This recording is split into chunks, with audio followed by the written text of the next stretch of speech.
Here we go, kids. Welcome back, my friends, to the show that, well, it ends, but not today, not till Wednesday. We have 4 hours of great programming for you today. It's the Fantasy Football Summit, put together by the one and only Emil Cadlick. I'm Bob Harris, senior editor of Football Diehards. We've got a great slate of speakers set up for you today. It'll start with Mike Dempsey from SiriusXM, my co-host on the Football Diehards radio show. We'll be talking trading. There he is right there. We'll get him in momentarily. We'll have Mike Beers from Best Ball Command Center talking best ball strategies. He's got all the numbers, people, all of them. Knows everything about it. We got Mike Clay after that. If he doesn't know numbers, he will make them. From ESPN talking fantasy football's most important stats. We've got Matt Waldman. He's going to talk rookies because he knows a lot about them. Brad Cruz talking auction strategies after that, followed by Curtis Patrick from Pro Football Focus talking Dynasty. Alex McCarthy from Football Diehards also talking a little Dynasty strategy. And then we're going to close out the night with the big finale. Jake Seeley and Joe Pisapia together in one single room talking back and forth. Joe Pisapia, author of the Fantasy Black Book. Jake Seeley, promoter experts, FNTSY.com. And they're going to talk sleepers and breakout players, how to determine them. So I don't want to cut into Mike Dempsey's time too much. Mike, how are you today, sir? I'm very well, and it's apparent to everyone now that Football Diehards hires old guys with pink skin, little hair on top of their heads, but a little bit on the chin. That's what we got going on at Football Diehards. It's true. It's how we roll. So here we go. We're going to start it out. Mike is going to explain to us. Nobody trades more than Mike Dempsey. If you've been in a league with Mike Dempsey, you've seen the hail of emails. If you haven't, be thankful. So we'll let you get started, Mike, and I'll be watching questions on the side. People, remember, if you have a question and you want to, you want it to stick, I'm trying to keep up in the chat. But if you go to the ask a question just to the left of the say something nice little area where you're entering in the chat, you can ask a question, it'll stick, I'll get to it. And if it's pertinent to the conversation, I'll try to get Mike in there. And yes, Greg, you are 63. You have a good chance of getting hired. So Mike Dempsey from SiriusXM Fantasy Sports Radio, the floor is yours, sir. Tell us about the trading. Thanks to Bob and from Emil Cadlick as well for inviting me to do this. I do trade a lot. I don't know if that makes me a trade expert, but I think I've developed a few ideas over the years that have really helped me, and I can help others a little bit as well. And this may seem to some people like a little bit of trade 101, and that's fine because we're all at different levels of experience. Some of us may have played in leagues together with the same people over years and years. And that's some of the best training grounds that you can have. Trading, not training grounds, of both actually. But when you get to know the people in your leagues, you get to know the ones who like to wheel and deal a little bit. They're usually 3 or 4 in a 12-team league. They're a little bit more proactive. So I think starting out, though, it's intimidating for some people. People ask, how do I not get ripped off in a trade? Everyone's afraid they're going to look stupid. And I'll tell you this. I think the big thing is, don't worry about it. And when you first start off, you're going to lose some trades. There are no questions about that.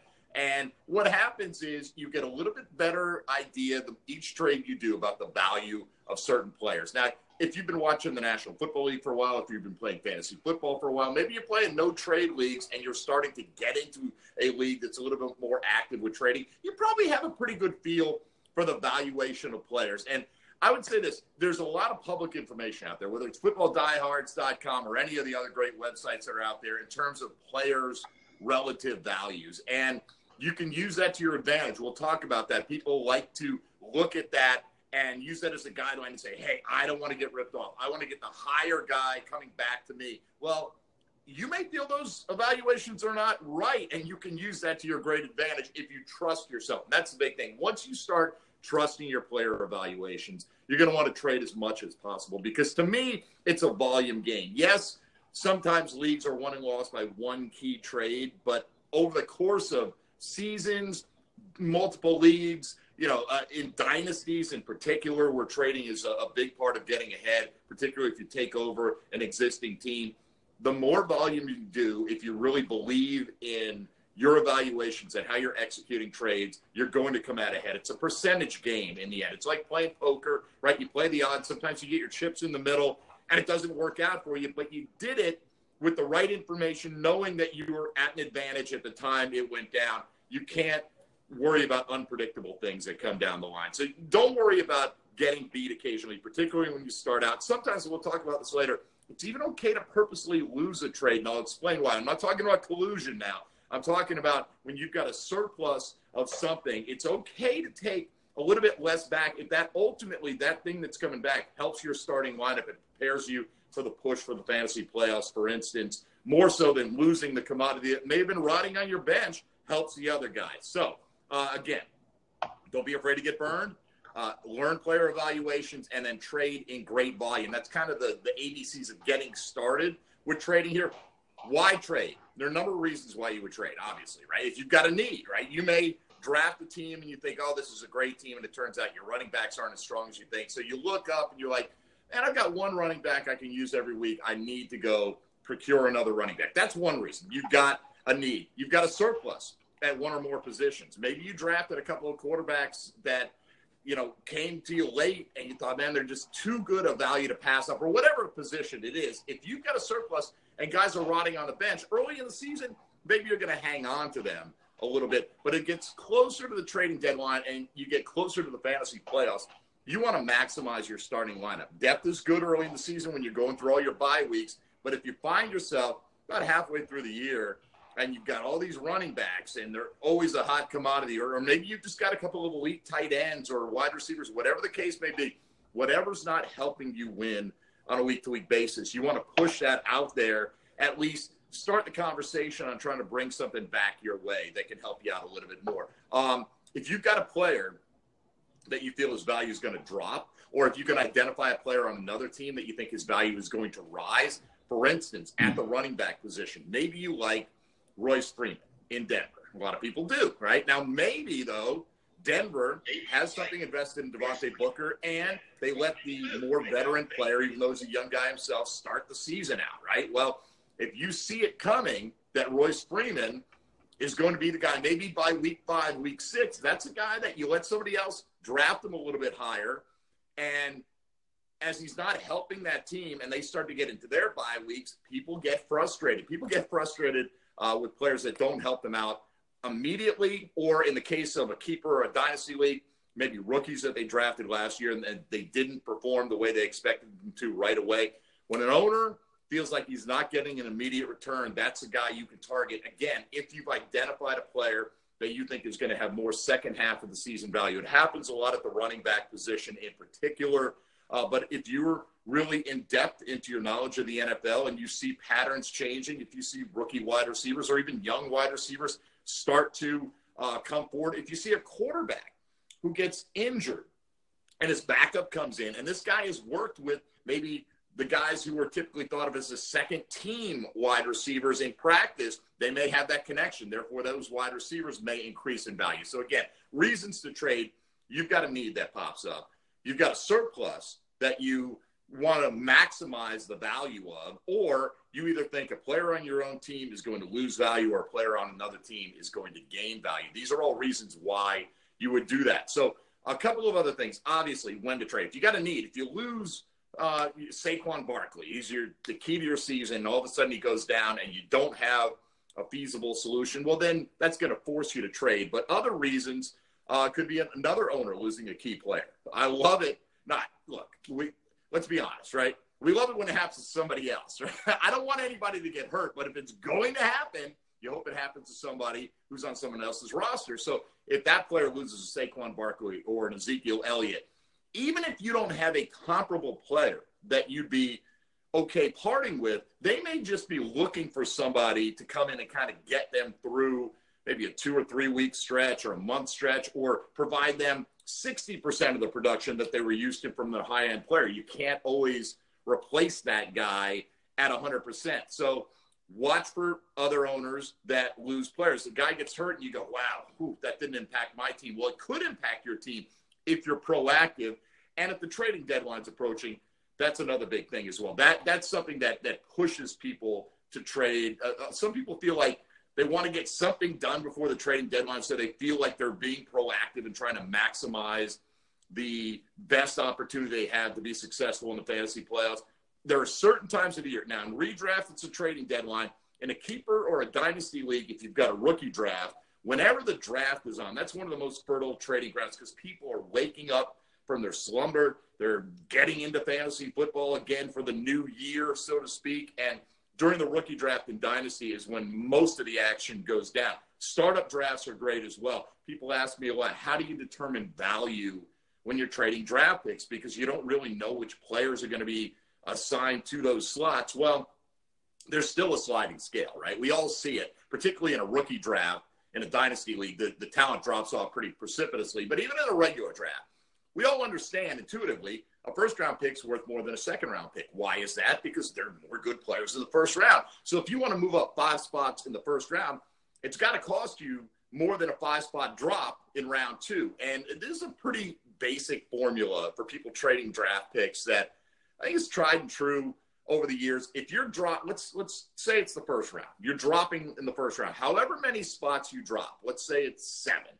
you should get a corresponding bump in round 2 of those same 7 spots with that owner, and another one in round 4, keeping in mind that the round 2 slots are not as valuable as the round 1 slots.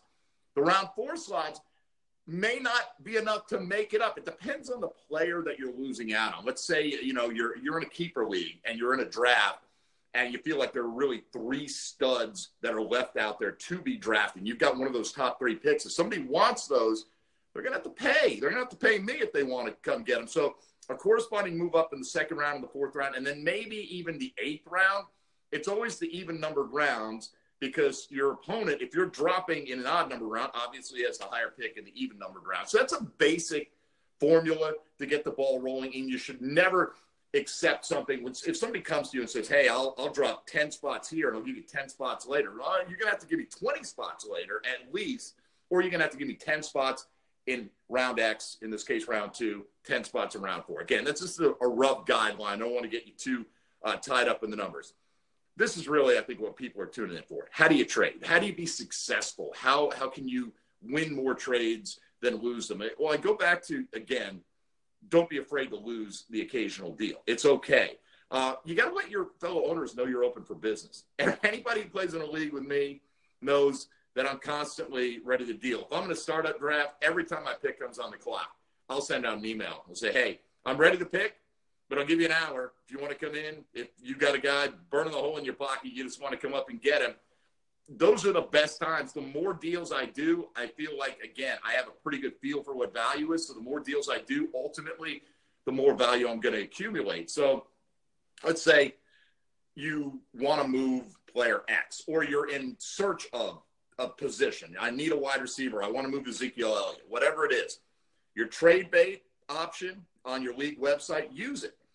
Use your email all competitors in the league option. Whatever the deal is, get the word out, message board that you're open for business. Let's do this. And people see that, and the other traders, they immediately gravitate towards that kind of thing. I know I do. As soon as somebody updates their trade bait in the league, I'm examining how can I use anything that they put out there and bring that to my team and get the best deal possible to help me advance a little bit in the future. Target specific owners, okay? By that, I simply mean, all right, I need a running back. Well, it's not going to do me any good if I go to a guy who only owns Alvin Kamara, and that's the only really viable starting running back that he has, and ask him for Alvin Kamara. Why would he give him up? He's scraping by as it is. Now, sometimes that player would be willing to give up the high-end commodity for a couple of lower-end commodities, such as if you've got Alvin Kamara, but you have very little at your running back 2 spot, well, maybe I give you a couple of running backs that are kind of in between what Kamara is, what the next guy is, but that the projected total points in any given week is going to raise you above. What I'm trying to do on my end is I'm trying to use my surplus. Maybe I start one of those guys, but I'm taking another good player off my bench, and I'm giving him to you for Kamara, because ultimately, the later I go in the season, the more I'm looking to impact my starting lineup, and I'm rolling the dice on injuries. I'm going to thin out my bench and hope for the best, because you're going to have a little luck in the fantasy playoffs. So again, all this is geared towards ramping up as the season goes on, towards weeks 14, 15, 16. Don't be afraid to make the first offer in a trade. Just people run into this all the time. They put a guy out there, and then they get nothing but, well, what do you want for him? Well, oftentimes they'll tell you what they want for him in their trade bait section on the website. They'll say, I'm seeking this, this, this, and this. But people are so afraid to make the first offer because they don't want to get burned. Oh, what if I offer too much? What if he would have taken less? It's okay. You offer something that you're willing to pay. I try to get into a range where I'm not going to, if I'm making the first offer, there's not going to be a whole lot of negotiating, because a lot of times I'll lead with my best offer. Here is what I'm willing to pay this person or you, but I let them know that this is not my only avenue. You want this deal? It's good while it lasts, but I'm offering these players to a bunch of other people. So create a competitive environment, even if one doesn't exist, perhaps, maybe a little white lie. Hey, I'm just being honest with you. You tell them, look, I got 3 other owners coming to me for Ezekiel Elliott. I got to know today, are you going to move on this? Sometimes that scares people away. That's okay. You got to be able to walk away from the table as well. One thing I do when I trade, Bob Harris knows this, and pretty much anybody I've dealt with, sometimes I'll send a very specific offer. One offer, here it is. You said what you're looking for. I'm offering that to you. You're looking for a startable running back in exchange for this receiver. Here you go. But particularly when you get into keeper and dynasty leagues where you're talking about team building over a long period of time, I send out as many as probably 10 offers at a time, really with the hope that the other owner would take the one that I've kind of got buried in there. I take an offer that I like, that would work for me, but at the same time, I think is viable for the other owner. You don't want to get the reputation of just being a rip-off artist, okay? Maybe you occasionally get away with that, like in a redraft league. If you're going to be in a league with these same people for years, you don't want to develop that reputation. You want to be able to have a reputation as a guy who's an active trader, but a fair trader as well, and not afraid to take one on the chin every once in a while. So what I'll do, let's say I like player X, and I'm going to offer you a wide receiver and a tight end for this running back. Well, I may take this wide receiver and I may pair him with this tight end and this tight end, or I may pair the tight end with 3 different wide receivers, or I may exchange other things. Well, here's something, I know you were looking for this, but looking at your roster, here's something else that might help you. So ultimately, you start with the first offer, whatever it is. You want to trade X and Y for Z. And that trade is one of the 7 or 8 that you send to that other owner, but it gives them a lot of other things to think about. And maybe they like this a little bit more. Maybe they like that. Or maybe you've got a couple that you priced in there that you know are a little expensive. And let's be honest, we're working, it's a bit of a psychological game here. They say, wow, this looks crazy. This looks crazy. But these other 2 down here are reasonable, and maybe I'd consider them. And that is probably the 2 offers that you started with to begin with, that if you led with, they might have thought was too much. So it's, it's a numbers game again. I do this all the time. But if you do it to the point where you're just making ridiculous offers, you're going to get a bad rep. Nobody's going to want to deal with you. So always, any offer that you send, put it this way, any offer I send, I already put my justification mentally behind it. Here's how I would explain why I made this and why I think this is a fair offer for both sides. I used to put those included in a lot of my trade offers. Just explain, look, you're going to get this. You don't know me necessarily. Sometimes you're in a league with people you met over the internet. Here's what I'm thinking. Well, I find that sometimes you can sell it a little bit hard, and people think if you go to that length to explain it, the more you need to explain it, the worse it is for them that you're trying to trick them into something. But always have a rationale. Like, why would I do this deal? Well, here's where I think this helps you. Is it guaranteed to help you as much as it helps me? No, but there's always risk in some of these deals. And when I'm talking about losing a trade, maybe even knowingly losing a trade, you may say in a vacuum that Alvin Kamara, we'll use him again, is worth more Davante Adams. Maybe he's not, but we're going to use that as an example. And let's say we all agree Alvin Kamara is more valuable. How do we know that? Well, if we're going to do a startup draft, if we're drafting today, almost universally, everyone would take Kamara off the board before they took Davante Adams, right? So pretty universally, Kamara is considered the more valuable commodity. But let's say that I just happen to fall into a few receivers in rounds 6, 7, and 8 that are way playing above their expectations this year. And all of a sudden I had this surplus at wide receiver or vice versa or at running back. And so let's say I have it at running back. I trade Kamara because all of a sudden maybe Alex Collins, who I took in round 5, is playing like a first rounder this year. And so while Kamara is still worth more than Davante Adams in a purely value standpoint, to me, getting Davante Adams into my lineup and replacing maybe Devontae Parker, right, is worth more than the bump I'm getting by leaving Kamara in my lineup. So while the actual value of the player you're giving up may be higher than the one you get in return, you've got to factor in what is the value to my starting lineup. I don't worry typically about my opponent's starting lineup. I want them to win trades, right? I want them to feel like they're getting something of value from me, because if they are getting something of value from me, they're more inclined to trade from me. I'm okay with you winning a trade as well. You feeling like you won the trade, as long as I got what I wanted out of the deal. And ultimately, what I want is when the fantasy playoffs roll around to put the best possible starting lineup out there. Now, again, keepers, dynasty leagues, trades to me are the lifeblood of some of those leagues, because you have such a limited ability to add new talent to your team through a rookie draft or a limited draft every year, let's say in a keeper league, where trading and developing relationships with owners over the years, you hope you have a good set that stay together, is more important than it is in redraft leagues. In fact, Bob Harris will tell you, he and I play in a bunch of redraft leagues where we don't even allow trading, or we seek out leagues where trading's not allowed. Just, it's simply a time management thing. I can't have 20 leagues where I'm an active trader and expect to do as good a job. So maybe you focus on a certain number of leagues that you try some of these tactics in. But in redraft, it does come down to oftentimes that one or two big deals that you make over the course of the year. So you want to be maybe a little bit more circumspect in some of those, but at the same time, look, the people who are bold typically come out ahead, whether it's when they draft a guy around earlier than everyone thought and their prediction for that player comes in, or in the case of just striking while the iron's hot. Like, I got this guy, he's not performing, I could ride it out, but I'm going to be proactive, go out there and try to upgrade this player. So look for deficits on other teams, always trade from a surplus if you possibly can.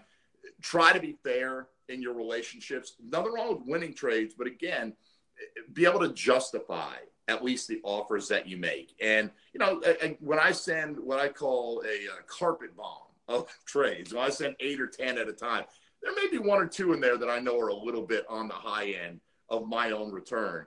But again, you're kind of painting a picture for people of the different things that are possible for them to get off of you. So I hope I'm not going in circles here a little bit. If you have some specific questions, we're going to have Bob pop in here, and I'd love to answer any that you have. Don't have to be necessarily directly on trades, Bob, but if you are getting any of those, I'm curious to see what's coming in.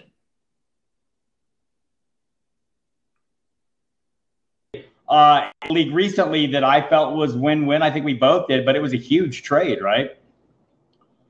Oh, that you and I pulled off, yeah. I gave a lot of people say, always make sure you get back the best player in the deal, right? To me, that's not necessarily the case.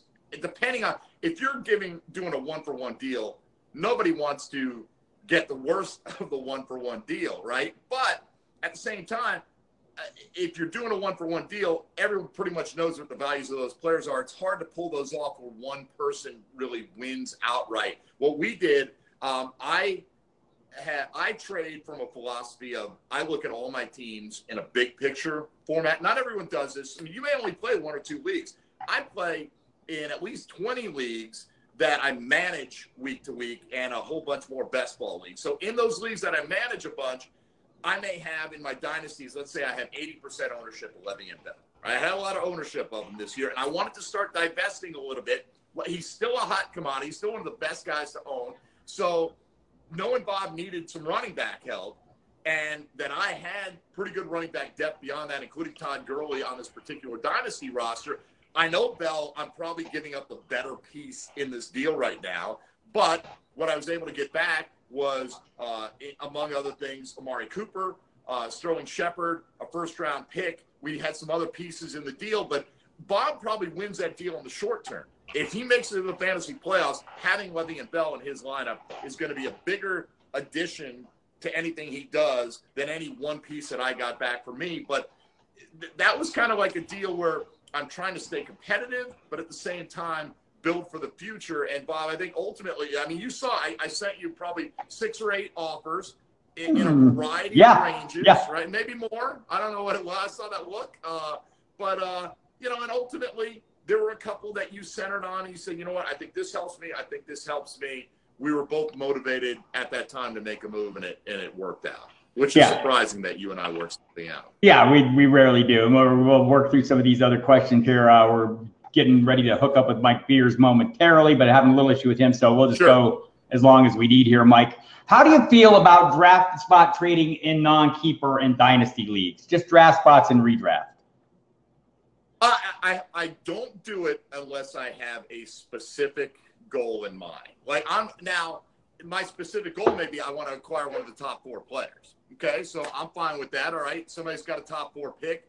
If I really want that, if I want, and this year you got Gurley, Bell, David Johnson, Ezekiel Elliott. Let's say you want one of those guys. You want to assure yourself of getting them. I'm fine with doing that. I am more inclined, Bob. Now, in Dynasty, I'm certainly inclined to do this, but I'm more inclined in general to be the guy that trades down early. I am of the belief that no one player wins your league.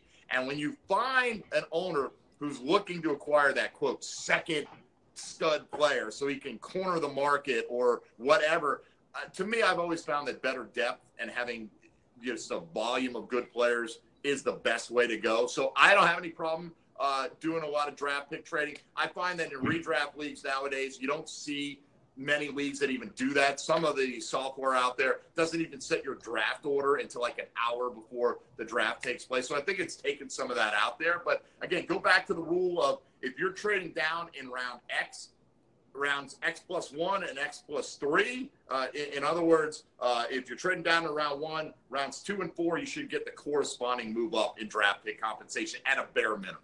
Our friend Rich Mileto is in a keeper league. No rules about, keep the guys you want. He's thinking about trying to offer the owner with the first pick to get Barkley.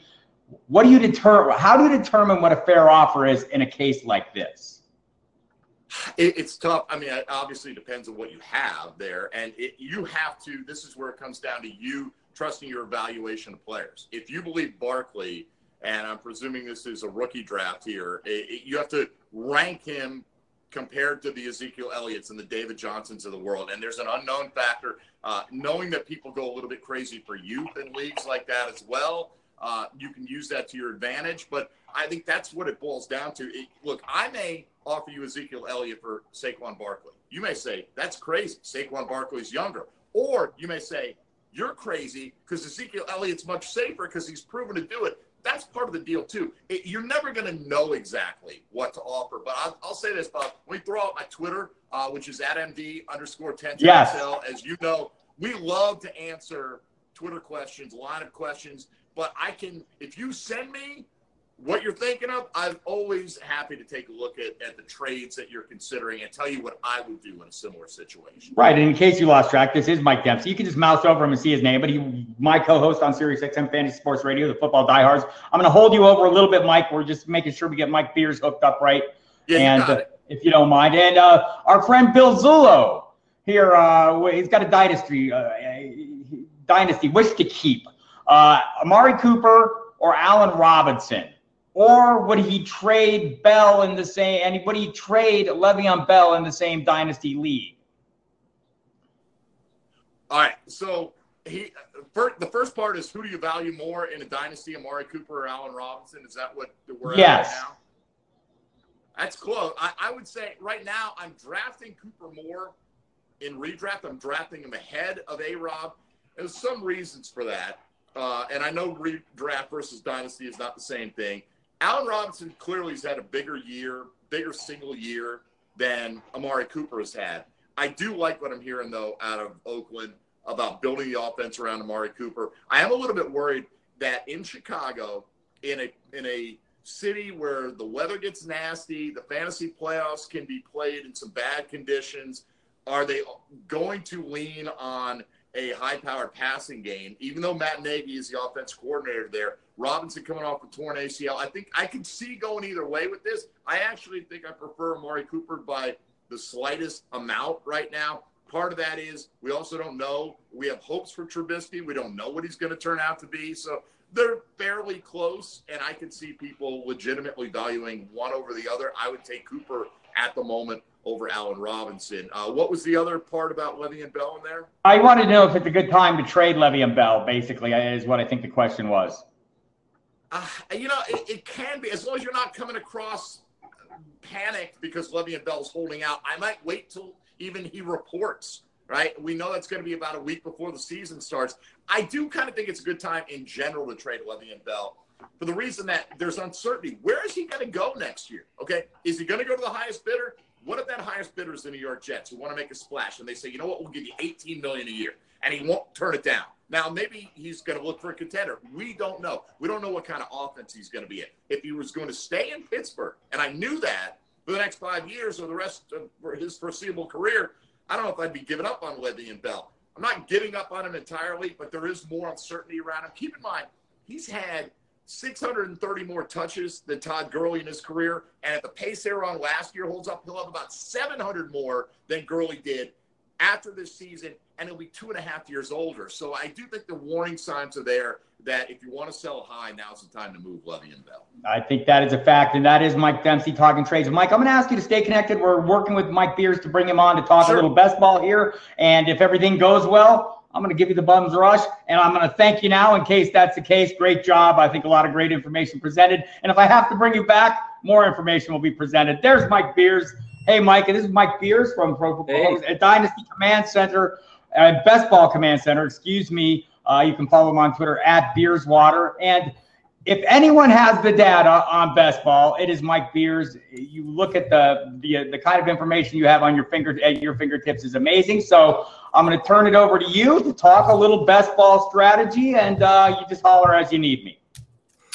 All right, great. Well, thank you for that kind introduction. I've actually got a little presentation here that I was hoping to share with you guys. So we'll start with that, and then, we'll see how it goes. But the focus is going to be on draft strategy and basically about what best ball is and what makes it different from, your traditional redraft leagues or dynasty leagues, a lot of the other leagues that we talk about. Hopefully, I'll get this thing on the screen here. We've had a little bit of trouble getting this to work so far, but if not, I'll just I'll go through the presentation. It looks like I've shared it twice. Can you see that right there? I am not seeing it right now. So there it is. I got it. You got it. You got it. All right. It's mostly on the screen. All right. Cool. So we're gonna start with basically just an overview of what best ball is. What makes it different from your other leagues. The big thing, there are two big things. With best ball, the thing I love about it is, you're just drafting and then you just forget about the team basically until the end. You check in on it and see, if you won or not. There are no waivers during the season, so you can't drop a guy that gets injured or ended up being a bad pick. You can't pick up that great running back that everybody loves to get during their seasonal leagues, who's taken over a starting job. So that changes the way you got to think about your draft. You have to get a lot of depth. You have to, you have to think about, you need 2 or 3 quarterbacks. You can't just get one and stream them throughout the year. So it's a little different from your other drafts. And then the other big thing is that there's no weekly management. There's no sit-start decisions, nothing like that. Makes it very different. It affects, the kind of players that you're going to target. Again, sort of the size and shape of your roster. So I'm going to go into some of the ways in which it changes my approach. So with best ball scoring, as I just mentioned, you draft your team and then you don't make any of those decisions week to week. The system is just going to take your best players each week. That's where the best in best ball comes from. So I have an example of one of my teams from last year. I chose a good team because I made the presentation. I get to choose a good team. That's right. So, I drafted the team on the left, and then we have in week 1, I got 157 points out of this team. And what the arrows indicate is, which of those teams from the team I drafted actually made it into my starting lineup. And those are going to be the ones who scored the most points. If you look at the non-starters at the bottom, they all had pretty bad weeks. And then if we flash forward to week 15, I had, an even better score, the 170, but the players who are in that starting lineup are very different. Having that deep roster allows you to, target a different kind of players because you can tolerate when Deshaun Jackson has a 0-point week, Kenny Stills has a 0-point week, because a few weeks later they're going to give you a big week, and you don't have to pick which one it's going to be. So that's the key there. And in terms of how that impacts the way you draft, this is a table I actually put in an article about a year ago. So we're using 2016 data, but I've got an example of two different teams. They easily could have drafted all these wide receivers. And one of them drafted a group of very volatile wide receivers, guys who are like boom bust. They're either going to have, 0 points, 0 to 5 points. Or they're going to have, 15 to 20 to 25. The other team got, your typical high floor guys. I call them the team B, the consistent wide receivers. And if you just look at this table right here, you see team B got more points per game out of their wide receivers. They got a lot more games played. They should have had, you would look at this and think they had better wide receivers. They had probably had a better team, at least at that position.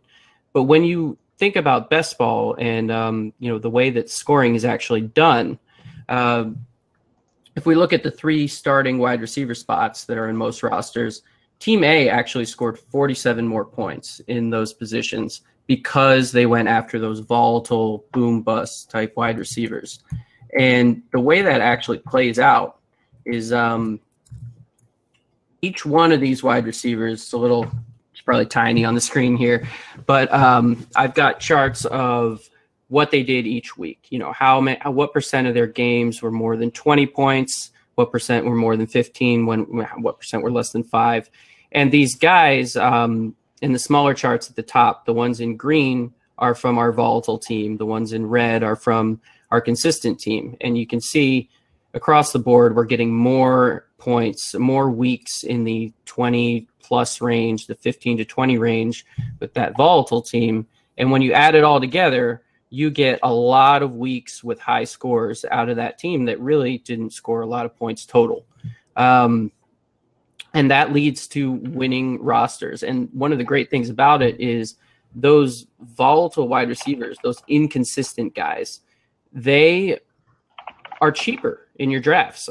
So you can plan to draft more of them, use your later draft picks on them, and use those earlier picks on your better running backs. And that's really, that's going to help you as you generate your draft strategy, as you go through your draft. So that's really one of the most important things in terms of players and how the format impacts your strategy throughout. Next thing I wanted to hit on is really roster construction, because there are a lot of different ways that you can build a roster in best ball. I'm going to stick to, talking about drafts that have either 20 or 18 rounds. Those are probably the most common, but there are, plenty that have 28 rounds or even more. But the key here is what I mentioned earlier. You need a deep roster. You need to be able to handle injuries. You're playing for the whole season. You can't make any changes. And if you look at the success rates of teams in these 18 and 20 round leagues, you really come down to a range of about, you want 6 to 9 wide receivers in these drafts. You want 5 to 6 running backs. And then at the quote unquote onesie positions, you want 2 to 3 in each of them. These onesies are the quarterback, tight end, and on some sites you draft a defense or even kickers. But you want 2 or 3. You need at least 2 so you have backup for bye weeks and potential injuries. And then sometimes 3 can make sense. The numbers in these tables are the win rates for rosters with this many at each position. So, you want to be in those green areas. But that's, sort of the more basic way to look at it. The more interesting stuff is what I'll call dynamic roster construction. You should have 2 to 3 quarterbacks. You should have 5 to 6 running backs. But when should you have 2? When should you have 3? When should you have 5 or 6? And what it really comes down to is how your draft is playing out. For the first 5 rounds, 6 rounds of my draft, what I'll do is I'll be taking the best player available. And if that happens to be a bunch of wide receivers, that's going to do one thing, but and if it's 3 running backs, my first 3 picks, I'm going to go a very different way. And you have to adjust for that. You have to understand that not all rosters are going to look the same. Every draft is different, and the right approach or the optimal approach is going to be, to adapt, is going to be to move between one construction and another, draft by draft. And I'm going to walk through pretty quick a couple of the positions in terms of this dynamic roster construction. First, quarterback, one of the onesie positions. I talked about you want to have either 2 or 3 quarterbacks in most leagues. And the question is, okay, when do I want 2? When do I want 3? If you look at just the win rates for all teams, regardless, it's pretty close, about a 0.8% difference in win rate between teams with 2 quarterbacks and teams with 3 quarterbacks. But if you actually filter that down to teams that took both of their quarterbacks in the 9th round or earlier, it makes a big difference. I mean, that gap, 0.6% doesn't seem that big, but when we're talking about an easy decision to make in all your drafts, especially if you're doing a lot of drafts, it adds up. It jumps to a 1.4% spread in success rate from 0.8 just by saying I got my quarterbacks earlier. And what this means is, just don't overinvest at the position. If you have 2 better quarterbacks, it's very intuitive, but if you have 2 better quarterbacks, then that's the time to stop at 2. If you waited, you like to take the late round quarterback approach, you can do very well by drafting 3, but you need to make sure you're doing them at the right time. And this little decision tree that I actually came out of a separate study, it's a good guideline. If you've got one of the top 6 guys or someone you think is going to be a top 6 quarterback, you probably only need 2 quarterbacks. And then if maybe you don't have one of them, but you got 2 guys who are probably going to be in the top half this year, you're also probably okay with 2. But otherwise, if you're doing that late round quarterback approach, maybe waiting till the 12th or 13th round to get your first guy, that's the time to move to 3. And it really makes a material difference in, how your year's going to end up, whether you're following this blueprint or not in these best ball drafts. That's quarterbacks. I've got a similar slide here for tight ends. And it's the same story, except the difference is even bigger for tight ends. If you're going to draft one of those premium guys, if you're going to take Gronk, you're going to take Kelsey, you really need to be stopping with just 2 tight ends in these drafts, at least if they're an 18 or 20 round draft. You're spending way too much at the position if you say take Gronk and then you take Kyle Rudolph in the 8th round, and then you're using another roster spot. These roster spots are very valuable. As I mentioned earlier, you can't replace those injured players. You use another one on a tight end and you're really handicapping your team. So, what the tables here are saying is overall it's been slightly better to have 3 tight ends in most leagues. But then if you're spending 2 early picks on tight end, there's a big swing in favor of 2 tight ends. You just don't want to spend too much at every position.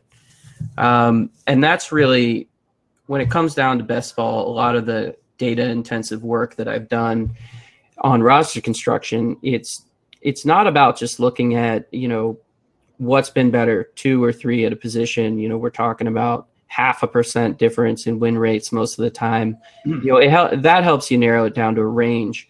But it's about how do you actually apply that, from draft to draft.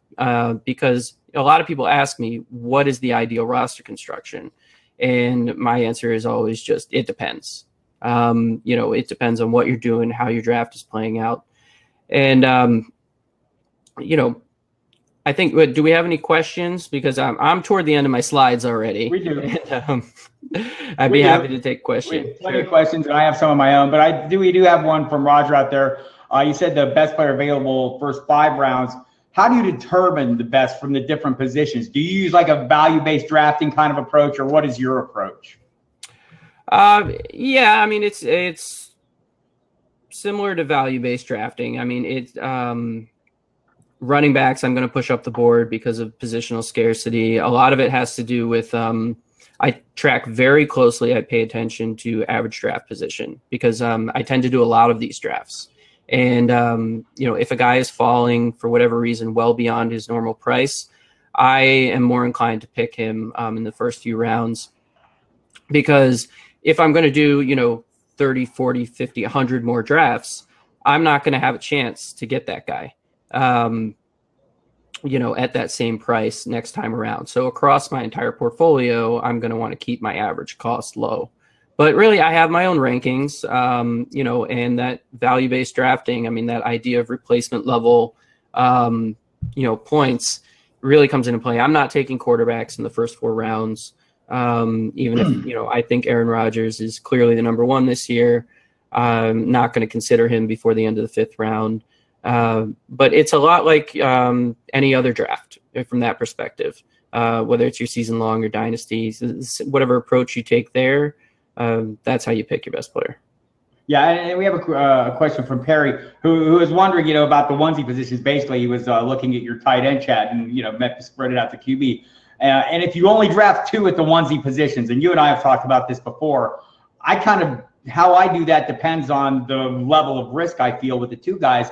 I think Perry thinks that if you're going less than 3, you're putting yourself at risk. How do you reconcile that?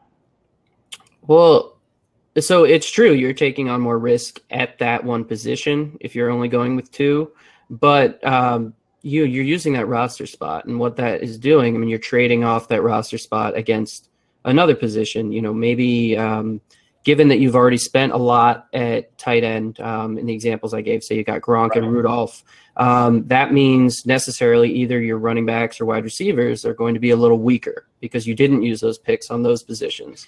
And so when you use yet another pick on tight end later in the draft, that's a pick that could have gone to help your wide receivers out or your running backs and make them a little stronger and make that group less risky. And I think ultimately you end up with less risk by, buoying those weaker positions instead of using another pick at tight end. Yeah, I'd chime in there. I intend to do these things like when I drafted Jordan Reed, I'm going to be drafting Vernon Davis later. If I draft Tyler Eifert at a great price, by the way, I'm going to maybe get Tyler Kroft with that last pick just in case, but there are other ways you can go as well. Question here about how you feel about high upside guys versus handcuffs. Which would you prefer? Is the upside guy the better player, or is it good to have a handcuff? I actually feel pretty strongly about handcuffs in best ball in that I don't think they are a good idea in general. I did a study on this based on win rates again. So how often teams actually won their leagues with handcuffs and without. And it turned out I think there was a higher average score for teams that handcuffed because, it's like buying insurance. The teams that lost their first guy, yes, the handcuffs helped a lot. But they ended up they didn't end up winning their leagues. They had a better shot at 4th or 5th place. They weren't going to come in 1st or 2nd because when you lose that top guy, you're in a lot of trouble in a best ball league. It's much harder to recover than in your season long where you can make trades. You're using the waiver wire. If you lose your 1st round pick in a best ball league, I'm not saying you've definitely lost, but you're really fighting an uphill battle. So what I like to do is I'll draft some of those handcuff guys, but I'll do them on teams where I don't have the guy ahead of them. So, Dalvin Cook and Latavius Murray is one this year. Right. I might draft both of those guys, but not on the same team. I'll spread them out so that, I'm giving myself some cheaper upside with the Murray picks, and that can really, supercharge a healthy team rather than just keeping a team that's handicapped by an injured Dalvin Cook afloat. Right. I kind of feel like I'd rather gamble on an upside player than on somebody getting hurt. Maybe I just feel better about that personally. Just want to remind everyone you're talking to Mike Beers from Best Ball Command Center. It's Dynasty Command Center too, but you get Best Ball Command Center. And the amount of data available, you have collected a ton of data there, right? And this is what your approach is all based on, right? It's not like, I think this is something you've done in-depth studies on all these situations. Yeah, so I've got a database with now I've added a couple other websites, something like 5 million draft picks over the past 5 years, and I've been looking at it both in terms of the success rates of the players, the individual picks, and as the stuff we went through in the slides, the roster construction. And, it's not what it hasn't been is I have all this data, but it hasn't been a data mining exercise. It's really been just thinking about how this should work or how I think it might work, and then seeing if the data supports that. So, I've had a bunch of ideas where, I've thought something might work or it might be clever. And then I look at the data and the data just says it's a terrible idea. That's not going to work. And that's helpful. And then other times, it helps highlight or point me in the right direction. But this idea of balance in the across positions, when it makes sense to take 2 tight ends versus 3, it's supported by the data, which is really nice, because I would have, if you had just asked me ahead of time, when should I take 2 tight ends instead of 3, I would say, well, when you have better tight ends. That's just sort of intuitive, but the data really helps, drive these points home, and it's very helpful. Right. Yeah, I guess that's the thing, I mean, in general, part of this is drafting for fun. So where is the balance for you? I know you're in a ton of drafts. I mean, there's been points in MFL 10s where every draft I join, you're already in. I know you've done a lot. Just so people know, how many have you done so far?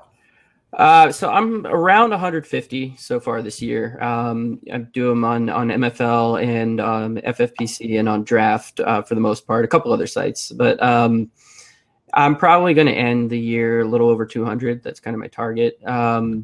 And it's, I don't play the high stakes though, because a lot of this roster construction stuff, this theory and strategy, it plays out over a large sample. Ultimately, if you're only doing one draft, if you're in your home league, whether it's best ball or not, you go after the guys that you want to have on that team. The player performance is going to drive your success in that one league. But when we're talking about all this sort of more macro strategy stuff, I'd rather have 10 leagues for $10 a piece than one league for $100, where player performance is really just going to wash out those other advantages that I'm getting through this roster construction stuff. Right. I agree with that. Mike Dempsey also, who's on before you, also in about the same number of drafts. I think he's aiming for the same number. And I guess one thing that gives you is the ability to diversify, right? So how do you track that yourself if you're playing in a number of leagues? How do you track your shares? Is that something you put in an Excel file, or is it something you get off MFL 10s? I know they have a place you can check that. Well, actually, I know this really great website. And a service called Best Ball Command Center, and we're tracking player exposures for Fanball, for Fantrax, and FFPC. And we have a little more limited report for Draft as well. And but I track it very carefully. I know I'm looking at not only my exposures to particular players, but where on average I've been drafting them. So if I know I really like a guy, and I can look at a report that tells me, I have a lot of exposure to him, no surprise. But I've also been paying 2 or 3 rounds higher than ADP on average. That's not a good thing. That's I need to stop. So the tool, your tools at Best Ball Command Center allow you to tweak that, figure out what you're doing, where you're picking on average over the course of all your drafts, and maybe helps you dial in your strategy as well. Yes, exactly. And then the player exposures. I mean, the amount of exposure is an important thing. When you're doing a lot of drafts, particularly with players in the earlier rounds, talking about rounds, 1 to 3 or 3 to 5, if you have 60% somehow you've gotten 60% exposure to, Devonta Freeman or someone from the second round, you may really like him, but if you've got 100 leagues and 60 of them have him and he gets injured, your year is over. And you can't control whether or not he's injured. And that's, when you're doing a high volume, there are a lot of other edges beyond that one, being confident about that one player or a handful of players that are going to help you win, are going to help you have a good year. And you want to make sure your risk is, allocated to the places or to the things that you're actually good at doing. So, with those early round players, the downside risk is so high that, I personally, other people disagree, but I'm trying not to have more than 25% in one of those, guys from the first 3 rounds. But guys in the later rounds, if you miss on your 16th round pick in a 20 round draft, you're not dead. You could still easily win. So, Mike Wallace is a guy I really like this year. He's one of my higher exposures. I won't mind if he's over 30%, even approaching 40, because that's a much lower downside bet. Right. Because of the price you're paying. So while you're bringing that up, and again, follow Mike on Twitter at Beerswater, BERSWATER, and you'll find all his information, all the sites where you can find him at, including Best Ball Command Center. And so let's give the people viewing a few of the guys that you are heavily invested in, just a handful at each position, a couple, 2 or 3. Sure. Here, I'll pull up my my report. But so one of the guys is a wide receiver, Paul Richardson. He falls into that group of, he's cheaper, he's 12th, 13th round in MFL 10s, where I don't feel like there's a ton of downside in this. And he could be their number 1 wide receiver in Washington very easily. He's coming off a good year. He got paid quite a bit. Crowder's probably going to get more targets, but, you probably get more big plays from Richardson.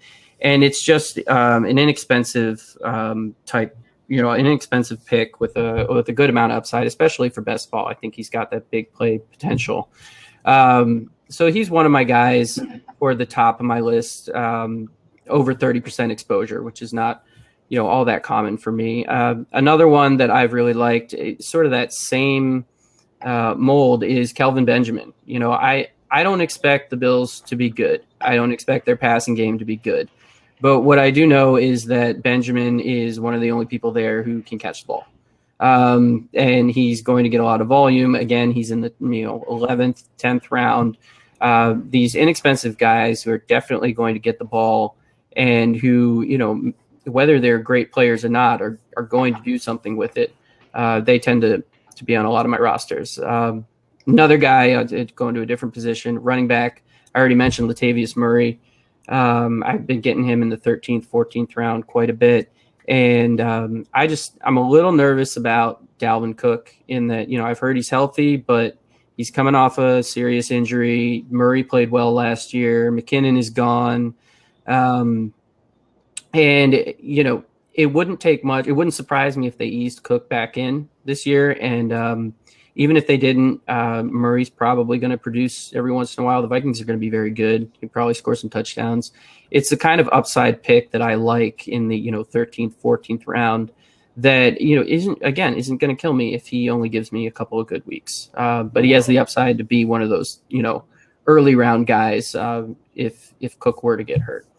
Love those kind of approaches too. That value, getting guys for free that may turn into something with just one step away, as opposed to drafting them as a handcuff, drafting them on other teams. Yep. So yeah, again, I don't like to buy insurance, but I do like the upside from those guys. And I did want to ask you, and because I know the answer and I like it, what's the earliest we should draft a defense in best balls? Oh man, so. Definitely not before the 16th round. We're talking MFL 10s, I guess, for that. I love talking about defense actually because so you teed me up. But the top 3 defenses, really top 5 is pretty bad, but the top 3 defenses each of the last 5 years in MFL 10s, there's only been one with an above average win rate, even though they usually don't end up being one of the top 3 in scoring, so that's one thing. We usually get it wrong. And then the other thing, they're just so expensive. I mean, people are drafting them as early as, the 11th round sometimes, 11, 12, 13, 14th round. That's where I'm getting Paul Richardson. That's where I'm getting Kelvin Benjamin. That's where I'm getting, good tight ends a couple rounds later. And it's very easy to get enough points out of your defense against one of these onesie positions.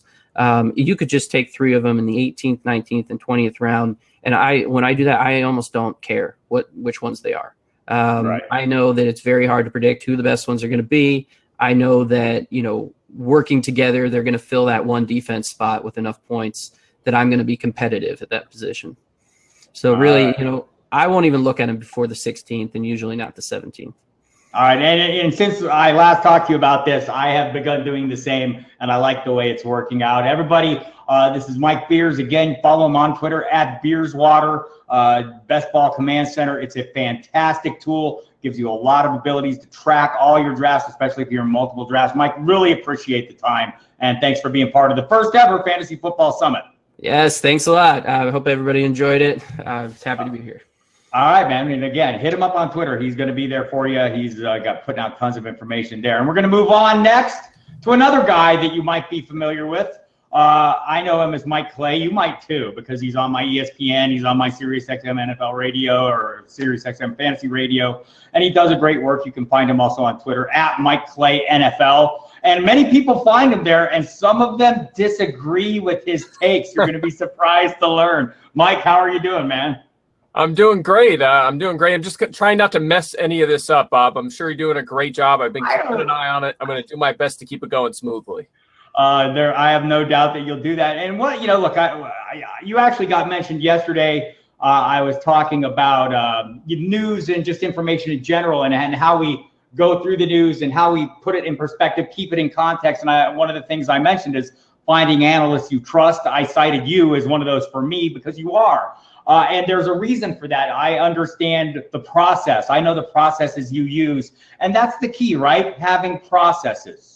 Yeah, absolutely. Anybody can say, I had a dream last night that a guy was going to go for 200 yards rushing, and you start him, start whoever it is, a third string, Orland Starkwa, a third string running back, whoever it may be. Right. And it actually happens. And, that was supposedly a good call to start him over David Johnson. Well, it doesn't work like that. That just because it happened doesn't mean it was the right call. The process is what matters. And over time, if you follow the best possible process, you're going to have the best results. Again, you want to win a lot. You don't want to win just one time. You want to win over and over again.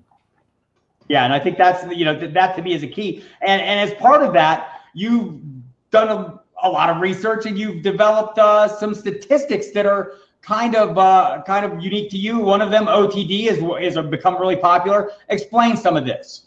Yeah, I will in a second here. I'm gonna try and get some graphics up here. Let me see if I can pull this off without breaking the entire system here. Let's see here. Share screen. All right. Look at him go. All right. So you're seeing this, right? We good, Bob? Yep. Looks good, man.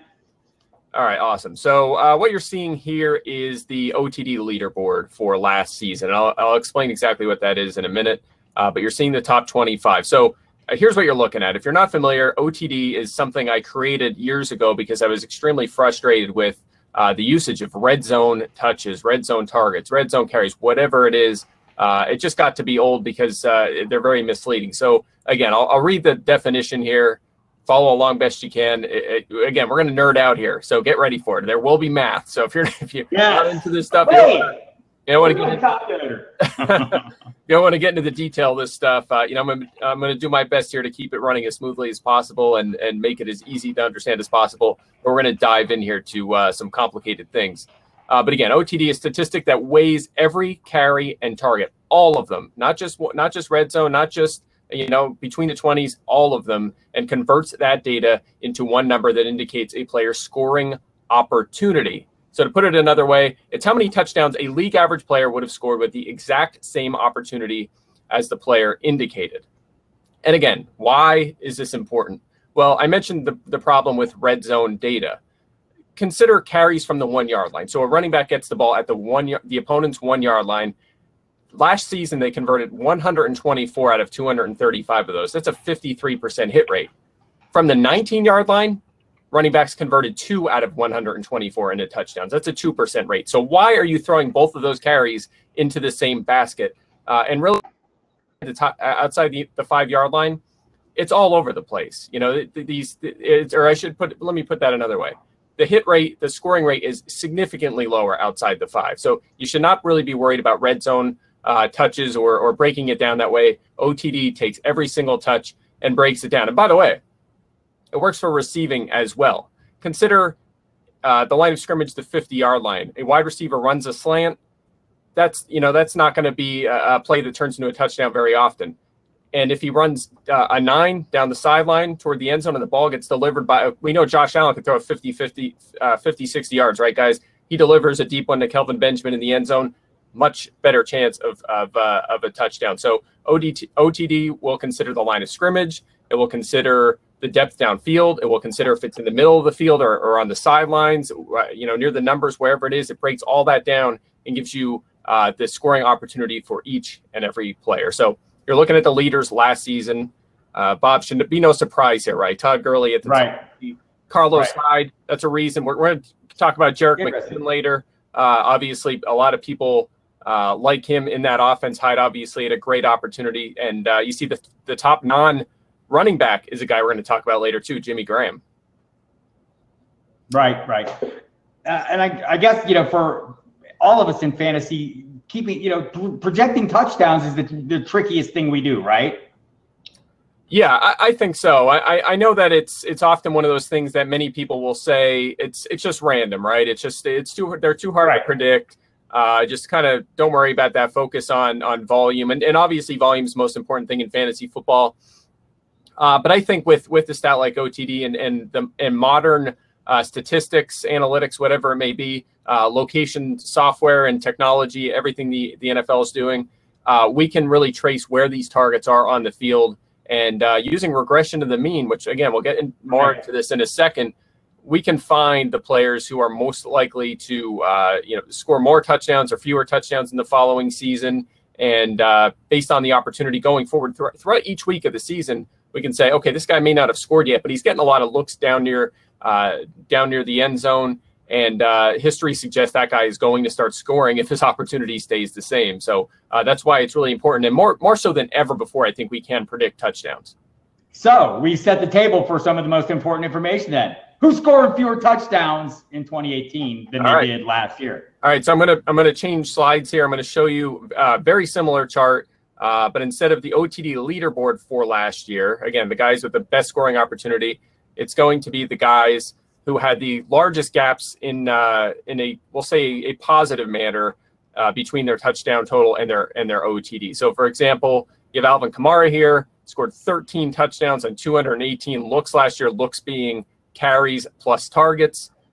His OTD was 5.6. Again, I'll dive into where that comes from in a moment. But that gap of 7.4 there, obviously very massive. So he was well above his OTD last year. So that's what you're looking at, the guys who exceeded their OTDs by the largest margins last season. So you asked the question, Bob, here it is. A couple guys on this list who I think will score fewer touchdowns. Actually, two are on the list. One is not. But one guy that really pops out is Kamara for obvious reasons. Now, before I dive too into this and before you roll your eyes and close the window, I do have him at 11 touchdowns. I do think he'll pick up some additional volume, especially with the Mark Ingram suspension this year. So I still think he'll do well. But he is kind of the poster boy for overall statistical regression this year. 6.1 yards per carry, 10.2 yards per reception last year. Those are going to come down. And back in the room, just in case. And specifically for touchdowns here, Kamara, 13 touchdowns last season. That was second most in the NFL. But his OTD, which you see here, only ranked 46. And if you dive into that a little bit more, here's what you see. You see 4 carries inside the opponent's 5-yard line. Mark Ingram had 13. Kamara only had 4. That's not going to cut it. You can't score a lot of touchdowns over time if you're only getting a handful of carries inside the 5. And how about the receiving game? That's where we know he thrives. He only had 1 target while inside the opponent's 9-yard line. It just doesn't work like that. You can't, and history shows this. It doesn't matter how explosive the player is. They can't continually score from long distances. It just doesn't happen. Just look back at the history. We've done a lot of research on this, and it stands up pretty well. So Kamara's a guy I think will take a bit of a step back in this department in 2018. Another one, how about one of the top picks overall in fantasy drafts this year, Todd Gurley. Here you go. I'm going to throw some math at you guys and girls, of course. From 2007 to 16, there were 28 instances in which a player scored 15-plus touchdowns in a single season. 100% of those players scored fewer touchdowns the next season, and the average drop was 9.4 touchdowns. Again, 28 for 28. Todd Gurley last year had 19 touchdowns. He's the only player in the NFL over 13. So there you go. I mean, if the last decade holds up, he will absolutely score fewer touchdowns. I have him at 13. Still a high number, one of the highest in the NFL. I think he'll be okay if you take him in the top 5. But what we saw here is, and just to dive a little deeper into Gurley, it was really receiving. He had 6 receiving touchdowns and only a 2.6 OTD. He basically tripled his OTD in the receiving department. That's where he's going to see the most regression this year. Again, you look back at 2007 to 16, there were 9 instances in which a running back caught 6 or more touchdowns in a single season. All 9 of them saw a drop the next season, an average dip of 3.6. So again, you can't argue with the math here. 100% in both categories. I think it's safe to say Gurley will be a good fantasy running back if he's healthy, but that touchdown number is going to come down. And then I mentioned one guy who is not on this chart. You saw him earlier, though, Jimmy Graham. He's tricky because he had a 10.3 OTD last year and scored 10 touchdowns. He was pretty much right on track. But there are other things we can look at here. Again, let's go back to the same window here. 2007 to 16, 70 players posted a season in which they scored on at least 15% of their receptions.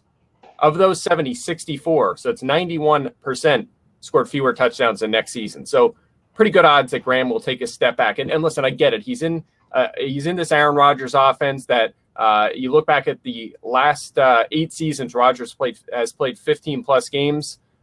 Packers tight end 7th in the NFL in touchdowns. And obviously, Graham has been terrific in this department. 9 or more touchdowns during 5 of his 8 seasons, and had, as I mentioned, 10 last year. So he's going to be busy near the goal line. It's a great offense. It's hard to say he's going to score fewer for those reasons, but history says he probably will.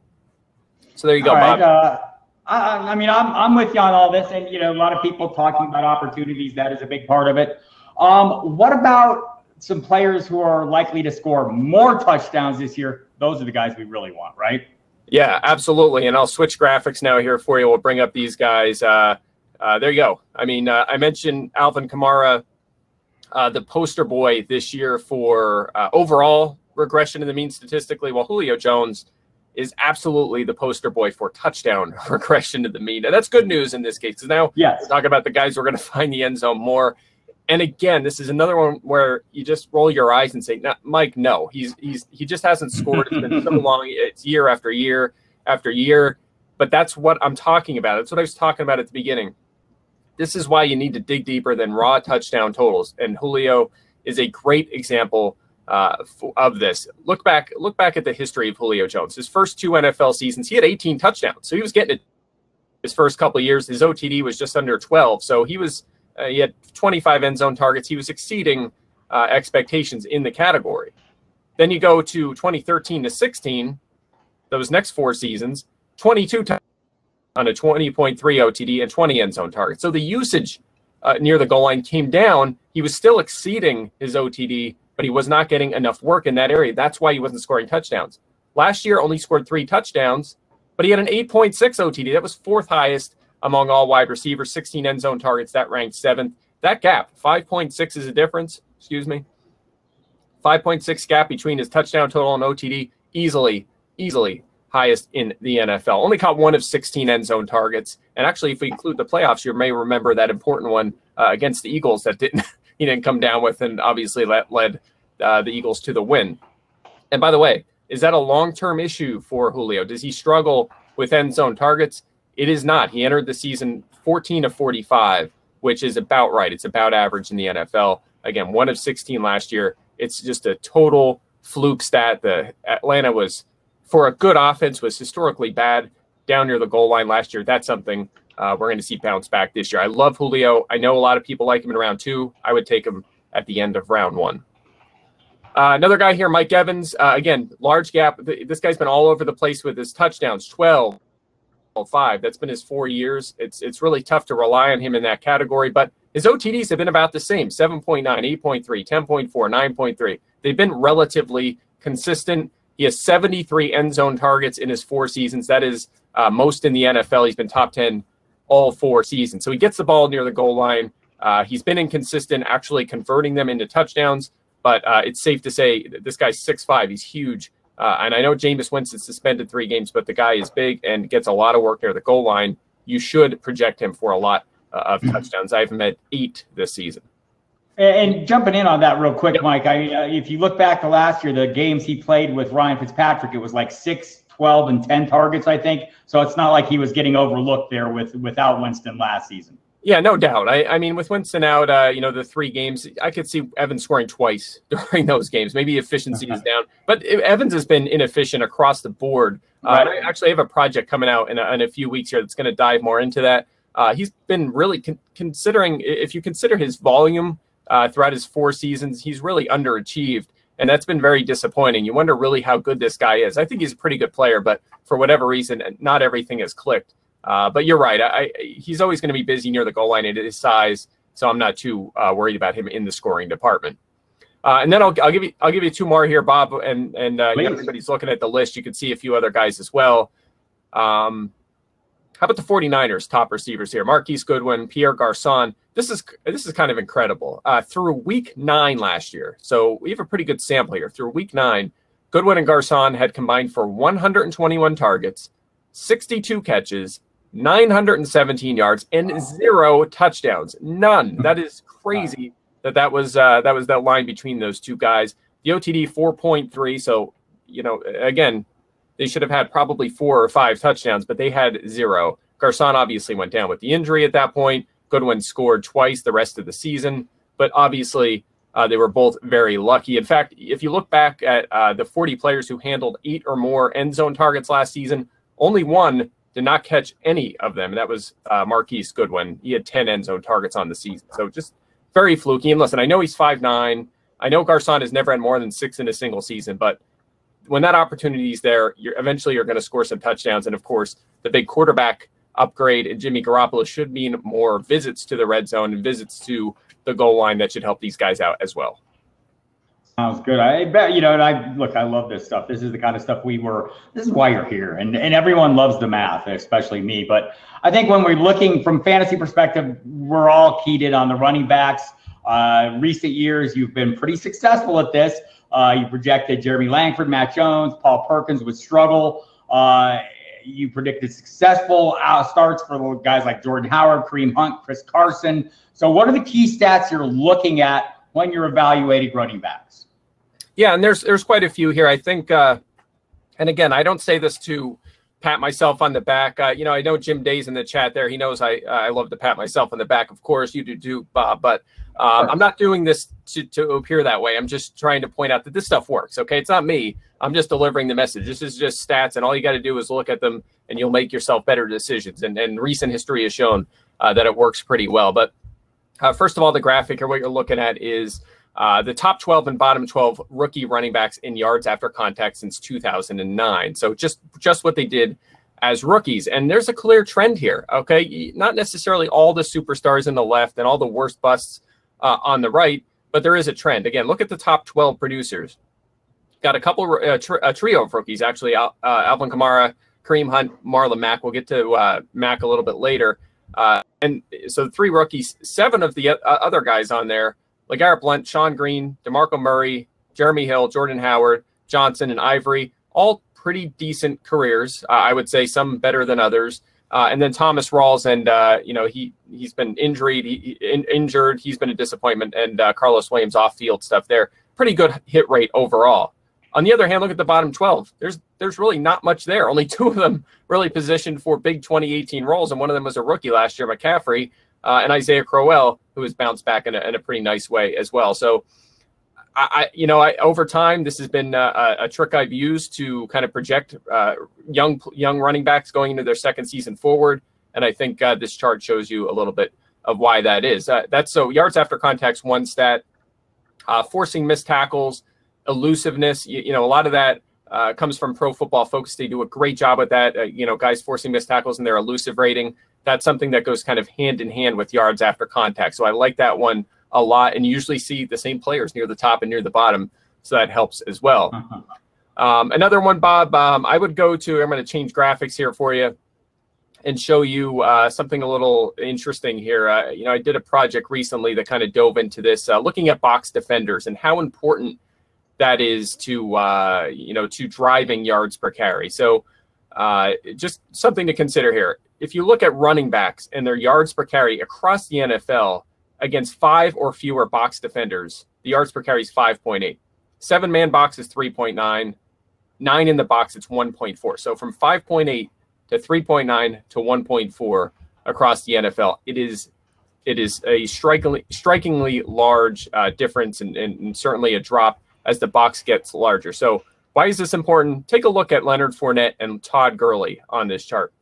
Last year, Todd Gurley's yards per carry was about a full yard, actually a little over a full yard larger than Leonard Fournette's. But look at their expected number. It's about half a yard. And the issue is the average box defenders. You see right here, 6.4 average box defenders for Todd Gurley in that Rams offense that led the NFL in 3 wide sets against Fournette, who's at 7.1, one of the highest in the NFL. So, you know, you look at yards per carry and you say, okay, he was about a full yard per carry better, but you look at the box defenders and it was more like a half yard. So Fournette wasn't really a below average running back last year. He was about average.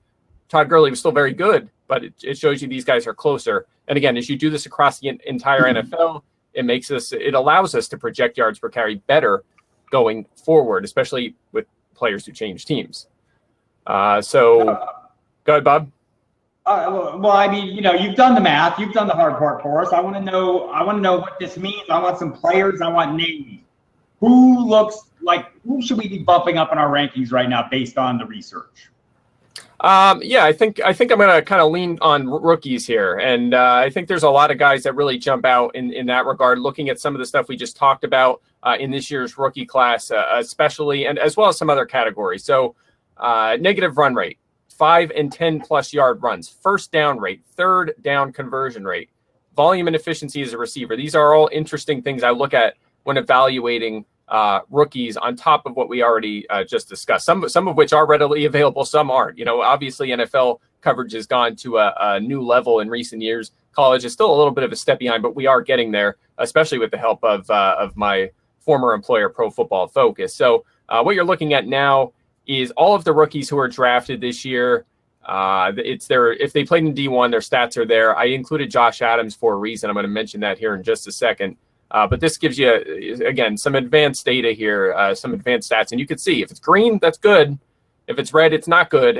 And some guys should really jump out at you for sure. So let's start with Rashad Penny. You mentioned earlier, I did like Chris Carson a lot last year. Carson's been generating a ton of hype so far this offseason. I get it. I like him. I think he was probably more like a second or third round talent last year. He went in the 7th. But Rashad Penny is a better prospect. And I think that's why you kind of lean toward him probably taking control of that backfield sooner rather than later. I thought before the combine he was this year's Kareem Hunt. He's 220 pounds. He ran a 4.46 40. He averaged almost 8 yards per carry and led the nation in rushing last year with over 2,200 yards. He had, as you can see on this chart, the best forced missed tackle rate and elusive rating, according to Pro Football Focus last year. Again, I believe Kareem Hunt had the same. I think he led in both last year, if I'm not mistaken, or he was certainly very high in those categories. Good in producing first downs, good in 5 and 10 plus yard runs, good third down conversion rate, avoided negative runs. It pretty much is all there across the board, just like it was for Hunt last year. So I do like Penny. How about Colts running backs? Yeah. Jordan Wilkins, I'm obviously a hot debate. You know, everybody's trying to figure out. Nobody knows which one to take. I'm taking the cheapest one, and you're about to make me happy about it. Yeah, exactly. Yeah, I do like Jordan Wilkins. I spoke to him at the combine because going in, I liked him a lot. So I was fortunate to break down his game a little bit with him. Good size, all-around skill set. He's 6'1", 216. The only thing that jumps out, as you can see here, a big red flag for me, I did talk to him about this, is yards after contact, 1.6. Right. That bothers me for sure. But if you look back at previous years with him at Ole Miss, he was pretty good in that department. So small red flag, but we've seen it from him before, so not a major issue. And again, if his efficiency otherwise is pretty good. Converted third downs, got 5 and 10 plus yard runs, good elusiveness, and forced missed tackle rate. So for a 5th round pick, I think he's a guy certainly with that all around skill set. He can catch the ball as well. I think he's a guy to keep an eye on in the late rounds for the Colts. And by the way, Marlon Mack, I'll touch back on this graphic I showed before. And I can't because my Excel is auto-saving. But anyway, I'll do it when I can then. Marlon Mack, he fit that category of running backs who were in that top 12 in terms of yards after contact as a rookie. And we know that over time, those guys have been successful. So despite his 3.85 yards per carry, which jumps out as a negative, he was good after contact. So maybe there's saving grace for Marlon Mack. So, Bob, I don't know if I helped you there. take Mac and You Wilkins. did. There was a lot of Mac hype. Our program manager at Sirius, program director at Sirius, Matt Deutsch, loves him. I maybe love him, Mac, a little less. I don't know, maybe too much less, and got more shares of Naheem Hines and Wilkins for me. Anyone else jump out in this side? The guys that we're overlooking. Yeah, I'll mention one more here. Josh Adams, again, undrafted. As you can see, a lot of green. Yards after contact easily was the leader in this year's rookie class. And that was on over 200 carries. So that's a pretty good sample. Only Rashad Penny better in the elusive department. He's a big play machine. He's 6'2", 213. He reminds me actually of DeMarco Murray and Latavius Murray a lot. So shocked he got undrafted, but he did get a big signing bonus to go to Philly. So he's a guy to keep stashed, of course. All right, I want to get to a few questions, but first I want to really nail you on this one. Who are the running backs we should be worried about? I know, running backs are the lifeblood of fantasy. Who am I paying too much? Who am I overbuying this year? Yeah, we're going long here, so I'll try to make this quick. But Jerick McKinnon really jumps out to me. Efficiency is down. Yeah, just awful efficiency the past 2 seasons. Of 38 running backs with 200 carries, he's 37th in yards per carry and 36th in yards after contact. Again, out of 38. So not very good for McKinnon. And his receiving efficiency, not very good either. I did write about this at ESPN Insider. So, again, we're short on time. I don't want to waste too much time on it, but I really broke it down more in depth. But he's a problem. Christian McCaffrey as well. We showed the chart before. Yards after contact is a concerning area for him. It just was not very good. 1.41 as a rookie. And again, history has shown those guys almost never bounce back. I think they're going to try to get him more carries in his second season, but will he be efficient enough? Just like McKinnon, will he be efficient enough to keep the job? I'm not so sure. Fortunately, if you draft him, he's going to catch a lot of football, so that'll bail him out. And then Kalen Ballage, of course. Again, the rookie graphic's still there, so you can still see this. A lot of red for Ballage last year, just pretty much across the board. Yeah, he's a freak. He has good size and speed, but how many times have we been burned by height, weight, speed guys? They get us all the time. Ballage's efficiency has just been really bad. I mean, you look at last year, 1.57 after contact, 4.26 yards per carry. Decent in the NFL. In college, among the weakest in this year's rookie class. They also averaged under 5 yards per catch last year, which was easily worse than this year's class. So I just have not seen the effectiveness. PFF, I mentioned them many times for a reason. They agree. There's elusive rating and forcing missed tackle rates have been terrible. Okay, and your numbers, you have made all these stats are available to readers and Twitter followers, correct? Yeah.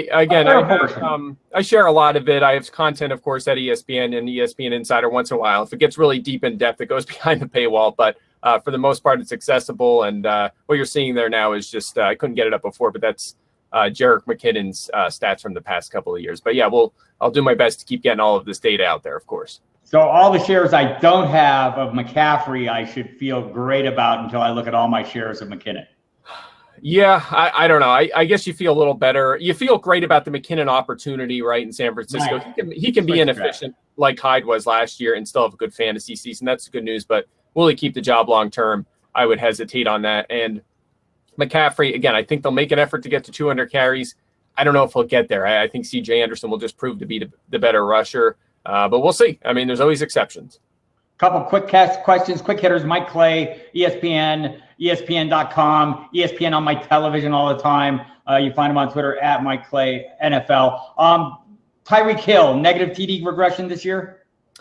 A little bit. I think he popped up on that chart there. I'm trying to see if he's here. Yeah, let's see. You got him at 7 touchdowns, 3.80 TD. So it suggests he will. You mix in maybe a return touchdown or two. That'll help him out. This suggests he will. He was a guy that really benefited from a lot of explosive plays. And it's just over time, it's hard to keep that rate up. So probably, especially if his looks come down just a little bit.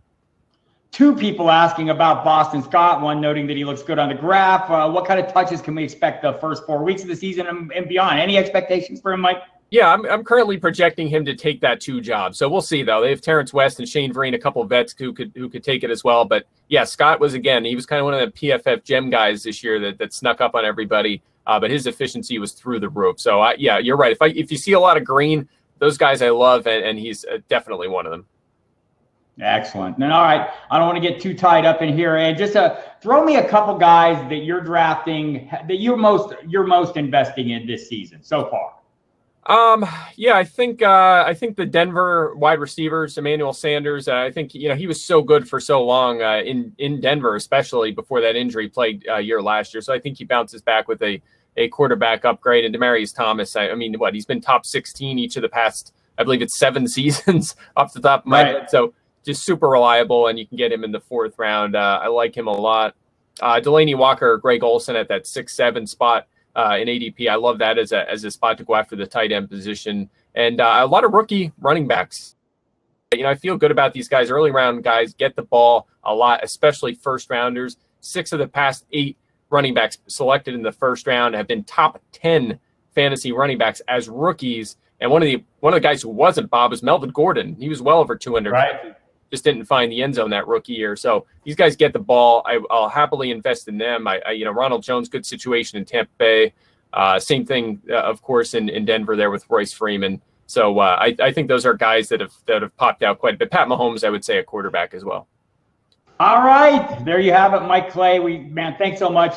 Love having you part of this. Wouldn't want to do it without you. Everyone, when do they listen to you? When can they catch you on SiriusXM?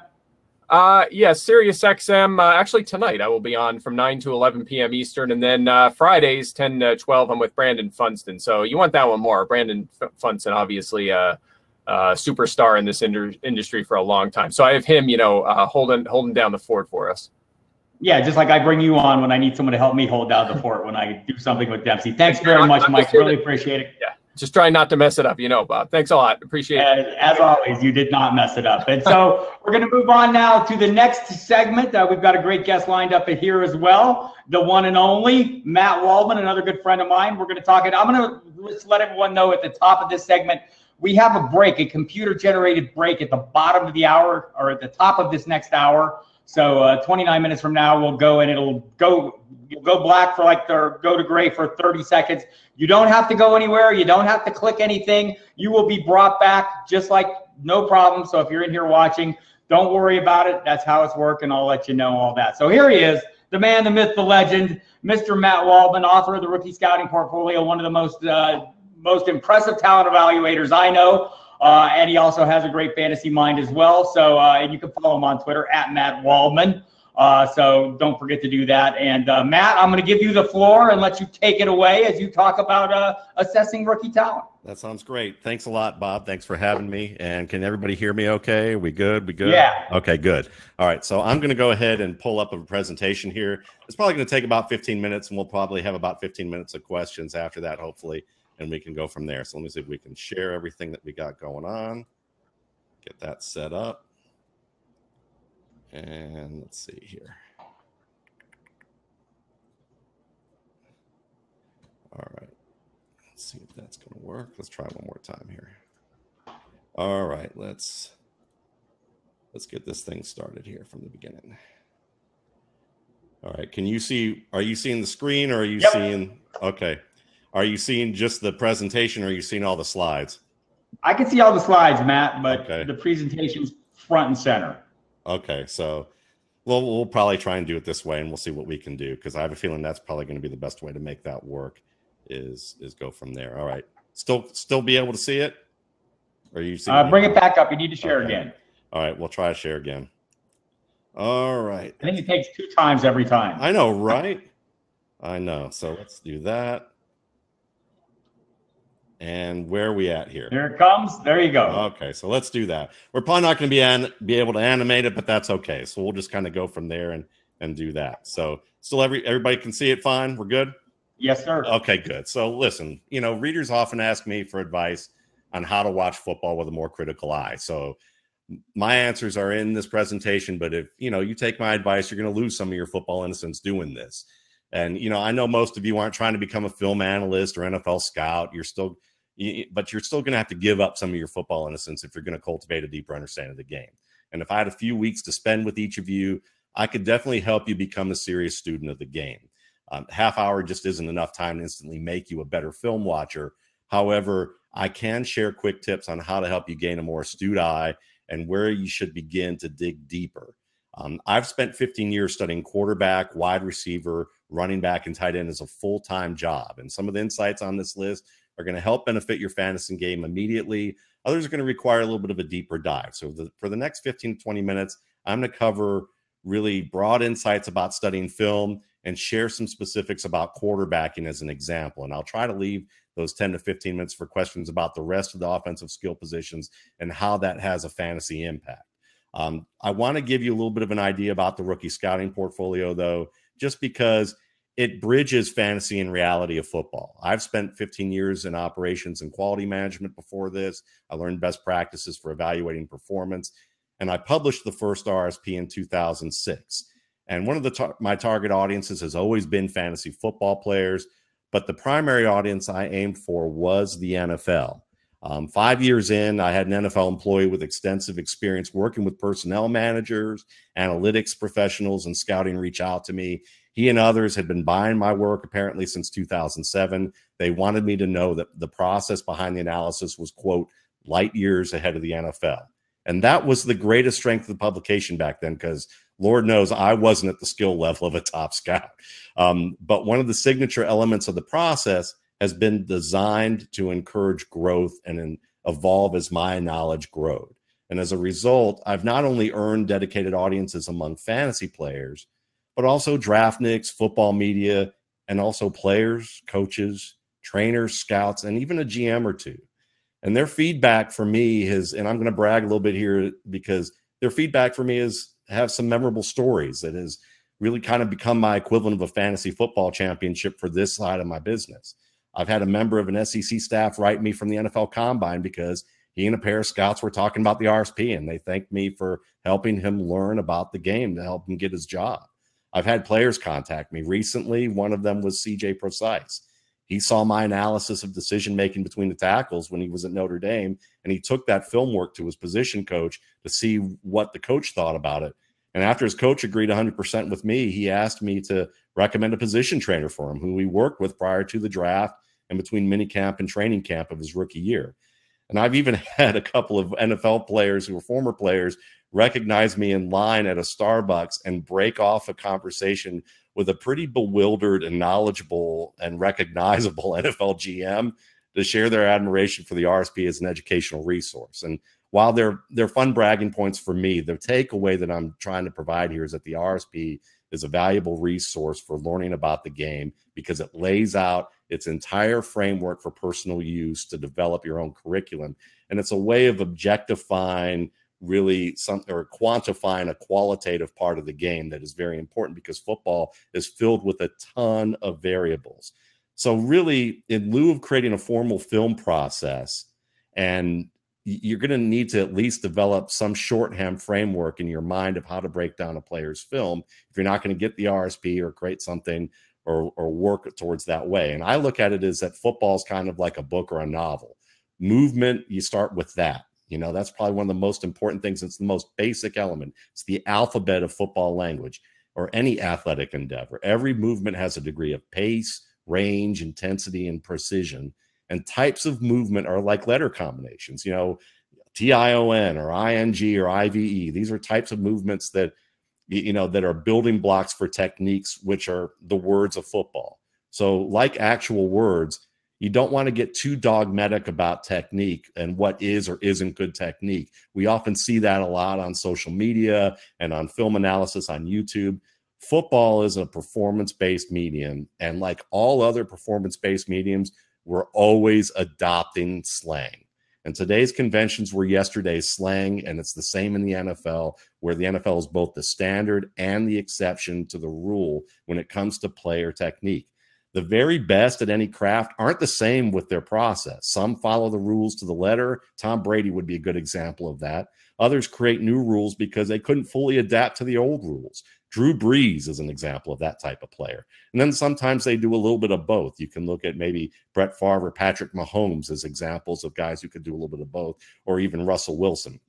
So on the most elemental level and the smallest detail, you should be looking at a player's movement as a mental and emotional reaction to what they perceive around them, and really look at that as detailed as you think, even more than you might be thinking, I'm really getting into the weeds here. But when you study these types of details, you're going to realize that these movements impact their technique, and their technique impacts their process.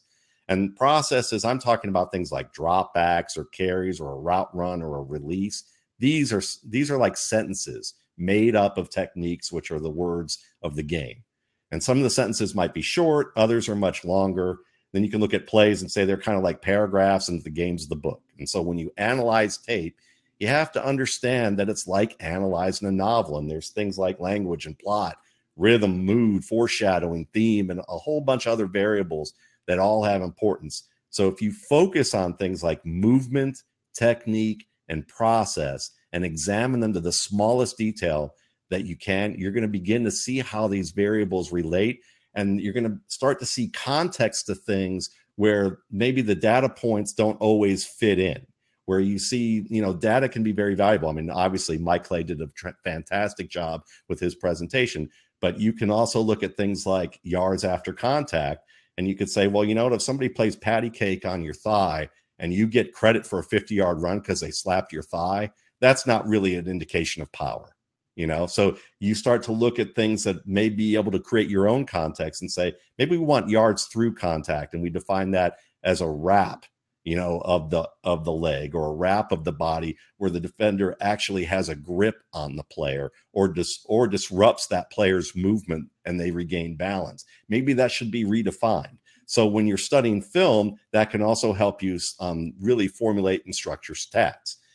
So let's talk about, quarterback play. Let's look at that here and see if we can get this set up. I'm going to see if we're going to go through this in a way where we'll watch this a couple of times here. All right.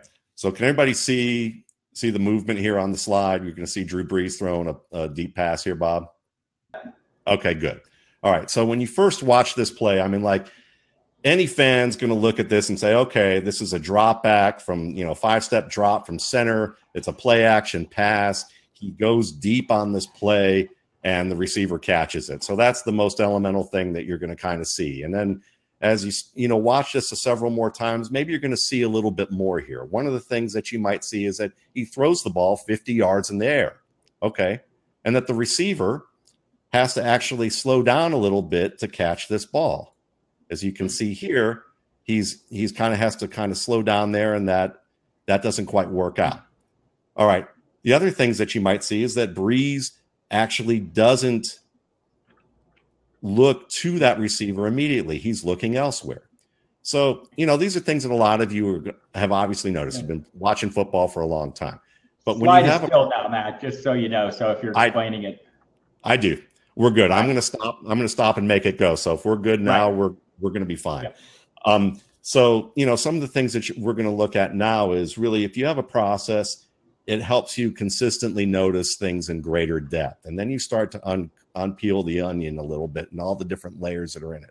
So we're going to start with some things like what happens before the snap. So I'm going to let this play one more time and freeze it right about here. Okay. So pre-snap, one of the things that you're going to see is, or just after the snap, is you're going to see you have a safety. He's over at the right side of the field, and he's playing a little bit deeper at this right hash. You have also a cornerback who's playing on the opposite side on the left, who's playing outside of the receiver that Brees is ultimately going to target. Well, based on what we saw with this actual play, you're going to see that there was no other safety on this side of the field. There's only one on this right hash, and he's way behind this throw. So we're still not getting the movement on the screen. So okay. Yeah, we've lost the movement on screen. Okay. It may be an issue with the broadcast. Then I'll just kind of show like this. Can you? Yeah, Matt, the same. It's probably it may be in a different tab, but I don't know what you're doing exactly. But can you see it at all? Can you see it moving? Yeah, I see the start, but we don't see the movement since. Okay, so let's see. And you don't see movement anymore? No. Okay. So, yeah, that's probably going to be, I don't know where we're going to be able to do that, but We'll be fine. So, yeah, we'll be fine. So we'll just explain it. All right, so fine. So one of the things about that is that, you could look at that play, and what you're going to see oftentimes is before the snap, Breeze actually was looking at one safety high. That safety's actually on the right side of the field. He's also looking at a triangle. There's a coverage triangle between a cornerback, linebacker, and safety that a quarterback wants to look at. But the receiver also has to look at that as well. And they have to be in sync and about what that coverage triangle shows based on each of the positions of those three players. And on that particular play on the right side of the field, you saw that there was no cornerback playing shallow. There were no linebackers in the area of the right side of the field, and there was a deep safety, and he was the only safety playing deep on the field. Whereas on the left side, where Breeze is actually going to target, you had linebackers a little bit closer to that side, but they were playing in the box closer to the line. You had the cornerback playing outside shade, and he is actually breaking.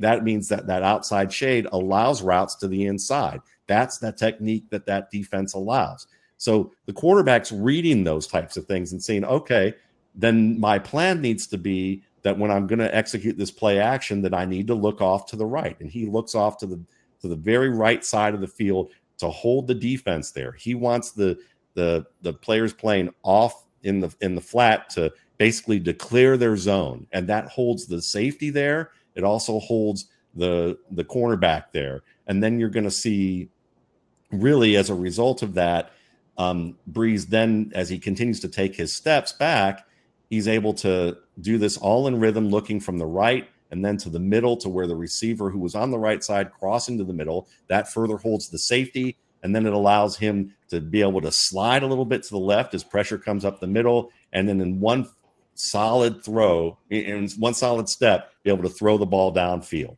And as a result of that, he's able to throw an accurate ball. So, as a result of this, not being able to see, unfortunately, not being able to show you this, there's things about technique that you can look at with this that range from where his feet are placed and how he's actually being able to deliver that ball with accuracy based on his footwork, based on the length of his stride, based on the timing and the release of the ball, and really also how his stance finishes during that release. So these are all types of things that, as when you're looking at quarterbacks, that's one of the things that you really want to be able to look at there is, is these varieties of movements, processes, and techniques.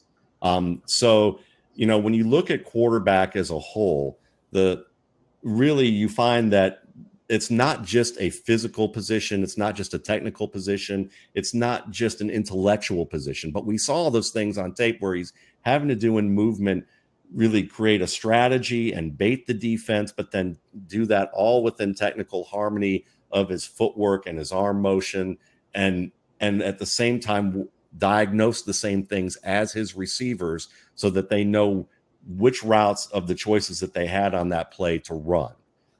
So, when you look at it from that perspective, you're basically looking at quarterbacking in a way where, there's a eyes, mind, feet connection. There's movement with timed routes, throwing mechanics. With throwing mechanics, you don't want to get too dogmatic with that. You want to look at it as it's a guideline in a sense. Sometimes we get too wrapped up in that, and we look at it like, say, a grammar Nazi who attends a play based on, cowboys in 1863 who had no formal education, and that grammar Nazi is sitting there, critiquing their language and their dialogue, because it wasn't grammatically correct. That's sometimes something that you see a lot of amateur analysts do when they're watching Twitter and they're talking about throwing mechanics. Really, you look at Breeze as a great example. His timing with being able to execute the look off of the two other players and the slide away and throw in time gave him all that space on the left side of the field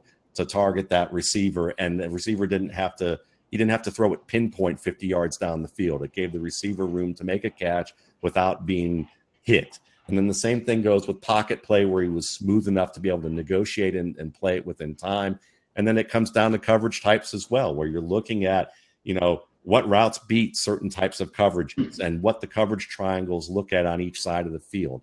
These are just examples of things that really, the more that you have a process, the more that you notice and the more that you understand how certain data points or analysis that people give can be incomplete or lacking the context that you're looking for. So, just overall things that you want to think about is, again, that the game's like a novel.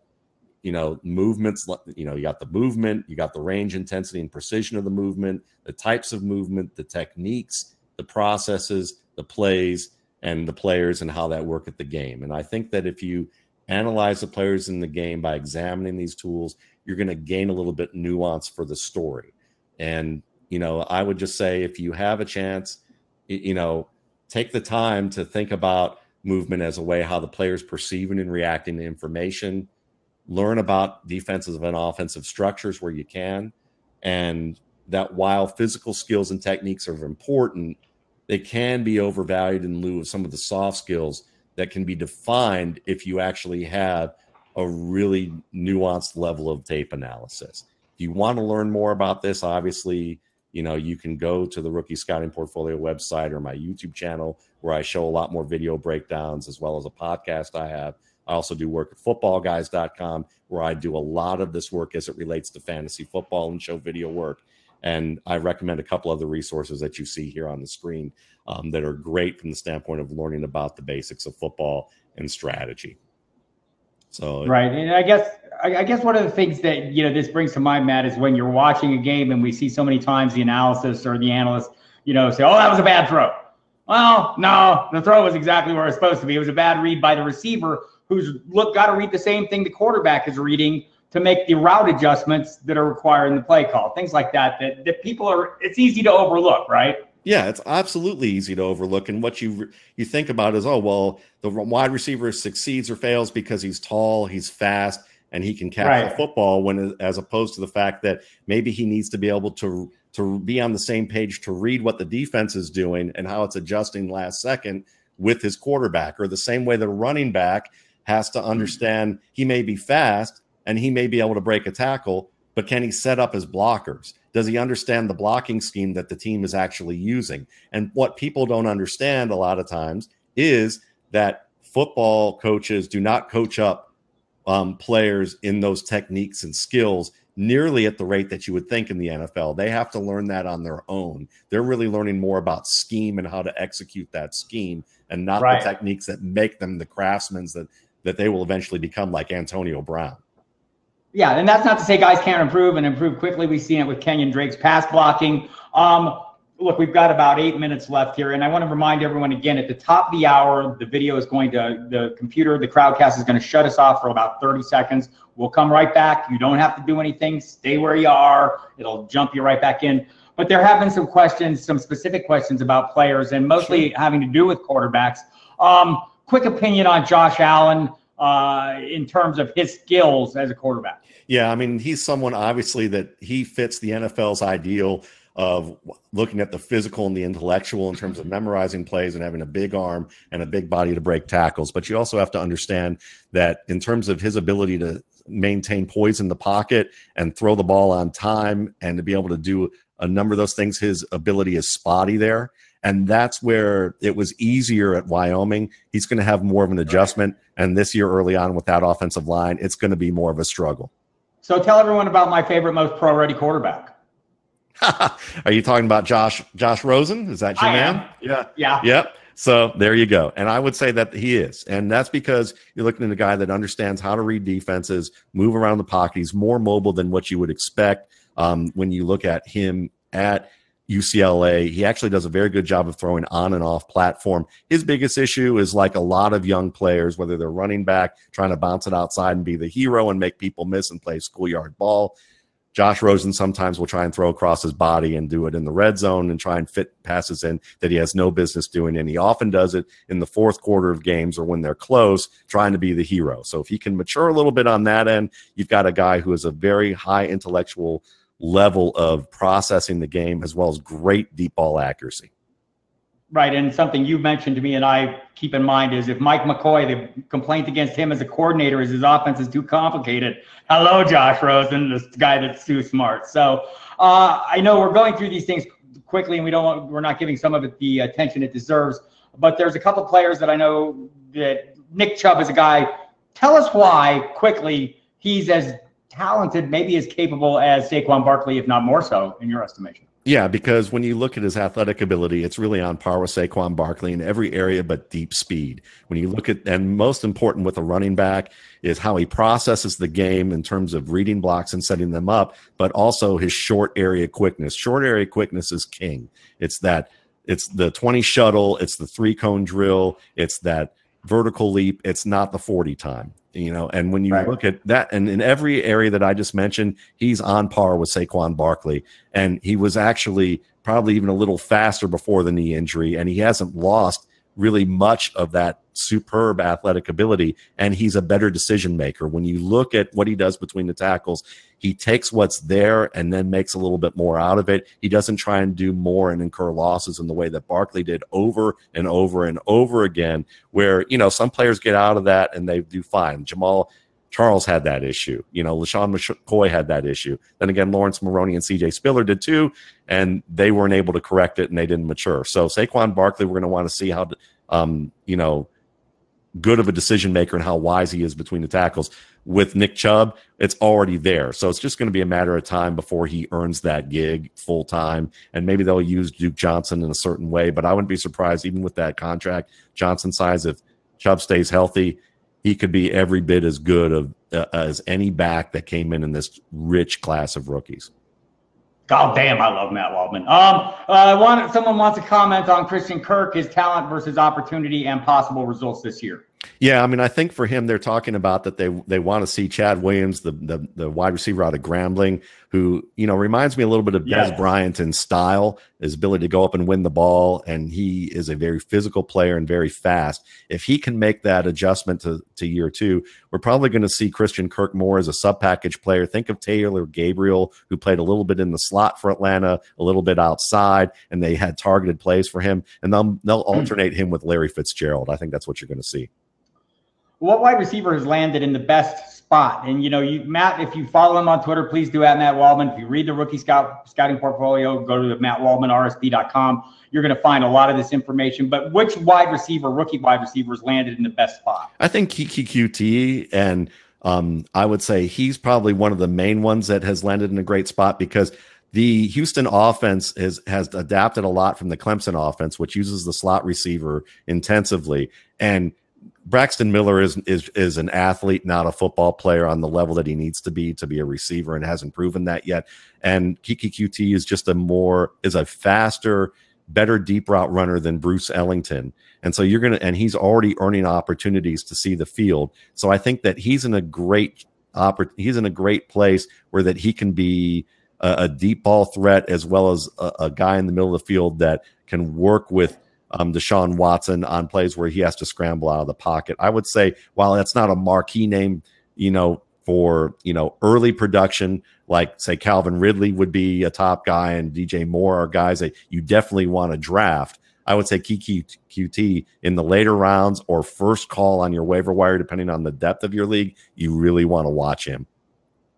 30-second hits here, Matt. Anthony Miller, good slot receiver who play a little bit outside. I think that it depends on how this offense is structured, but they like to go up the seams. So I think that he's going to be a good play in Buffalo. I'm getting a question about Dante Pettis, and the question was, how much could you love Dante Pettis? Number one wide receiver on my board, terrific route runner, great hands, someone who really understands the nuance. Think Marvin Jones, who I think is the most underrated receiver still in fantasy football, and deserving of a top 15 pick every year. General question, one player you think that's going to break out that no one's really talking about?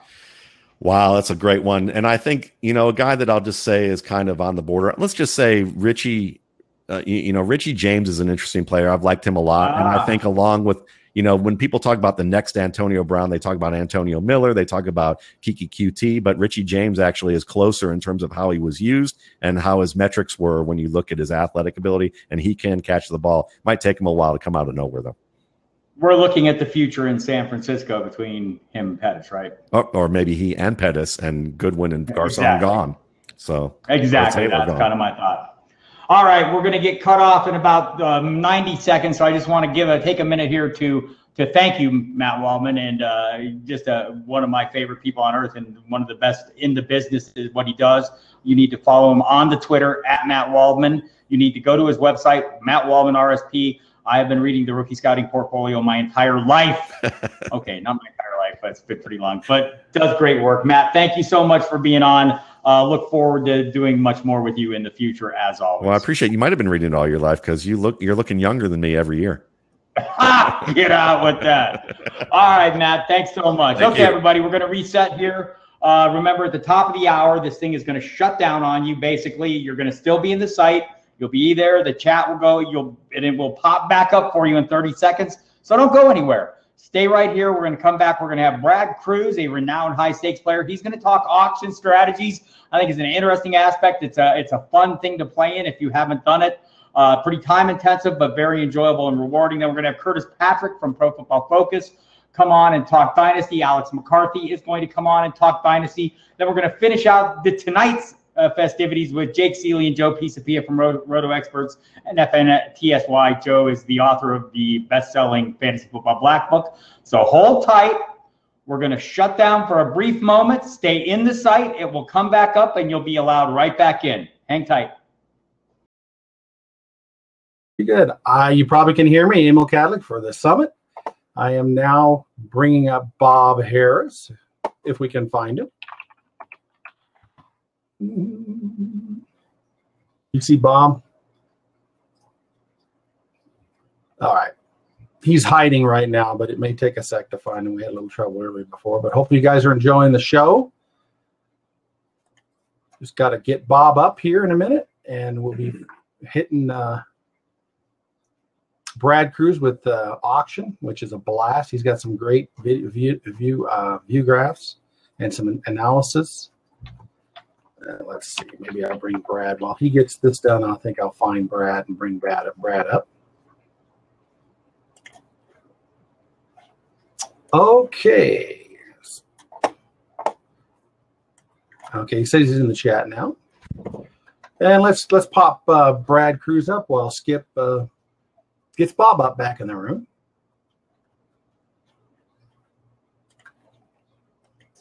All right. Oh, here we got somebody. Hey, Brad, Mr. Cruz, how you doing? Yep, we can't hear you, so maybe you don't have your speaker on. Oh. Is that better? That is perfect. This is Brad Cruz, who's a high-stake player. We're waiting to get Bob in. We just switched. Every 2 hours we have to switch, and sometimes it's a little hard to get people in. So you got me for a couple minutes until Bob shows up. And great to see you. Brad Cruz is a extremely good high-stakes player. Has done Fantasy Football World Championship. You were probably part of the World Championship Fantasy Football and all the other ones. He's one of the top-rated high-stakes players. And you're one of the best auction players. And if I recall, last year you played in at least 2 high-stakes auction drafts where you finished. It was in the Fantasy Football World Championship auction drafts. And didn't you win both leagues? Yeah, we actually played in 4 high-stakes leagues, 2 in the FFWC and 2 in the FFPC. And we won 3 and came in seconds in 1. So had a good year in auctions. Gee, that's pretty darn good. That is pretty darn good. Oh my gosh, we have Bob Harris back. My exile is over. My Brad Cruz hates me. Everyone knows it. He just get him out of there. I don't want that guy dominating my time. He spammed your computer. Welcome back, everybody. I'll let Bob take over. Thank you, All right, we've got this, and Brad, this is a great opportunity for all of us. I love playing auction, right? But man, there is some nuance to this, and I wonder if you just want to go through some of that to get us started, just to set the basics and get us ready. Sure. Well, would love to do that. Should I share my? Sure. Share your screen. Yeah. It might take you 2 tries. All right. Let's see if I get this right.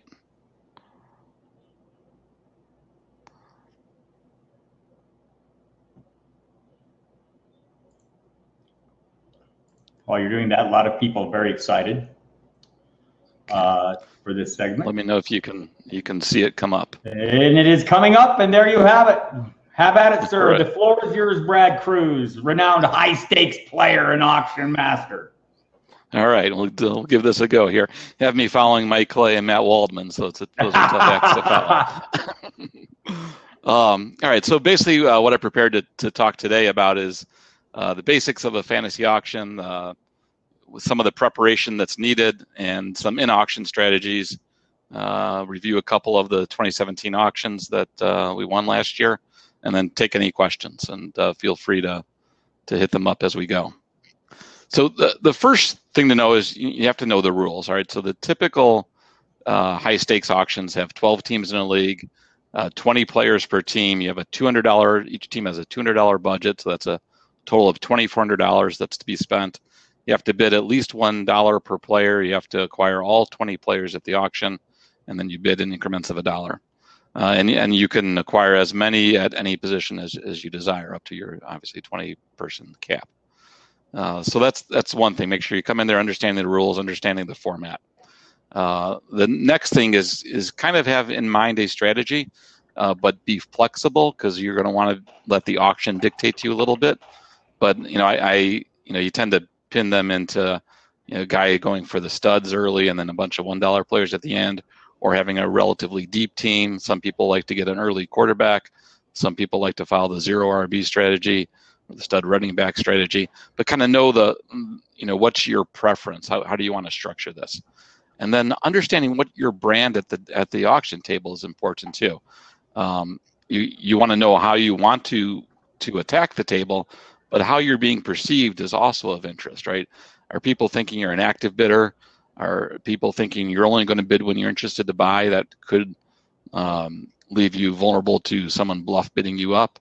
Are you only acquiring when you perceive there's value? Are you that value guy?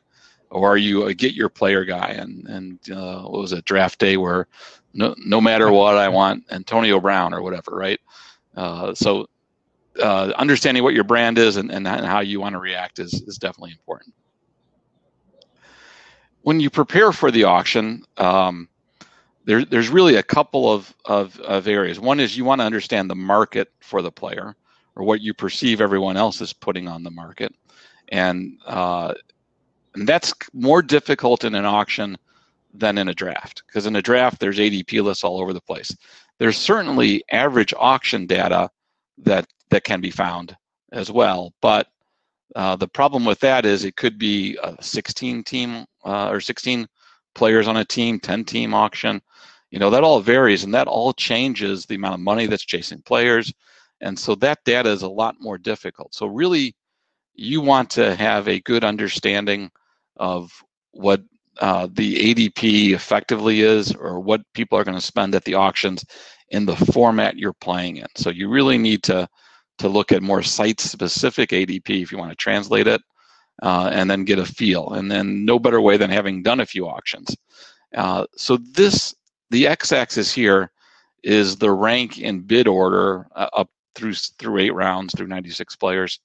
And then the dollars spent on the y-axis, right? And then these are the 2 auctions I participated in the FFWC last year, A1 and A2. And then I just drew a line every 12 spots, and that's effectively first round, second round, third round, fourth round, fifth round. Both of these auctions paid more money in the top 6 picks than is typical. So that definitely was key players up top that everybody wanted. Typically, the first round I kind of think goes in $40, maybe $39 up to $50, maybe $53. But people were really high on David Johnson last year, coming off of his 400+ point performance the year before, and so that was driving some high-priced talent off the board there. And this is a zero-sum game, right? You only have $2,400 to be spent at the auction. If you're spending a lot of money in the front of the draft, or in the front, then that money's getting distributed down the line. And we'll talk a little bit about that more later. But this will give you a feel for, intuitively, the ADPs, right? So if he's in the first round, he's going to be $40 on up. Second round, typically it's 30 to 40. Third round, typically it's 25 to 30. Or I'm sorry, 25 to 30. Fourth round, typically 20 to 25. As you can see, these were a little lower last year. And then it kind of goes on down until you get the $1 players in around the 13th round or so. So it's really helpful as players get nominated. You get a quick feel in your mind of what the market's going to want to spend for them, because you need to identify values when they come. The second part is you really need to understand what the value you believe is for each player, right? So this can be quick, download some projections and work the magic, or you can spend a lot more time figuring out, who do I really like here? So what I do is, I download projections from a handful of sites, massage them as I feel appropriate.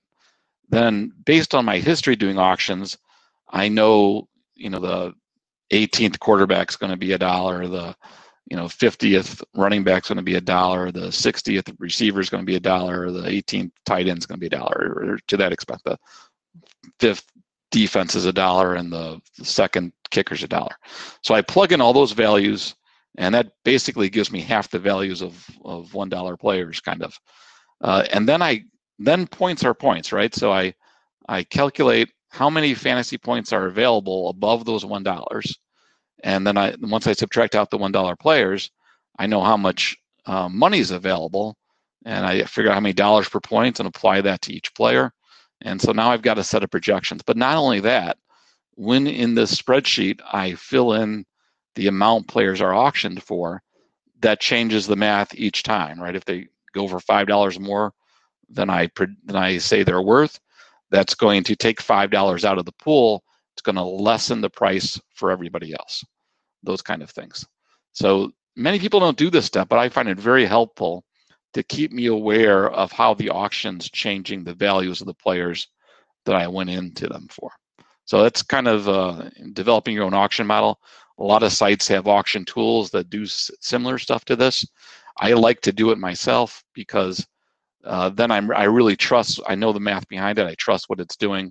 And if I think Stephon Diggs is going to have a blow up year, and I think he's going to score 300 points, then I know he's worth whatever it is to me. If I think he's only going to score 200, then I've got a different value for him. And the dollars change with each auction to player. Okay, so that's kind of hitting a little bit on the preparation. So now we intuitively have the value that we think the market's going to spend on each player, because we understand ADP and we understand the format, how many dollars are being auctioned, how many teams, how many players. So we know that curve. And now we know how we value that player based on our own projections and the monies and values available at the auction. So now we're really set to go. And that's the basic prep. The next thing really is to be attentive, because unlike a draft, where if you're drafting on the ends, you might have 15 minutes or so, 20 minutes between your pick and your next pick, because it's got to go through 23. An auction, there can be a value hit at any time that you want to jump on. There could be that your go-to guy gets nominated at any time you want to get on him. So you got to be able to strike when that value presents itself. And now you've got the tools to understand when it is a value. So as long as you're attentive, it works out pretty well.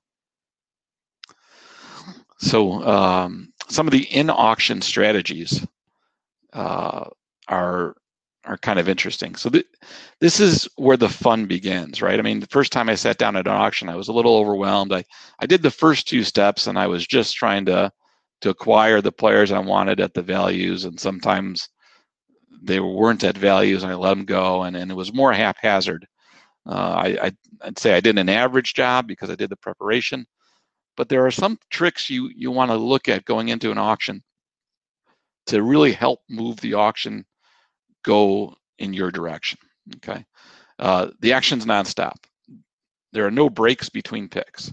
This is the difference, I say, between cross-country skiing and downhill skiing. Or cross-country, you get a good view of the landscape when you're drafting, and and it's good exercise and it's fun. But downhill skiing, you have to be attentive. There's no closing your eyes. I found that the best auction teams are typically better than the best drafted teams. Or we've had the top regular season scoring team in the FFWC each of the last 2 years, and our best auction teams were better than those teams. So it's you really can differentiate yourself if you know how to play an auction. All right, so with that being said, the in-auction strategies, I break it up between money management, nominations, and how aggressive you want to be bidding in the early, the mid, and the end game. In the early phase, you want to spend, let me say, up to 80%. I typically won't spend less than 70% on my starting core that I believe are going to be, weekly starts. They're not game time decision starts for me, or weekly matchup decisions. The mid phase, I focus on collecting upside players with value. I'm looking for guys who could put in their best year to date or for their career, not guys who are probably not going to meet last year's number. That's why they're falling off, because as veterans fall off the cliff, they don't usually do that gracefully. And in the end game, the goal is just to have a few extra dollars than players, so you can rifle shoot a couple guys, maybe a handcuff or whatever you feel is needed. But you don't want to have a ton of extra money, because there's usually not enough value at the end of the auction to capitalize on all that money. Nominations, and the key thing really in that early phase is you want to use nominations to change the player values.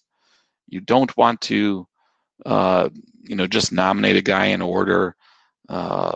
You're looking to put pressure on the league to figure out, do they know what that guy is worth better than you do? And if you've got a pretty strong understanding of what he's worth to your team, if he goes cheap, then you pull him. You make sure you grab him.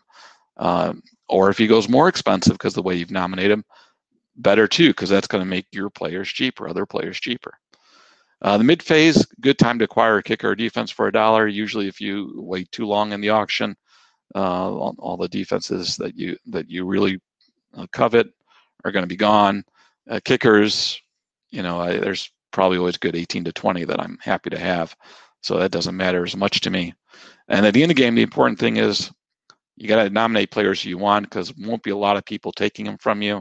So you'll get a lot of $1 players. And the key thing about an auction is only the nominator can get a player for $1. So if you've got a guy out there you want, probably risk it and nominate him for $1 and see if you can walk with him. Bidding. I recommend being aggressive in the bidding, especially in the early phases. But you have to know why you're bidding and how high you're willing to bid. You don't just want to bid for the sake of bidding, but you don't want people grabbing big deals on players. And there's a few examples in my past that, I get stuck with a player I'm not targeting, but he's going for, $5, $10 less than he should go. The auction leaves him for me, and I wind up really having good value at the end of the day. In the mid phase, I'd avoid a pure bluff. Certainly bids without a basis for them. It's too easy to get caught in these rounds, because there's a time in the auction where there's an inflection occurs between people are euphoric to go get players. So people start saying, hey, I might be running out of money, and they start, trying to do the math, and so you could get caught with a guy. But that's also where value comes in, when people start pausing and stop being aggressive. And then in the end game, you want to use that extra money to go get the player you want, and look around at the competition. So one of my favorite nomination strategies to change the value, you can look at the 2 auctions I did last year. The first auction, I was able to nominate QB3, I think that was Drew Brees last year, as the first quarterback nominated, right? So I think Rodgers and Brady were probably the top 2. And you want, so my strategy, as most people's are to, fish in the later round of the quarterbacks. Or historically, I found that if you pick up 2 quarterbacks in the 10 to 13 range, you're statistically as probable to have a top 6 quarterback if you have 1 quarterback in the top 3. And so I tend to use that and even go deeper a lot of times. But anyway, so if I nominate QB3 as the first quarterback, there may only be 2 guys in that auction that want a top quarterback. I need them both in the auction bidding on that quarterback to create a market, right? I may need to be in there creating that market too if I sense that there are other people who want to make sure they land a good quarterback. So in A1, I was successfully able to get Breeze acquired for $15. And then as you can tell later, Brady and Rodgers built off that floor because those guys who didn't get Brady or Rodgers know they're going to spend at least as much as they spent on Breeze. And everybody in the league knows that. So you're giving some safety for other people to bluff bid to get that value up. And that succeeded. In A2, I was not able to get the nomination of QB3 off before somebody throws off the top quarterback. Then they throw off the next quarterback. And then the ceiling is built. So Rodgers goes for $16. Brady goes for $14. Breeze goes for $11, and on down. And you can see how this strategy changed the value not only of the top 3 quarterbacks, but of every quarterback. There was only $1 difference spent on quarterbacks between these 2 leagues, but massive different change in value for all the quarterbacks, at least all the startable quarterbacks or projected startable quarterbacks. So we talked a little bit about enforcing value. So even though both of these, I feel, spend more money on the top 6 players, you can tell there was still a difference between A2 and A1. And where did that value go? Well, from the last part of the first round through the third, you can see the orange line was pretty much always cheaper than the blue line. So it certainly took its effect, and that fairly predictable too. When you're spending a lot of money up front, you know that discount's going to come, and it's probably going to come in the second and third round. In those auctions, even though the graphs look pretty much over the top of each other, there are disparate impacts for sure. So this auction was done within 24 hours of each other. For these players, no real difference in data was occurred. Elliott was thought, he was still going to trial, and it was pending whether he was going to play week 1 or not. But big differences. Bell went for 62 and 1, 55 and the other. Julio 59 and 52. Elliott 41 and 30. McCaffrey 25 and 39. Dalvin Cook 25 and 33. And what I highlighted are the 2 players I wound up acquiring for very different reasons. McCaffrey at $25, I really like that value. I thought he was a good second round player last year, and so at $25, I'm attentive and I pull him off the board. The other league in A2 with Elliott was very different. I was staying away from Elliott all year, figuring I know he was going to get that 6-game suspension. I thought maybe he was worth a third round pick, but he was going on the second turn as indicative of the $41 price in A1. So when he paused around $25, I went in at 26 and then toggled back and forth with the guy to 30, and then he let me have him for 30. Turned out, it wasn't an unreasonable price for me, but I clearly was going to walk him up to 35 because I felt pretty confident he would go to the upper 30s. Turns out I get him at 30. Didn't really have him for the playoffs, but he certainly helped me to a 12-1 record in the regular season, and we wound up winning in the playoffs as well. So this is all part of being attentive. You don't know when these values come in. Only $3 total difference between this group of 5 players, but vast swings on those players. And it depends when they're auctioned off, what the money count is at the time. A lot of variables come into how this happens, and this always happens. So this is not unusual. So with that, I'll review some of the auctions, or these 2 auctions that I've talked about, and where I was with these early phases. So both cases, I acquired my elite core. One I spent 84% of my money. The other I spent 71% of the money. And basically, I stayed out of the first round, other than Elliott's 1.12. I got him for $30. and Melvin Gordon 201 for 34. I was basically spending second round, third round, fourth round money fishing in that talent pool because the top 6 guys were really expensive, and got pretty good deals there despite spending a ton of money. So in the mid phase, in A1, wound up getting Jimmy Graham for 11, Moncrief for 6, and then filling kickers and defenses. Also got kickers and defense in A2, picked up an inexpensive quarterback, got an upside player who panned out in Alvin Kamara, and then got a couple of receivers to round out that receiving core. And then added some depth in Tyler Eifert and Evan Ingram to the tight end position.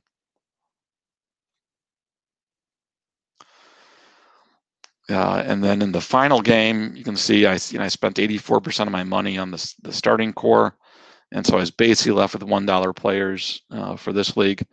Kind of an interesting note, in this format, you're drafting before the Thursday night opening game, and you get to make the decision on the starting lineup after the game. So I picked up Bradford as a $1 quarterback I thought could have a good year if he stayed healthy. And I picked up Alex Smith to give me a 2-way go on Thursday night. Turned out Bradford put in 29 points week 1, and Alex Smith put in like 35. And obviously I played Alex Smith after his big Thursday night opener. So that turned out pretty well. In A2, I was looking at, mostly these are younger guys other than Sproles, trying to pack on the team. As you can see, most of the time I didn't actually nominate the player that I collected. Kevin White, he was my last nomination to just spend my money and look for a guy who could maybe jump out, who obviously didn't. So that gives me, I guess, 5 minutes for questions, if anybody's got any questions. Loved it. A couple of the questions is, one that GHU 76, he's done several auctions already. The running backs to him seem way above their projections, and he can get a lot of wide receiver 2 and 3s for cheaper. How crazy is it to go 0 RB in an auction? I think it's the easiest place to go 0 and RB, right? Because you're in full control of what you want to do with receiver, tight end, quarterback. I wouldn't ever go into an auction saying I'm absolutely going to go 0 RB, because you might wind up that this running back you like all of a sudden is a value. Then you take him. All these strategies work if you get good players, right? So I've seen stud running back work. A couple of years ago, we went David Johnson, Elliott, LaShawn McCoy, and DeMarco Murray, and that formed the core of a great team when everybody was going 0 RB. Murray was actually my 6th round pick, and which sounds crazy today, the way running backs are going off the board. So yeah, I think 0 RB is very, very doable, but I wouldn't go in saying I'm going to definitely do 0 RB. Right. Jim Day has a question. Jim, by the way, thanks again for being out there in the chat, just adding value to the summit. Really appreciate you. Everyone who's out there doing that. There are others. Dave Turney was here earlier, and tons of them. But Brad, he tends to early nomination of hyped players. He doesn't want to get cash on the board. How do you feel about that? Getting the hype guys out of the way, essentially. Yeah, in the early phase, money is out there. People are going to spend more. So if a guy's hyped up, he's probably going to be overvalued. And so if you're not targeting that guy to go acquire him, then that's a good time to nominate him. Though I have noticed, if you're got the very first nomination, a lot of times a guy might slip through underbid, especially if he's not one of the big names, right? So if you nominate a 3rd round guy, a 4th round guy, first one, and no one's sitting there saying, "Oh yeah, I want," they're all thinking, "I want Le'Veon Bell, I want Aaron Rodgers," and a guy comes in and the market is not set yet. So sometimes that guy might go real cheap unexpectedly. And just in case you missed it, this is Brad Cruz, high-stakes player, well-known high-stakes player, auction specialist. There's a question here, not necessarily auction, but it is kind of bid-related, and I thought it was interesting to see your thought. What's the perfect amount for a blind bid on waivers when you're playing season long into the high-stakes leagues like that? I've heard different theories. I have my own. I'd like to hear yours. It's more art than science. My Right. brother and I argue over this all the time. We manage the teams together. And So I've done a couple of times. I've looked back to try to figure out the value, and of course everything starts with a projection. How many value points do you project him? So if let's say 9 points is your baseline receiver, how many points above that he's going to get, and for how many weeks? And then I like to bid between $5 and $10 times that value points for to get a ratio of what's a successful bid that's worthwhile. Of course, you can go heavy, take them off the board, but then you don't get another swing usually. So I like to say in that $5 to $10 per value point.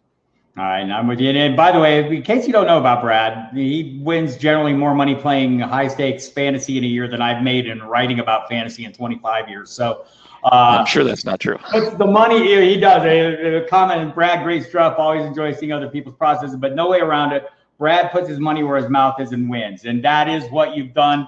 Really, thanks for this presentation. I learned a lot. I'm sure the audience did. So we'll have to do this again soon. Thanks, Brad.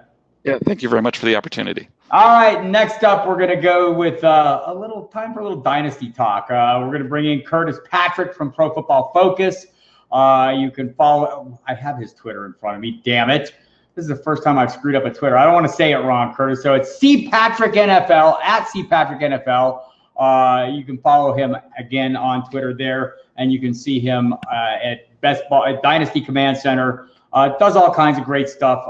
Really enjoy his work. I've had him on my Sirius show some. So I'm going to give you the floor, Curtis. Turn it loose. I'm here for you as you need me, and we'll curate some questions for you if we get to that point at the end. Awesome. Thanks, Bob. I mean, first off, just kudos to the whole Diehards team. I mean, this summit is honest. I mean, it's kind of unprecedented, first of all, to get all these different people from all the different backgrounds and industry together. You've got players, you've got analysts, you've got scouts. I mean, this really is an honor to be a part of it. So as Bob mentioned, everybody, Patrick, I'm the lead dynasty writer over at Focus and fantasy analyst, doing some best ball stuff. And hopefully some earlier to listen to Mike Beers and all of his great best ball stuff. He's my partner side with Best Ball Commands. We might get into a little bit of the side of that same business a little bit later. But what I want to do, and this is kind of weaving in back of what Matt Waldman did an hour ago, is talk a little bit about rookies from a fantasy aspect. So Matt is, I mean, literally one of the best in terms of recognizing and just having such all around and knowing how he wants to rank someone as an NFL player, and then later on as a dynasty asset. I focus more on, okay, now these people are in the league. How are we going to value them in our dynasty league? How are they going to score fans? And I think the big debate is after Saquon Barkley, who's the RB2? I mean, because I've heard so many different arguments, most of them cogent. I mean, there's a handful of guys when you really think about all the backs who have first-round rookie dynasty ADPs right now. Besides Barkley, you've got Geis, Chubb, Penny, Jones, Michelle, Freeman, and Carry-On. It is why I'm going to hold on just for a second. Can you guys hear me okay? We hear you fine, Curtis. I'm seeing the questions down there. We're having some issues with your image, maybe your connection a little delayed, but as long as you're good going ahead with the sound, we're going to bear with it and, listen to you and see if the connection doesn't pick up so we can get the picture as well.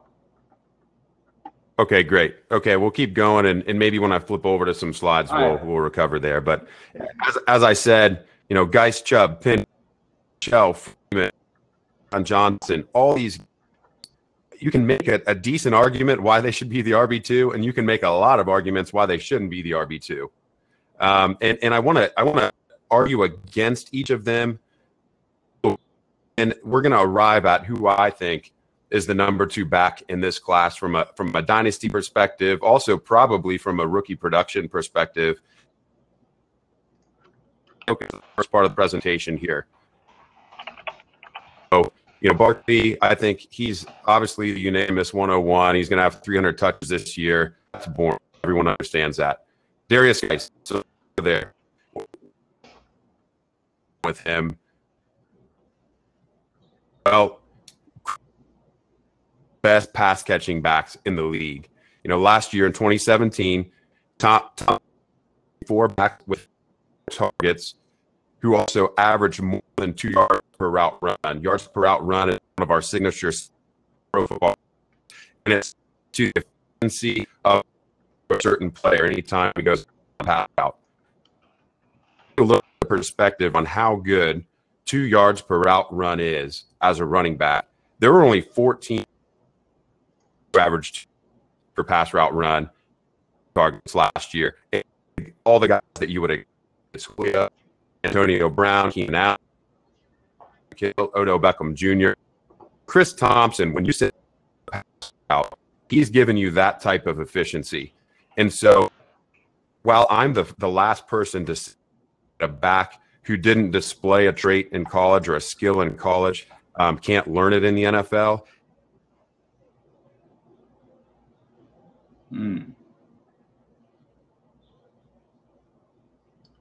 All right.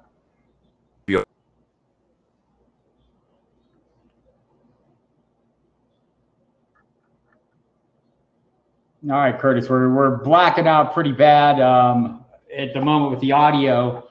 Maybe we can try and reconnect. Let's give it just a minute. Maybe you could try and reconnect, and we'll see how it goes. Again, Curtis Patrick from Pro Football Focus talking a little Dynasty. I like the way he's spitting this off of what Matt said. It's something if you're into Dynasty, rookies are obviously a big deal. You get into the rookie drafts. This is a key component of what we're doing. So we'll try to reconnect and get him back up here. In the meantime, go back to some of the questions that I had. One of the things was, Mike Valverde asked, what are the appropriate later money values with it a given sum? Like, so we have a $200 team bank. How do we know if someone like Andrew Luck at $9 is too much or if that's cheap? And yes, we did lose Curtis, but we're working to bring him back. We'll get him back as quick as we can. Just a little connection. We did some testing with it, and everything went well. So we're going to send him a new invite and get him back in here. Let me let him know that. I can only type and talk so fast. So anyway, on the thing, is the general rule of thumb in auctions, and I'm not the Brad Cruz auction master, but I play enough. For your top players, you're looking to spend maybe 50%, right? So kind of work off that. Beyond that, if you get 1 or 2 studs, your top stud is going to be 25% of your auction value. And so if you work from that kind of level, that'll work out pretty well. If anyone just has any general questions for me while we're trying to get Curtis back, I'd be happy to answer them. See if I've got any more here, or if anyone had. By the way, blind, and yeah, we do have some issues. This is connection speed, and we'll work through it. One of the things that I do on blind bid waivers, I know Mike Dempsey has a theory. If you're in a redraft league, whatever you're in, and you're doing your weekly waivers, what Dempsey does is spends all his money at first because he's thinking the guys that he's going to need or the guys he wants, the guys that emerge quickly. He'll spend 90% of his budget, on a first pick, on one pick. I am more conservative. I wait a later. It is, though, a matter of personal preference. I love what Brad said. You take a little bit of you try to project. There's Curtis, and he looks shiny and new. Curtis, please jump back in. That's good. Can you hear me, man? Yeah, and you look great, too. This looks like a much better connection. Back to you, Okay, sir. Great. Yeah, what actually happened is my Wi-Fi kicked over to my wife's hotspot. So I was on the wrong Wi-Fi. So sorry about that, guys. I can pick right back up where I was. Please do. Did you hear any Nick Chubb stuff? Did you hear any Nick Chubb? Pick up there. Okay, so we talked a little bit about Darius Geis and some of the questions there, mostly due to Chris Thompson and how efficient he is as a pass-catching back. Nick Chubb, it's a lot of the same questions. Now, I think Matt raised a lot of great points about Chubb as a prospect, and I love hearing him say, as a Cleveland Brown, Barkley, maybe Chubb is on the level of Barkley in most athletic categories, but he's going to face a lot of the same problems as Geis. I mean, Duke Johnson, also one of those 4 backs with at least 50 targets to average more than 2 yards per route run last year. So, they just extended him. I don't worry as much about Carlos Hyde, but in a PPR format and Dynasty, it's hard for me to just see Nick Chubb how's he going to get the 50, 60, 70 targets that we want to see from these elite top 5 guys? It's hard for me to see, and I really have to squint in year 1 Because is the team just going to ignore Carlos Hyde altogether? I think we could see a little bit of a delay for Chubb taking over, even as the lead back on early downs in Cleveland. So now let's go to Rashad Penny. First-round pedigree. Kind of shocked everyone as a first-round pick. The only guy that's standing in his way right now, it looks like, is 2017 seventh-round draft pick Chris Carson, who averaged 52 yards rushing per game and scored once in 4 starts last year. The knock on Penny has been his pass catching, his pass blocking. So I want to talk a little bit about pass blocking and what it means as a rookie running back coming into the league, because it's always one of the things that I hear draft scout Twitter rail on. If you can't pass block, you can't get on the field. Well, it's true that Penny ranked worse, graded worse as a pass blocker than a lot of the other backs in this class. But let's talk about exactly what that grade is made up of. So the smart football guys, the film evaluators over at Pro Football Focus, actually grade pass blocking efficiency. It's part of how we work up rookie prospects over there. And this is on the football side, not the fantasy side, but we're going to blend them together here. Rashad Penny allowed 9 pressures on 62 pass block attempts last year. So he had a pass blocking efficiency of about 89%. In other words, about 89% of the time, he did do his job on a pass blocking attempt. The quarterback wasn't pressured by his man. So now let's talk about Saquon Barkley. Are you guys hearing Saquon Barkley has trouble in pass blocking? I haven't heard that. Now, maybe some people are making that argument. I haven't heard it. Barkley allowed 8 pressures on 83 pass block attempts. So his efficiency rating was like just under 91%. So we hear that argument against Penny. We don't hear it against Barkley, but essentially like 1/100th of the time, Penny didn't do the job that Barkley would have done on a pass blocking attempt. So, now if you want to grade how bad was the pressure that was allowed, I'll let the football guys talk about that. But when I hear someone say that Penny can't learn to be good enough in pass blocking to stay on the field, I just kind of throw that out the window, because he compares favorably to other backs that we're not saying that same narrative about. The other thing is, I don't care if a back can pass block as long as he's not going to get his quarterback injured. I would rather have him out there running a route. I mean, how many times do you think Duke Johnson stays in to block for the quarterback? I mean, we want those guys out catching the ball. So that's an interesting thing with Penny. Ronald Jones. Okay. So Ronald Jones, he was really brought in to be the big play threat. He was one of the better backs in college football last year in terms of having big plays. I think he was 7th in number of rushes over 15 yards. So, he can create offense for himself. He's very elusive. Didn't show much in the passing game. Doesn't really worry me there, except offensive coordinator Todd Monken has already said they re-signed Sims to be the 3rd down back, and the team's very happy to have him back in that role. All the beat writers have been very consistent, pounding the drum really since April 27th after Jones was drafted, saying that Peyton Barber is still going to have a role. So I like Ronald Jones. I think he has some good traits. Matt could probably tell you a lot more about those traits than me. But when I look at the situation as a dynasty owner for Ronald Jones, very difficult for me to envision massive fantasy scoring opportunity when you look at the situation he was dumped into. Sony Michel, okay, New England Patriots, high draft pedigree here.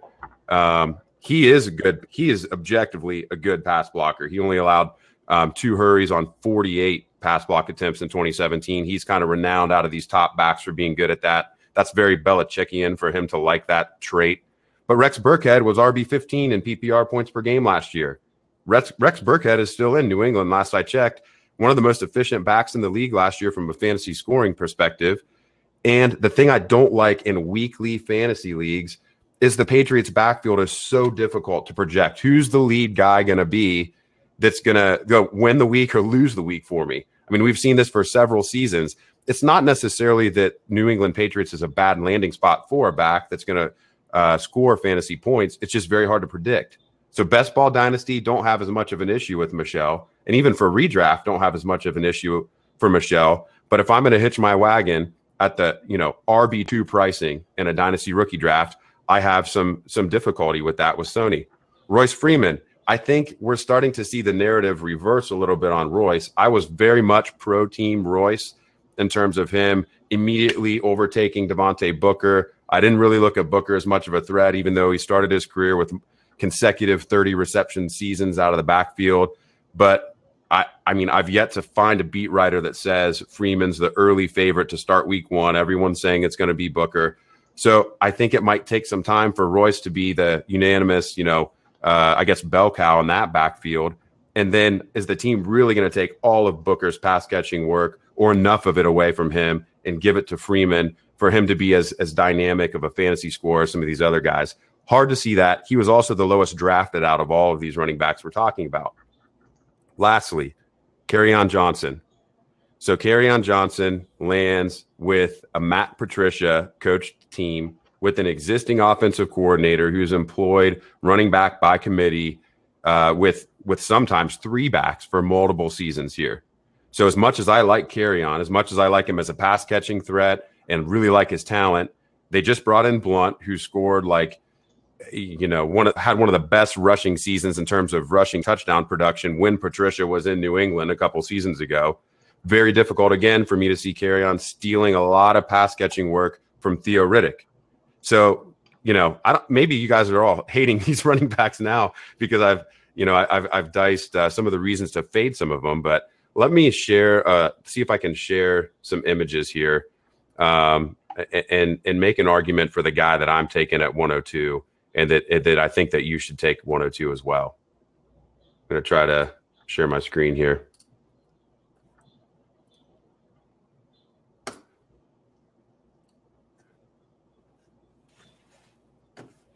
Okay, is that? It is coming up now, Curtis. Okay. There you go. Okay, so I'm going to start loading some of these other things up here, and again, I guess we're a little bit ahead here. Let me go to the next slide here. Here we go. Yeah, there's a little late. Here's the one I wanted. All right. Here's the one I wanted. That should come over in a minute. Yep. So when we look at Rashad Penny's 2017, 2,248 rushing yards, 5th most single season all time in Division I college football. Look at the other names on this list. No slouches. So we've got Hall of Famer Barry Sanders, Hall of Famer Marcus Allen, Melvin Gordon, who's one of the best backs in fantasy today, and Kevin Smith.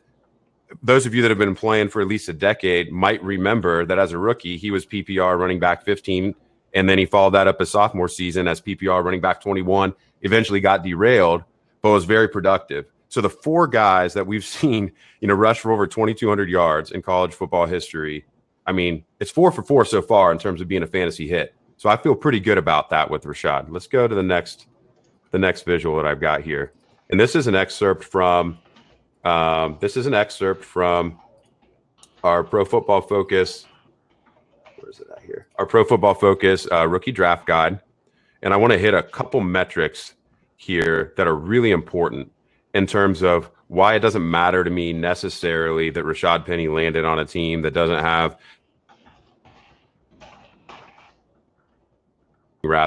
and that might be an understatement. But let's look at some of the stuff that he did, okay?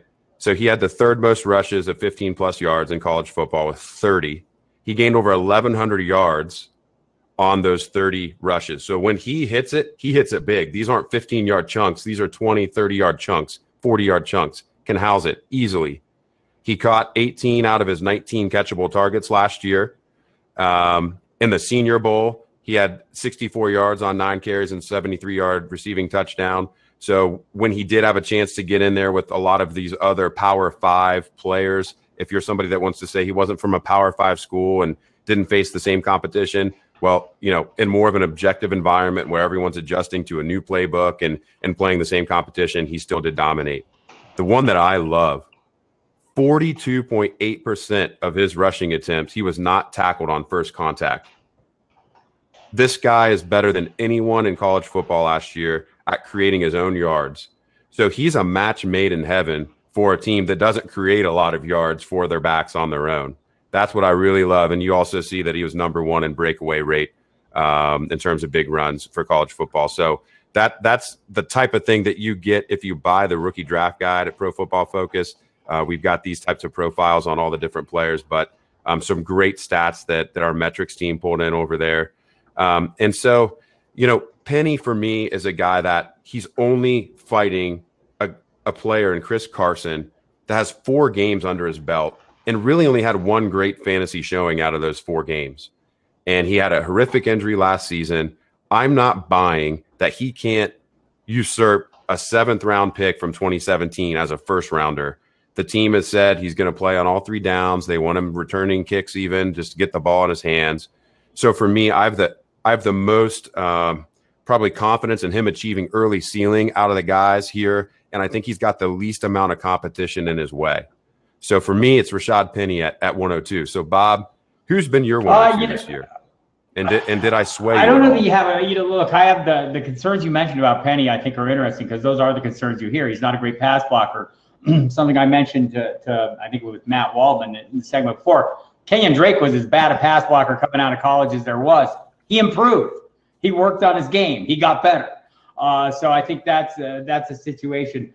I think my 102 has been Geis, and you've added to my concerns. I guess I'll say that. I just look, I'm not a draft Nick. I'm an opportunity Nick, and the problem for me is going to be Chris Thompson. You're right, but I still like that early down possibility. I like his offensive line, and I guess that's a question I throw back to you. How much does the offensive line come into play? We know that, the what everyone's saying about Seattle, their offensive line's horrible. I thought they got better late last year after they got Dwayne Brown. They seem to be a little better. Are they going to be good enough? Is that a concern for you? And how much do you weigh that in your projections over the long term? Because that can change, right? So for me, I'm not going to try to pretend to be an offensive line expert. Okay, I think there are some fantasy analysts that would pretend that they are, or that they might look at some sort of offensive line metric and really understand it. Or I'm not going to do that. But what I'm saying is, I don't see big obstacles in front of Penny to get the opportunity that we want in year one from a rookie running back. I see those obstacles for the other guys. I also think that just in general, so let's talk cloud level now. I think Seattle's going to be a pretty bad team this year. Their defense is bad. And so whoever is catching passes out of that backfield, highly, highly valuable. So if I can get Penny to 12 to 15 carries and 4 or 5 targets a game, I mean, he's basically a low-end RB1, and I haven't even talked about whether he's even efficient or not. So for me, team goes out on a limb, invests almost kind of an upset late first-round pick in this guy. I mean, the GM is going to want to look right on this. And so unless he's just terrible and they just whiffed, I'm telling you right now, there is no way Chris Carson is out snapping, out producing, out fantasy anything Rashad Penny this year. It's not gonna. This is something I talked about in my talk yesterday about news and looking down the drinking straw. When we hear this news, all of a sudden that, Chris Carson is a thing again. Well, he's a thing today. Let's give this a week. And there's a lot of talk in Denver about the trio there, and Devontae Booker.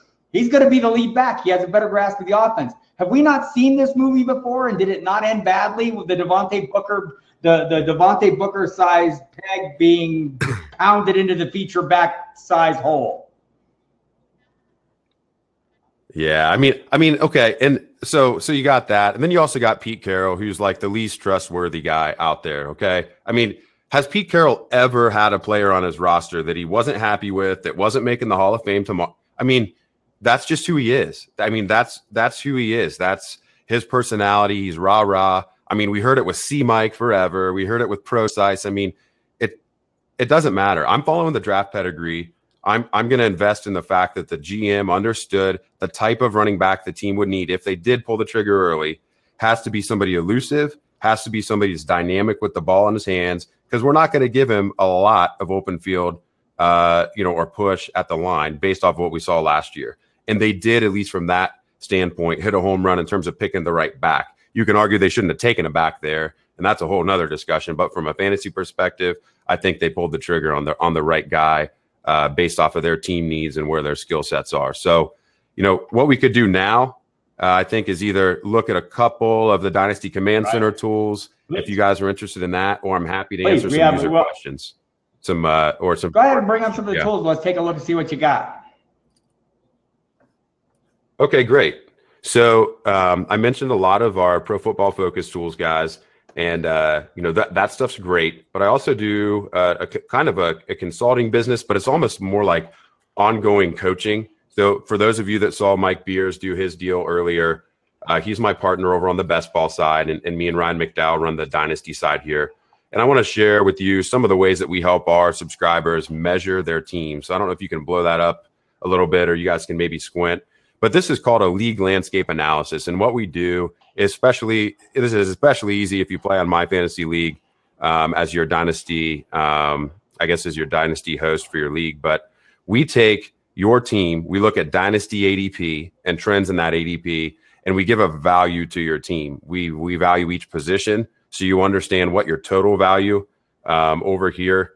Well, you probably can't see my pointer, but you can see that quarterback, running back, wide receiver, tight end, each have point values assigned to them. We look at a roster composition with age analysis in each positional category.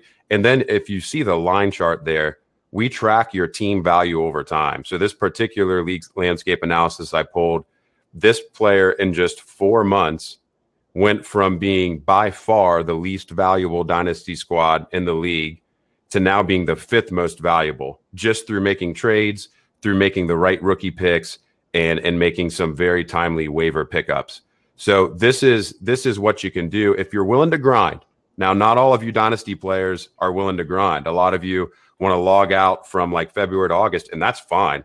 I mean, we need all kinds of people, but if you're a fanatic and you're going to grind 12 months a year and you're going to do all the little things to increase the value of your team, we have some metrics packages like this that can not only help you see where you stack up to the other teams in your league, but it also helps you understand the value of the transactions that you're making. I like that. I need that. Why am I not signed up yet? Okay. Couple questions. I meant to sign up before, but I didn't. A couple questions just to round out. We've been talking with Curtis Patrick at CPatrickNFL on Twitter. You must follow him.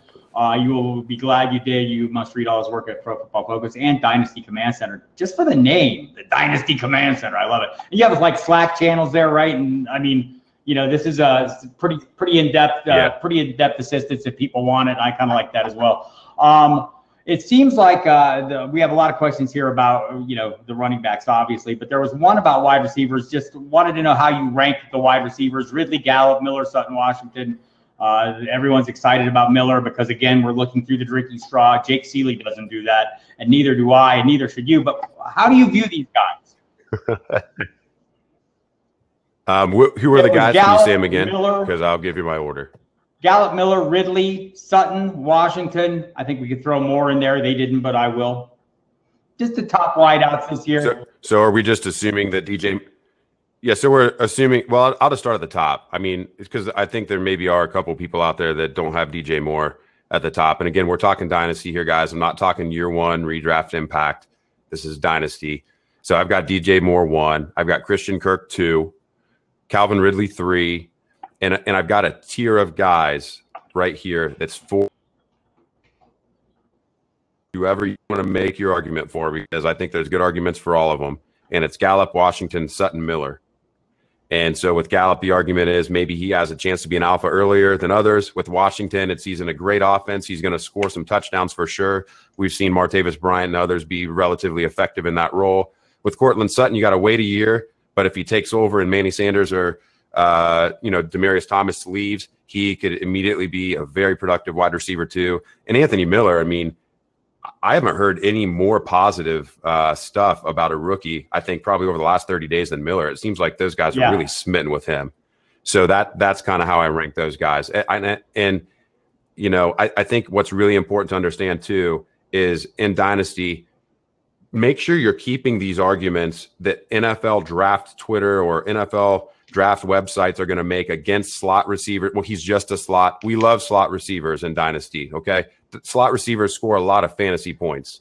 And so that's why I have no problem ranking Christian Kirk as my number 2. He may not start in the slot initially this year. I heard Matt talk a little bit about maybe how the team would use him earlier. And I think he might have to play on the outside if he's going to start in addition to some of those sub packages, because Fitz is just still one of the best in the slot. But long term, I like the guy that's going to be Josh Rosen, the slot receiver. I agree with you on more, but go ahead and help disabuse the notion that Cam Newton is a limiting factor for him.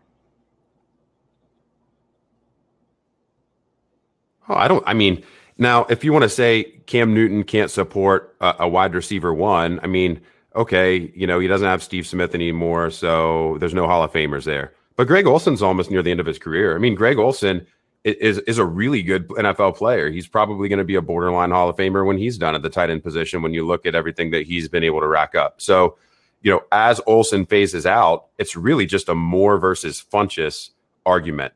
I like Devin Funchess, but I think DJ Moore brings a different element. And I really think that it's fair to say he even has some Steve Smith-like qualities to his game. I think he plays a little bit angry. He can make dynamic plays. He can catch the ball deep. Physical. He can do some things with the ball in his hands. He's definitely a more complete receiver. Yeah, he's a way more complete receiver than Funchess. So maybe we have to wait a little bit in year one. Maybe he's probably like a wide receiver 4 or something this year, or maybe lower if you're really high on Funchess. But long term, as Olson phases out, as Moore attains some of that ceiling and Funchess becomes more of the Olson player, the red zone threat, etc., I think there is room for Moore to maybe be a top 18 PPR receiver, even with Cam Newton. That's Curtis Patrick, ladies and gentlemen. That's why he works at Pro Football Focus. That's why he has a website called the Dynasty Command Center, and that's why you should follow him on the Twitter at CPatrickNFL. Curtis, thank you so much for coming on. Look forward to having you back on the Sirius show as well soon. You're the best, Bob. Thanks for the opportunity, man. Just before we get out to our next guest, Alex McCarthy, we'll bring him up. Alex McCarthy from Football Diehards. We'll be talking more Dynasty, so if you had questions and you missed out, don't give up on me. I'm still going to get him in there. But I want to set the rest of the night. Alex is going to do Dynasty. Then we're going to have Jake Seeley, who's in the chat room right now, stirring things up, making trouble as usual. He's not strong with his opinions. I worry about him like that. But beyond that, he and Joe Pisapia, author of the best-selling fantasy football black book, will be joining us. Hey, Alex, how are you? We got him, Alex McCarthy from footballdiehards.com. You read his stuff in all the fantasy sports publications, magazines. You read him on the Football Diehards website. He knows about the Dynasty football. He's going to tell us all about it now. The floor is yours, Alex. I'm here as you need me. Okay, well, like you said, I'm here to talk a little bit about Dynasty, and I figured since it's draft season, we would kind of focus on drafts. And Dynasty is done a little bit differently. You've got your startup draft that you do first if you're starting up a new Dynasty league, and then every season sequentially after that, you just do the rookie drafts. I figured in case there's anybody here who's new to Dynasty, hoping to learn a little bit about it, that I would focus mainly on the startup draft and a little bit of basic strategy that goes into a Dynasty startup draft, that sort of thing. So first and foremost, the basic strategies when you're coming into a Dynasty draft, age is a huge factor that you have to consider. And most people are going to want to go one of two directions. You're either going to start by focusing on elite veteran players who you might be able to get at a discount because they're a bit older and try to win immediately, more commonly known as like a win now team. Or you're going to try to focus on younger players who have a lot of potential, a lot of upside, but maybe they haven't necessarily performed in the NFL yet, or there's been some injuries for whatever reason. There's just a lot of upside there, but you can get it at a discount because they haven't performed. You're hoping to win consistently for years in the future. So I've written down a few players that I like to target if I was doing a win now team or if I was doing a team that I was hoping to build a little bit more for the future. And obviously you can also choose sort of a middle ground there, especially if you've been playing Dynasty for a while. You really do kind of want to eventually have a pipeline of younger players as well as some older elite talent to carry your team. But at first, and especially if you're new to it, I do recommend kind of sticking to one of those two strategies as best you can. So to help, like I said, to help with that, I've identified some players that I think are the most underrated and overrated in startup drafts, specifically for win now and for win later teams. Now, the first one I've got is Aaron Rodgers, and I think the main reason that he's underrated is because the QB position gets underrated even in one quarterback leagues in Dynasty, because you just don't get the same benefit in a regular league where you're only playing for 1 year. It doesn't factor in that a quarterback's career often lasts, 12, 15 years, even longer. I mean, look at Brady. You don't get that from other positions. Now, in Dynasty, you're looking at a guy like Aaron Rodgers. He's 34. Most of the time, people are starting to think he's a little bit old. He's on his way out. But an elite quarterback like that, a lot of the time, he's going to be able to perform elite until he's 40 years old. Like I said, look at Brady. So Rodgers has had, I believe, I wrote 7 of his 8 healthy seasons where he's played every single game. He's finished as either the very best quarterback in fantasy or the second best. There's really no other player that's had that kind of consistency for that long and is that dependable. And the only season where he didn't have that, he was missing, I think, 3 or 4 of his best receivers. I can't remember the year, but I'm sure people recall. Anyway, so you can get him in an ADP that's going to cost you a guy like maybe Corey Davis or Alshon Jeffrey. And frankly, for what I'm going to get from guys like that, I'll take Aaron Rodgers for the next 5 years being a QB1 overall or a QB2 overall. That's going to give you a week-to-week advantage, and I'll pay Corey Davis or Alshon Jeffrey for that every single time. So also for a win now team, you're going to be looking at guys like Le'Veon Bell. Now, I know this is really obvious. I'm starting off with arguably the 2 best football players in the National Football League, Aaron Rodgers and Le'Veon Bell, but these guys really do get underrated in Dynasty. Le'Veon, understandably, he's got a lot of red flags attached to him in a dynasty from a dynasty standpoint because you don't know how long he's going to be around. He's got all those career touches. He's got issues with contracts with the Steelers. Some people question his attitude. He's had suspensions in the past. There's admittedly a lot of reasons that you could be not necessarily sure he's on the field. But I'm going to pull up a little clip right now to show you what you get when he is on the field. Because I think that people forget this and they focus too much on the dynasty aspect. And admittedly, I am talking about dynasty, but you can't forget that what really wins football games at the end of the day is insane running back performances. So I'm going to put up a little bit of Le'Veon Bell. Now, in my opinion, this guy's the unquestionable best running back in football. The only knocks on him have to deal with his attitude, how long he's going to be around, that sort of thing. Sorry, I'm trying to figure out how to turn the sound off on this. Yeah, the only knocks on him are how long he's going to be around. His vision and his patience and everything, I really do think that he doesn't withstand as much punishment as he necessarily would, or as a guy might normally who takes 400 carries, which is the number that everybody's so frightened of that has them a little bit scared off of Le'Veon. But like I said, he's a patient runner. He doesn't look at him. He's barely getting touched. He's not taking a lot of punishment, and he's getting it done every single time. He's going to get 1 million carries every single time. He's going to be the guy that you want in redraft. And so if you're drafting to win now in Dynasty, he's the guy that you want here. Don't listen to the people talking about how long he's going to play, any of those worries. Just at the end of the day, remember that he is the most valuable single player any given week in football. If he falls to the late first round in a dynasty draft, grab him and change your philosophy to win now because he's going to win you championships. Now I'll move back on from him.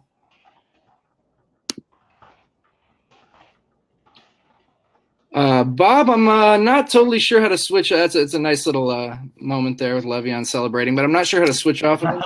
Okay. There we go. There we go. Hey, Emil, how's it going? Oh, no, Emil's not here. Okay, so I talked a little about Le'Veon Bell. Obviously, like I said, I think he's the best running back in football. So on a win now dynasty team, you're going to want to target him. And then it almost feels like saying the exact same story, but on a similar note, I'm going to go really off script for most dynasty experts, so to speak, and say that you need to target Rob Gronkowski. Now, I know that's it sounds really risky and everything, and I think arguably if you're doing a win now strategy in dynasty, what eventually is going to happen probably within 2 or 3 years is you're going to be doing a rebuild. It's going to happen anyway. So, and there's no guarantees in fantasy football. Somebody could get injured. You don't know how the other team's team is going to go off on any given week. And if you want to win now, what's going to give you the best chance to win now is players that have insane value over replacement players from the same position. And just like Le'Veon Bell, Rob Gronkowski does that exact same thing. So I'll give a little taste of Mr. Gronkowski as well. Feels appropriate. And obviously, let us not forget who's throwing to Gronk. So you're not going to ever worry about quarterback consistency on any given week, but I don't need to tell you not to worry with a guy like Gronkowski. He's going to make catches like these over and over and over. There's just not any other tight ends, even Kelsey and Ertz, who are going to put up more points more consistently than anybody else besides Gronkowski. They're just not in the same league as him. You get a guy like Le'Veon and a guy like Gronkowski, and you're already just a big chunk of points ahead of your opponent on any given week.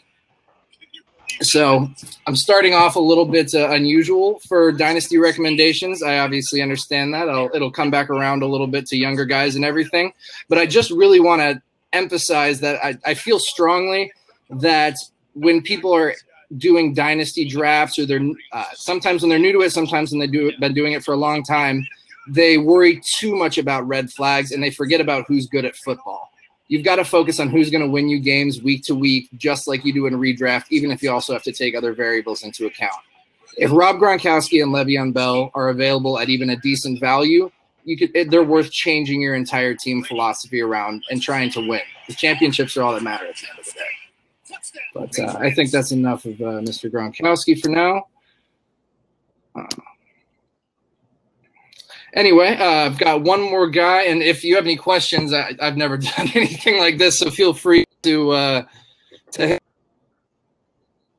I'm kind of watching questions for you there. I've got another guy I wanted to talk about for the last guy for win now teams that I really recommend going after, and it's hard to say he's underrated because people do like him, but we're going to talk about Keenan Allen. Now, I think Keenan Allen gets underrated for two reasons.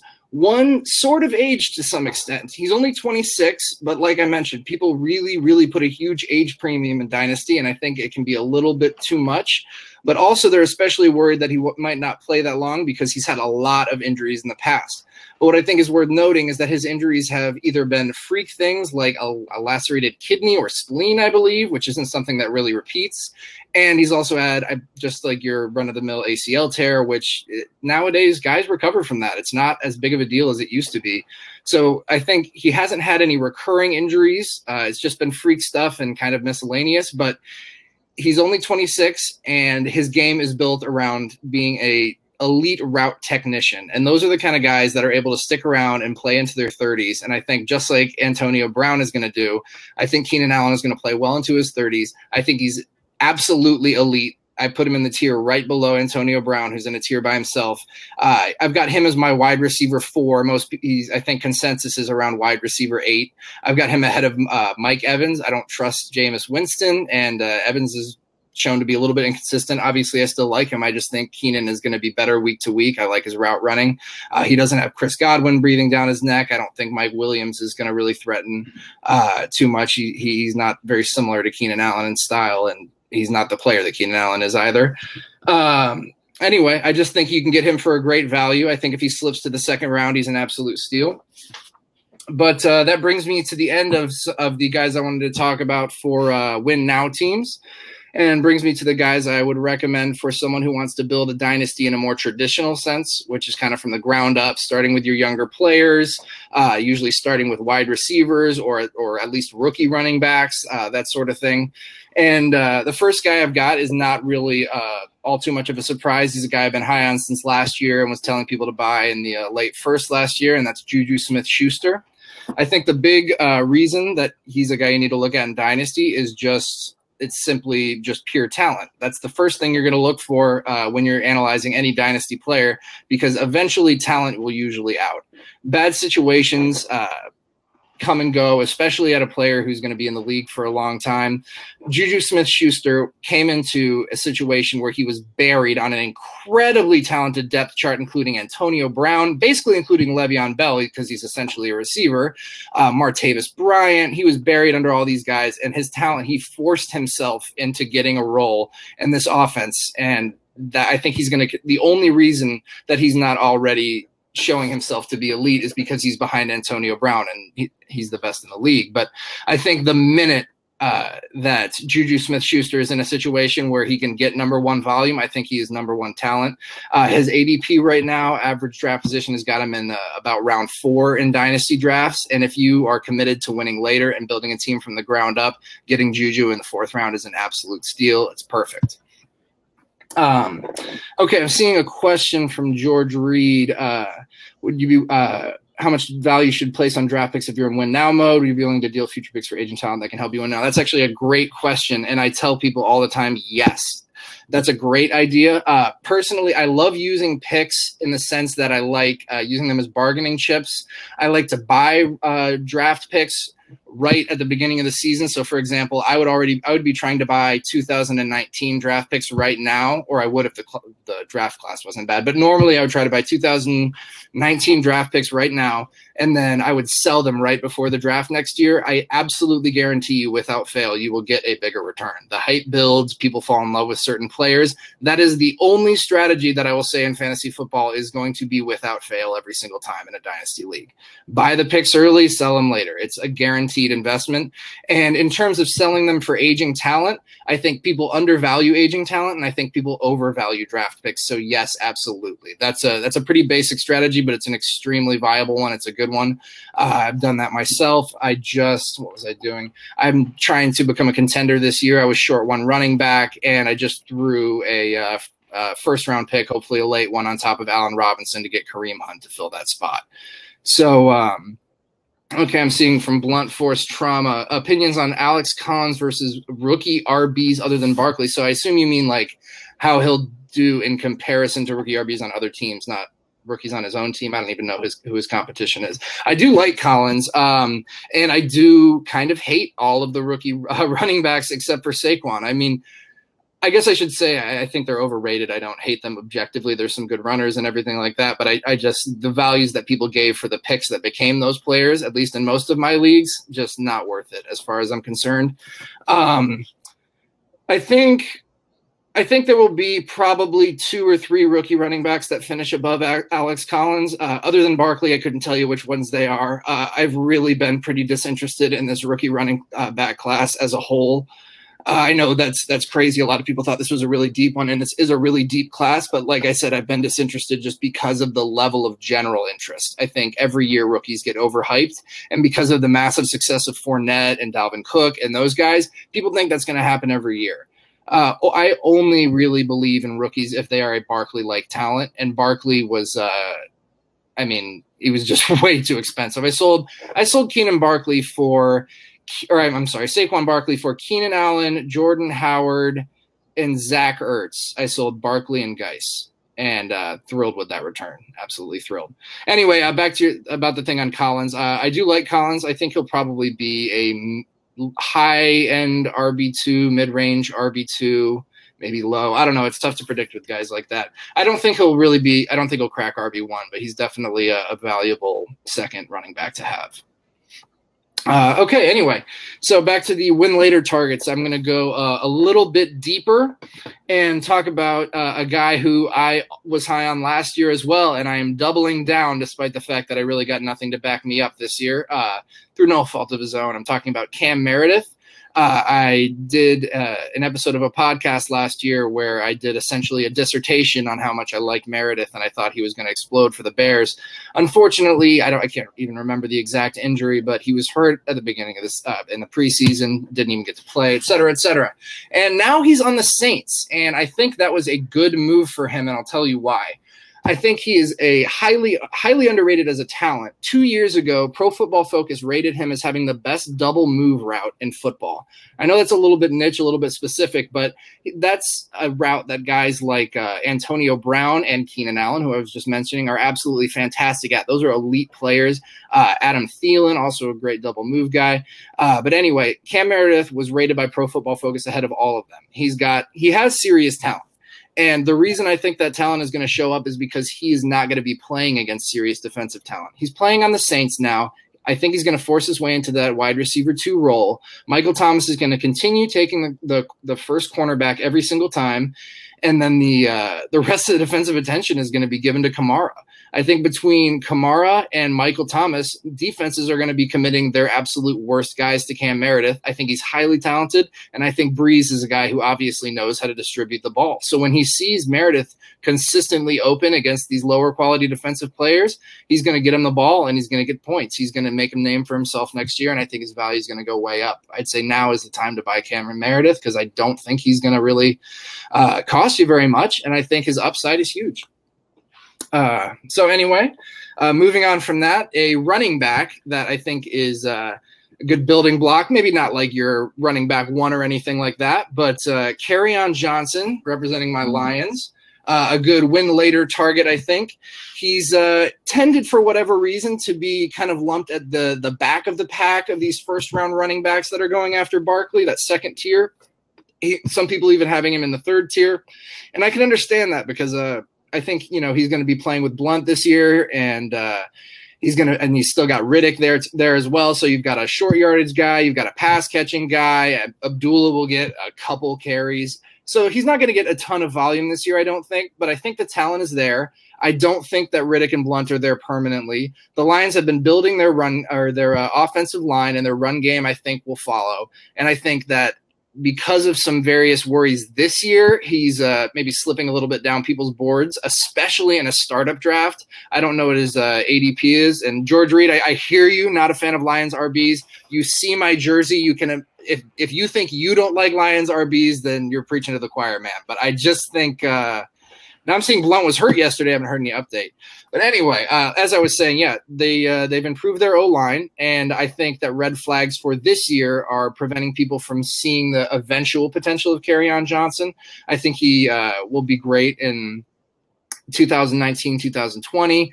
And so right now, if you are building to win later and you want to lose this year anyway, you want to tank a little bit, maybe if you're really going hardcore, then he's not going to necessarily do a ton. And just like those other guys I mentioned, like Juju's still behind Antonio Brown.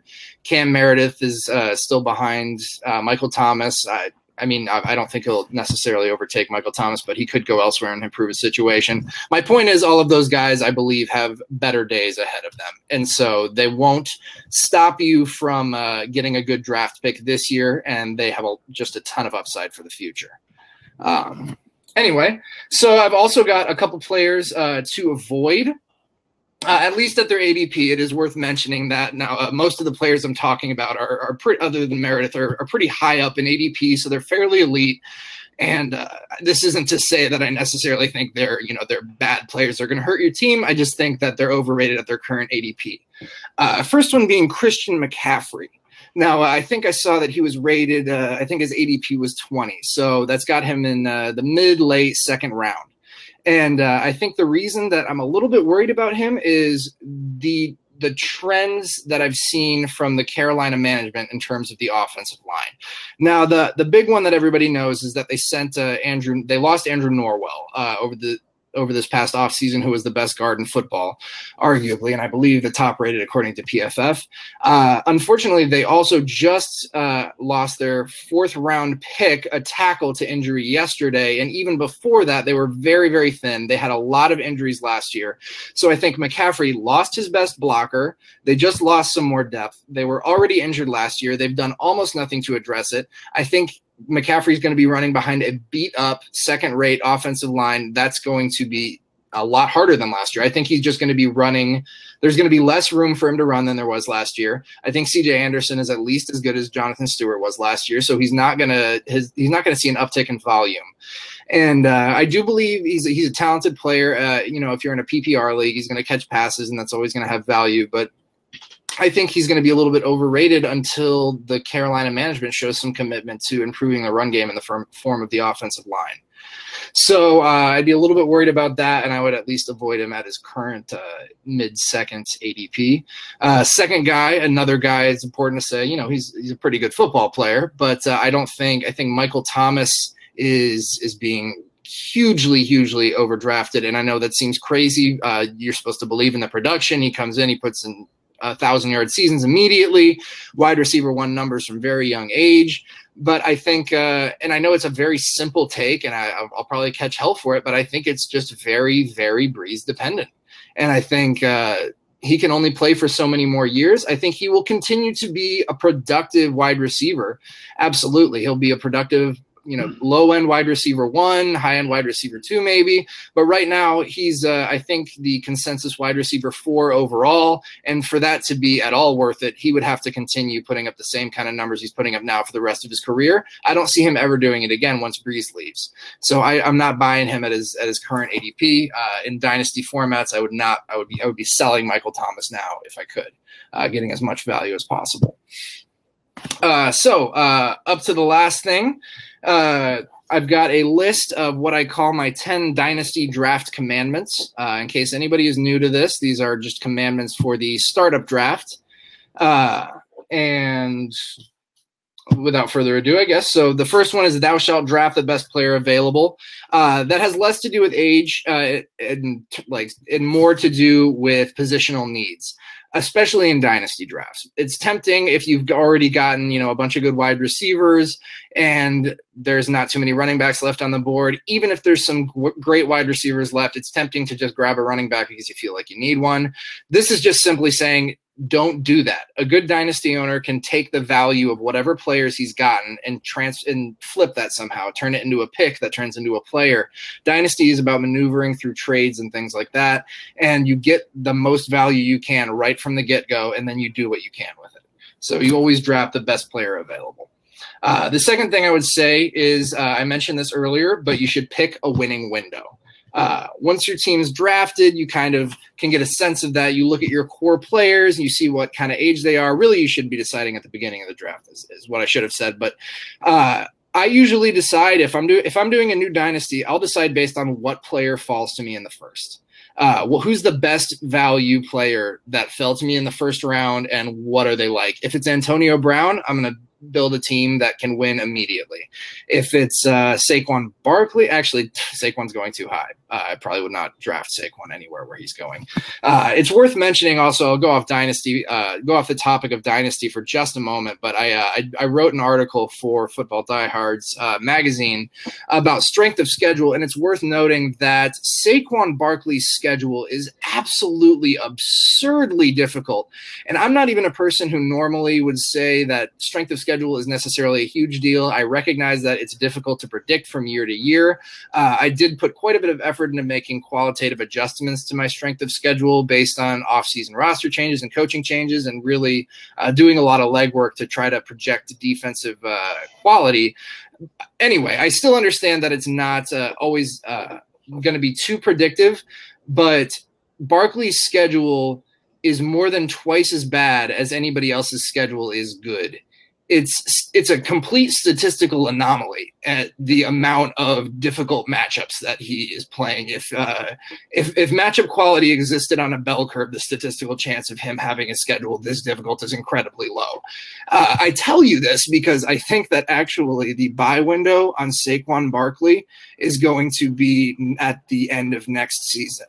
And Kevin Payne, you can follow my work on footballdiehards.com. To be perfectly honest, I'm also not as much lately, but I'm pretty active on the r/DynastyFF subreddit. Shout out to all you guys out there.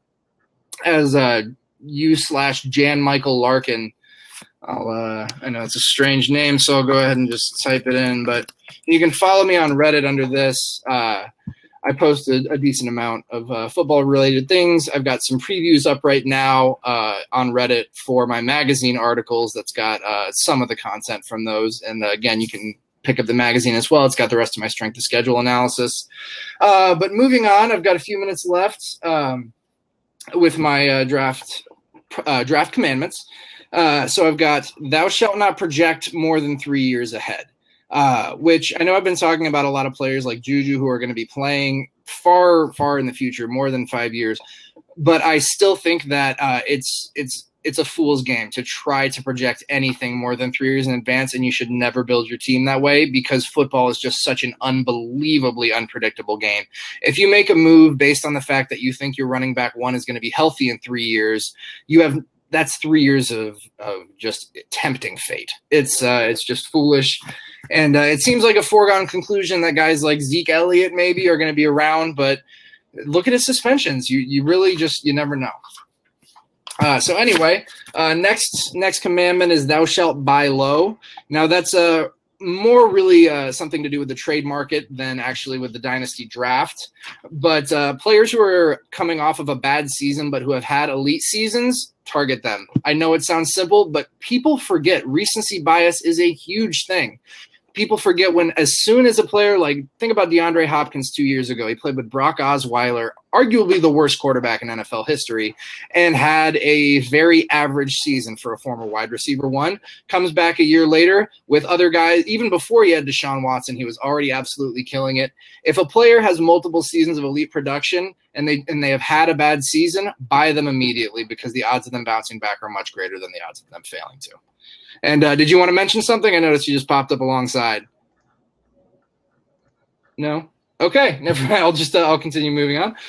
Next rule is thou shalt know thy league rules. That one's very simple, but it's very important. Pay attention to how many players you have to start. Is it a 2-quarterback league, a 1-quarterback league?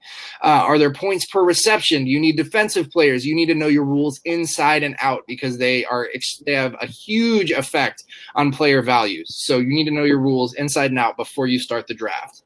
You should also know your league trade market, which means try to know the players in your league. Try to know what they like, what they tend to favor, what they don't like. Don't make insulting offers. Just try to maintain good trade relations with everyone in your league and get to know them and understand what's going to work. Thou shalt hold thy cards close to the vest. So don't tell your league mates what you're planning. I know it sounds simple, and I know it's fun to talk about your opinions on fantasy football, guys. But if you've really got a big move planned, keep that to yourself, because people like to, they like to test the water with other deals and stuff like that. And I've just found it to be generally good advice to just keep your cards close to the vest. Last two, I said thou shalt draft for talent, not situation. Perfect example of this was Juju just last year on the Steelers. Got drafted to a Steelers team where he was absolutely buried, and I was trumpeting it on the Football Diehards website that he was just incredibly talented. You had to get him now while you still could, and look what he's done now. Next, thou shalt do thy research. Pretty self-explanatory. There's not much to that one. You're going to be a lot more successful in dynasty football if you're willing to put the work in and do the research beforehand, and make your tiers. Be ready when you draft. And then the very, very last one is just thou shalt not get cute. It applies to redrafts as well as startups, but it's extremely easy to see a player that you really, really like, you fall in love with because of some off-season story you heard about where he, bought an ice cream truck and drove around giving kids free ice cream. Whatever. Draft the player that is the objective best. Draft with your head, not with your heart, which is tough, but it's going to make your dynasty team better. And we got it, Alex. All I got. Hey, Alex, we come right up to the edge of your time. If you wouldn't mind, if you have a few minutes, maybe scroll through the chat on the side and see if you hit any questions. Otherwise, you can follow Alex on at footballdiehards.com. And thank you very much for the presentation. I see my man. Thank you, sir. My pleasure. I see my man Jake Seeley coming up. Take care. Jake. Yeah, Jake Seeley there he is, and Joe Pisapia, I'm sure, is getting dialed in right now. Look at that good-looking young man. All right, so we got Jake Seeley from Roto Experts, FNTSY.com. One of my favorite people on the interwebs and doing the fantasy football stuff. I'm sure you listen to him often. Emil, do we have Joe come up? There he is. The other handsome guy, Joe Pisapia. He will sword fight you and win. I've seen it with my own eyes. I've seen him wield that sword. It's horrifying, guys. And by the way, Joe Pisapia, author of the best-selling football book on Amazon.com, the Fantasy Football Black Book. Sorry, Nick Foles, suck it. So there we have it. So guys, I know we're going to talk about sleepers and things like that. I want to give you the floor, let you get it rolling, and you can just holler as you need me. I kind of think you guys can take care of business. Well, Joe, don't you want to correct him first? It's the #1 selling football book, not just fantasy book. I did say it. I said football. Okay. He actually did say it, Jake. He said both. Fair enough. I'm just so used to hearing fantasy.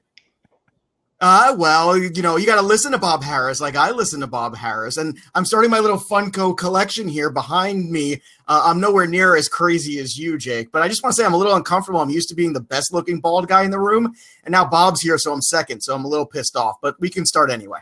Oh, we could definitely start. We could treat it like the show they always do. I think the biggest thing, Joe, we're talking sleepers, of course. I think you know where I want to go first, is the easiest place to always find them is last year's trash. I love last year's trash. This year's treasure. Well, so the fact is do you want to get into it, or you want me to lead, or how are we doing this here? Yeah, I want to hear what you have to say first. Come on, everybody knows our. You listen to the On Target. Oh, no, I was just kidding.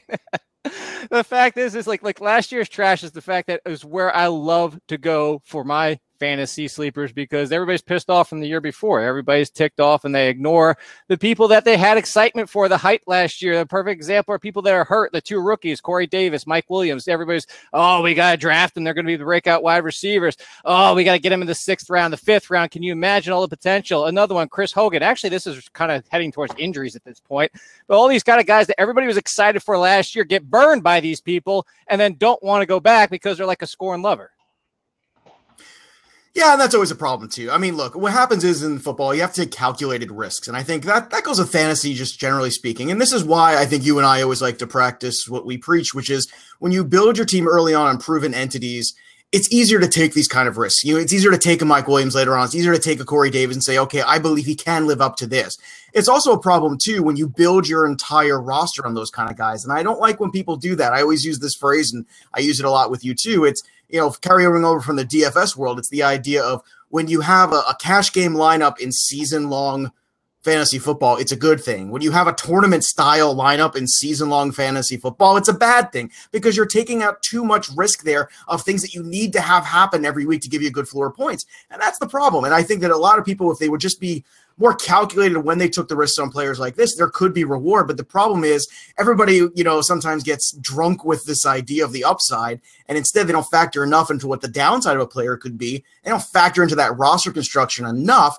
And look, sometimes it bites them in the ass. But, for me, Jake, I do like the players you just mentioned, Corey Davis and Mike Williams. Those are 2 guys that I think definitely have a place on my rosters. I've gotten shares of both of them already in some drafts. But again, it's how you back those up either after or before that's going to make or break your roster, not necessarily those guys in their performance. Right. And that's kind of what I'm pointing to is the fact that, look, the guys that I'm mentioning and talking about last year's trash, and we did an entire article on last year's trash, is the people that it's not the risk that these guys aren't going to perform, is they failed for a reason. There's excuses and then there's reasons. Excuses are, let's go back to Trent Richardson. Well, he didn't have a good offensive line. And then the next year is, Trent Richardson's just trying to get used to the offense. Oh, this changed and that changed. There's always excuses for it. You go down this list and we can look at it and say, well, what are the reasons behind it? Pierre Garçon got hurt. We can talk about the fact that if everybody's going to love Jimmy Garoppolo, I'm pretty sure you have to like Pierre Garçon too, because if Garoppolo is going to throw for 55,000 yards, as apparently everybody has him for, Garçon's going to catch a lot of that. But if you keep going down the list, I'm looking at my last year's trash, Emmanuel Sanders. He's playing with the best quarterback he's had in years, including Peyton Manning's last season. Yet, I'm sure you've seen it. Emmanuel Sanders is falling to the 7th or 8th round. So when I'm looking for sleepers, that's the first thing I go to is the people that we know have talent. We know they have scenarios where there was a reason they disappointed last year. It wasn't just somebody who underperformed. It was somebody who had a legitimate reason behind it. Absolutely. And funny, Jake, you named Emmanuel Sanders as all my fishbowl team and 2 of my other rosters so far as well. And that's a perfect example of a guy with a proven track record, proven spot who had terrible quarterback play last year. And obviously now his draft stock has taken a hit, and it shouldn't necessarily go as far as it has. And I think that if you're a smart fantasy football drafter, you're going to realize that you're going to take advantage of those kind of situations. My question back to you is, what do you do in a guy like a Davis or Williams, who you just mentioned before, who have injuries as the reason? So it wasn't a matter of, they don't have a track record, or they were bad their first year. We didn't see much of them in their first year. So how do you approach those kind of guys? Do you go in with the same fervor you had for them in their rookie season before the injury? Or does now the injury bug kind of hit them in a certain spot in your rankings where you go, you know what, I'm going to settle back from those guys a little bit because now I'm already realizing maybe they're a little bit more fragile than I perceive them to be going in? Or do you just write it off as, hey, it's 1 year, no big deal, let's go start from scratch like last year? I think it really depends on the injury itself. Obviously, if you're talking about somebody like Corey Davis, he was dealing with soft tissue, different stuff heading into the camp and kind of forced his way through it. Corey Davis, at this point, he's 100%. You look at, here's a good one, Jordan Reed. We know we've been waiting for Jordan Reed, but he's actually falling into sleeper territory because, you know what? Joe, as I do on Target all the time, we're going to kind of take your question and just kind of go off track altogether because let's circle. That's what we do. Yeah, let's circle all the way back to the word sleeper in general. Sleepers don't exist anymore. Bob knows this. I write for the Football Diehards magazine. The first thing I say is there's no such thing as a sleeper anymore because of the wealth of information out there. Somebody is talking about everyone. The definition of sleeper right now is, I said with his Michael Salfino, Ed Dixon. That's a sleeper because nobody's talking about Ed Dixon, but who the flippin' heck wants Ed Dixon on their team? So to come full circle back to this, these are underrated players. Corey Davis has the potential to be a top 25 wide receiver. He's 100% healthy. Jordan Reed has the potential. We've seen it as a top 3 tight end, and he finally had surgery on his toe. Still an injury risk. Mike Williams, I would say, is more of an injury concern to me than Corey Davis. And you have to play each by their situation because Mike Williams has a back injury. I'd much prefer, granted, soft tissue injuries could come for years, but I'd much rather take somebody who's had somebody now 100% versus a back injury that could just end your career. Well, I think that's a perfect way to describe them and discuss them too. The kind of injuries, not just the amount of injuries too. And now Mixon was brought up here by Bruce, I see in the chat, and that's a great one too. How do you approach a guy like Mixon, who I know we all had big upside potential for? We all would argue that he is the most talented in last year's class in terms of just raw ability, but that offense was last in the league, complete struggle there. Also, the complete unwillingness, it seemed like the coaching staff, to just give him the ball and just get out of the way. Do you think at a certain point now Cincinnati's going to just wipe their hands clean and say, hey, look, you know what? It is what it is. Last year we write off. Now it's time to look forward with Joe Mixon and realize that we have to have him an integral part of this offense. Otherwise, we're going to be at the cellar again. Well, there's two things here. So Joe Mixon, it's a case-by-case scenario. So you can say Joe Mixon, we're making excuses if we say, well, the offensive line was the worst in the league. Well, Marvin Lewis has got his head up where. So those can sound like excuses versus reasons. Where is it? It's not in a good place. It's where you can stick that pen from the Liberty Mutual commercial. So if you look at it, but Joe Mixon, it's the talent. The talent is undeniable, but this is where you dig deeper. And if you don't have time, and I'm saying this to the people watching us, if you don't have time, that's why you read our work. That's why you read. And I'm not just saying ours as in Joe's and mine. I'm saying everybody out there. I'm just saying. Yeah, of course. But the fact is that Joe Mixon is what I've said before about him specifically is he started to try to do too much, similar to Marlon Mack. Marlon Mack's issue is that he tries to do too much with every single play. I said that in college. He's still doing it in the NFL. Mixon started to fall into that last year is because he knows what his talent is. The offensive line was doing him no favors, getting hit in the backfield more often than actually even getting to the line of scrimmage. And he started to fall into that Marlon Mack situation. If you watched, as he started to learn the last few games, he actually averaged 5 yards a carry. So it's looking for those kind of things where, well, is there anything here to tell me there's hope? And with Mixon, I think there is. I think there's definitive hope with Mixon, and he was one of the first people I listed in last year's trash.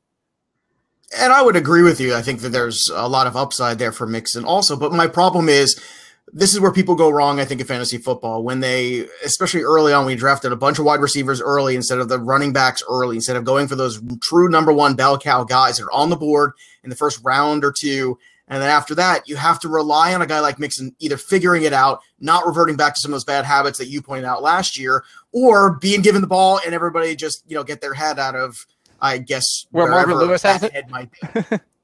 Perhaps, but I think that's the problem is, Steve, there's all these little variables that are into it. And this is why I still don't understand, even in PPR, where people say, oh, it's PPR, so I'm going to take Hopkins in the first round, or I'm going to take this wide receiver in the first round. And I keep scratching my head and I say, but when you look at the wide receiver position as a whole, the compactness of that position, once you get down to the bottom of wide receiver 1 and then all the way to the top of wide receiver 3, that clump together is a very talented group. And there's very little in terms of the fantasy black book relative position value in terms of just sheer single-digit percentage points that separate them. I don't understand why it's not clear to go with the group mentality at wide receiver, get those bell cows early, and yet people still want to seem to rely on a Joe Mixon or somebody like that, and they'll take that chance with an unproven guy still as their RB1. And to me, Jake, I always think that's just setting yourself up for failure. No, and you're right with that. But so I want to go to one. You asked to answer that question. I'm going to jump up before that with George Reed, because I love to just throw this out there that anybody ever asked this, so everybody knows.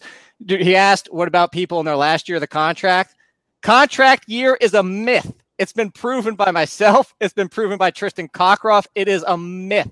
Players do not perform better in their final year of their contract. Oh, Jake, you ignorant slut. I love you so much. No, but here's the thing, Jake. We could go. I haven't done the football study, but I did the baseball study. We're not talking I know, baseball. I don't want to say that word around. Football. If we say that word, Bob will immediately cut us off. I know that. But look, with football, it's a different mentality. But we can argue that point another time. Would you take contracts, take all these things? Oh, my God, he's here now. No, Bob, don't worry. Everything's fine. But when you take this kind of situation there, don't overvalue guys on the contract year in the NFL. everybody in terms of NFL, it's about systems, it's about opportunity, it's about volume.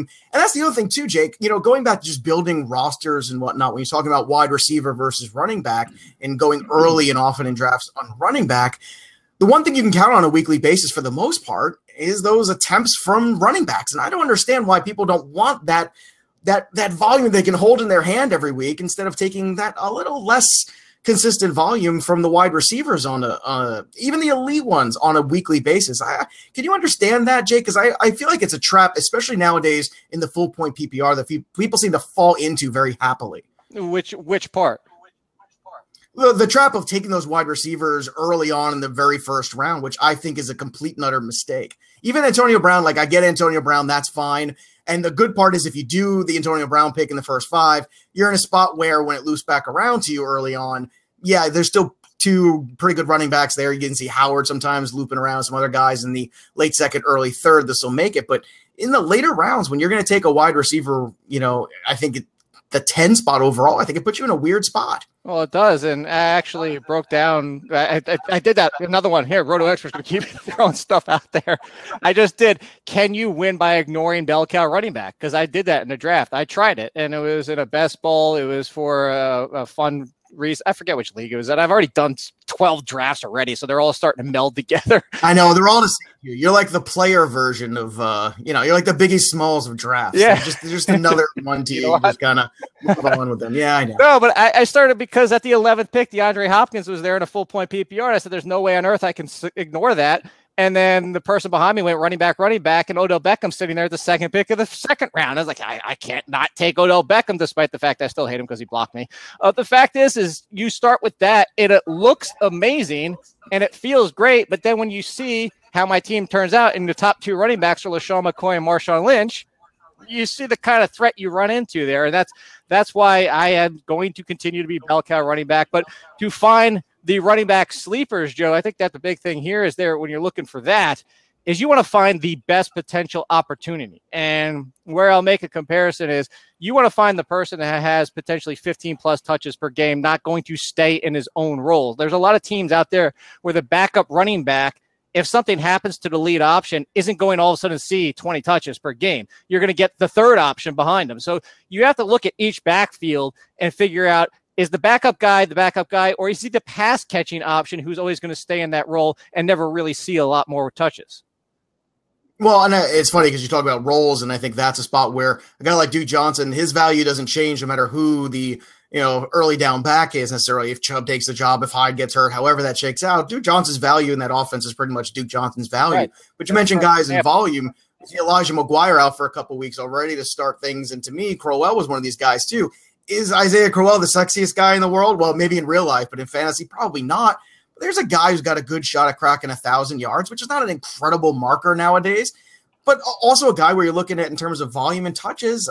I think a guy that you can rely on in that sense. Is that the kind of running back you're looking for late in terms of volume, number one, but also in terms of guys with not a whole lot of competition there? No, I'm actually now I'm looking at Bilal Powell because Elijah McGuire got hurt. So that kind of changed that whole situation. But to go back to the one before that, I thought that's a perfect example. That's one of the names I'm thinking about. Another one is if you look, let's go back to Joe Mixon, what we were talking about before. The reason Joe Mixon, I think, is also an interesting sleeper to further break down that situation is, like you said, Giovanni Bernard. If anything were to happen to Joe Mixon, Giovanni Bernard is not going to carry the ball 20-plus times a game. He's not built for it. No. But if you look at what the team did, they drafted Mark Walton, who is just Giovanni Bernard. They didn't draft a serious threat to Joe Mixon, who's somebody who could be the lead heavy work option. And I think that just tells you the testament of what this team believes, and they're full in on Joe Mixon another time. So you go down the rosters, look at the Chargers. There's one there. It's like, if you want a sleeper, is it maybe Justin Jackson because of Austin Eckler steps up for Melvin Gordon if he ever gets hurt? Austin Eckler is not going to carry the ball 20 times per game. Justin Jackson's a pure pass catcher, but at least they'd probably share the backfield. So that's where you can find a little bit more like one I love, this, Chase Edmonds. If anything happens to David Johnson for now the third year in the row, he is the most talented option behind there when be an RB2. So finding those kind of sleepers for later, and I am loaded up on running backs that potentially could see 50+% of the snaps.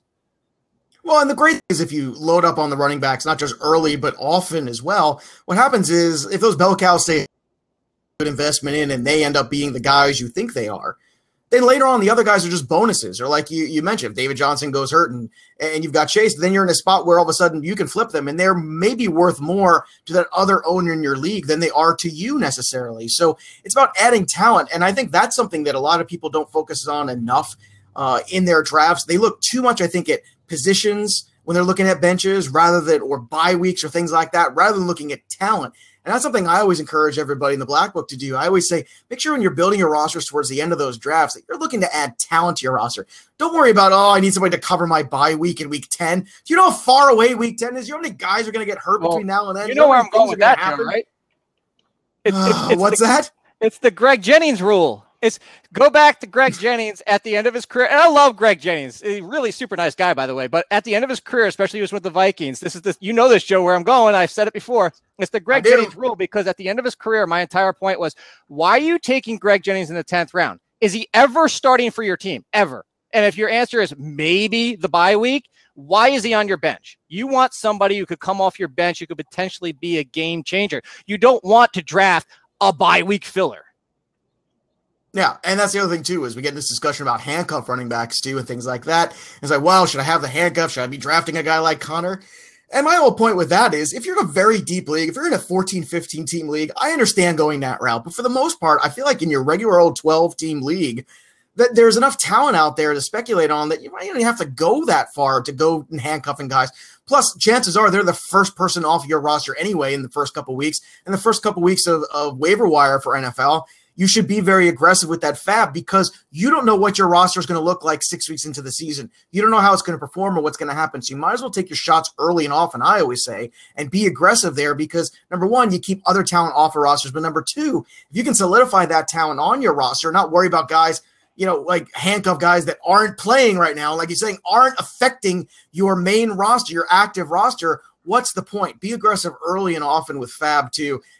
Football is just, the draft is part of the process. It is not the entire process. Sometimes I think there's too much emphasis on just the draft, and we don't talk enough about how you should be managing these rosters through the year enough. Oh, absolutely. So I asked them to name some, and let's just talk, because the entire wide receiving crew for the Packers came up outside of Devontae Adams. It was Geronimo Allison, then Randall Cobb, and then Jamal Moore. And the fact is, look, we know there's value with the Packers wide receivers. I actually like Cobb and Allison a heck of a lot, because Cobb, we'll go back to the fact, how many times has Aaron Rodgers not had two wide receivers inside the top 25? I think it happened once or twice. And Cobb's been there before. Granted, he's been banged up, but now he's healthy. And if Aaron Rodgers is going to throw for 4,000 yards like Aaron Rodgers does, if he's going to throw 35-plus touchdowns like Aaron Rodgers does, Randall Cobb is the number 2. Now, he's the number 2 in the slot only, and that's why I like Allison as the 11th, 12th round pick, because Allison can be the outside one and might even see some 2 wide receiver sets when they pull Cobb off the field when he can't play the slot. Worst case scenario, I think Moore is a deeper, I'd say past your typical 12-team, 16 round, just in case he surprises and gets past Allison. But I think that's the position we're looking for. I think the opposite of Adams on the outside is the one that we're hoping for with Allison. I would agree with that, and I would also say that it's also one of those matchup plays.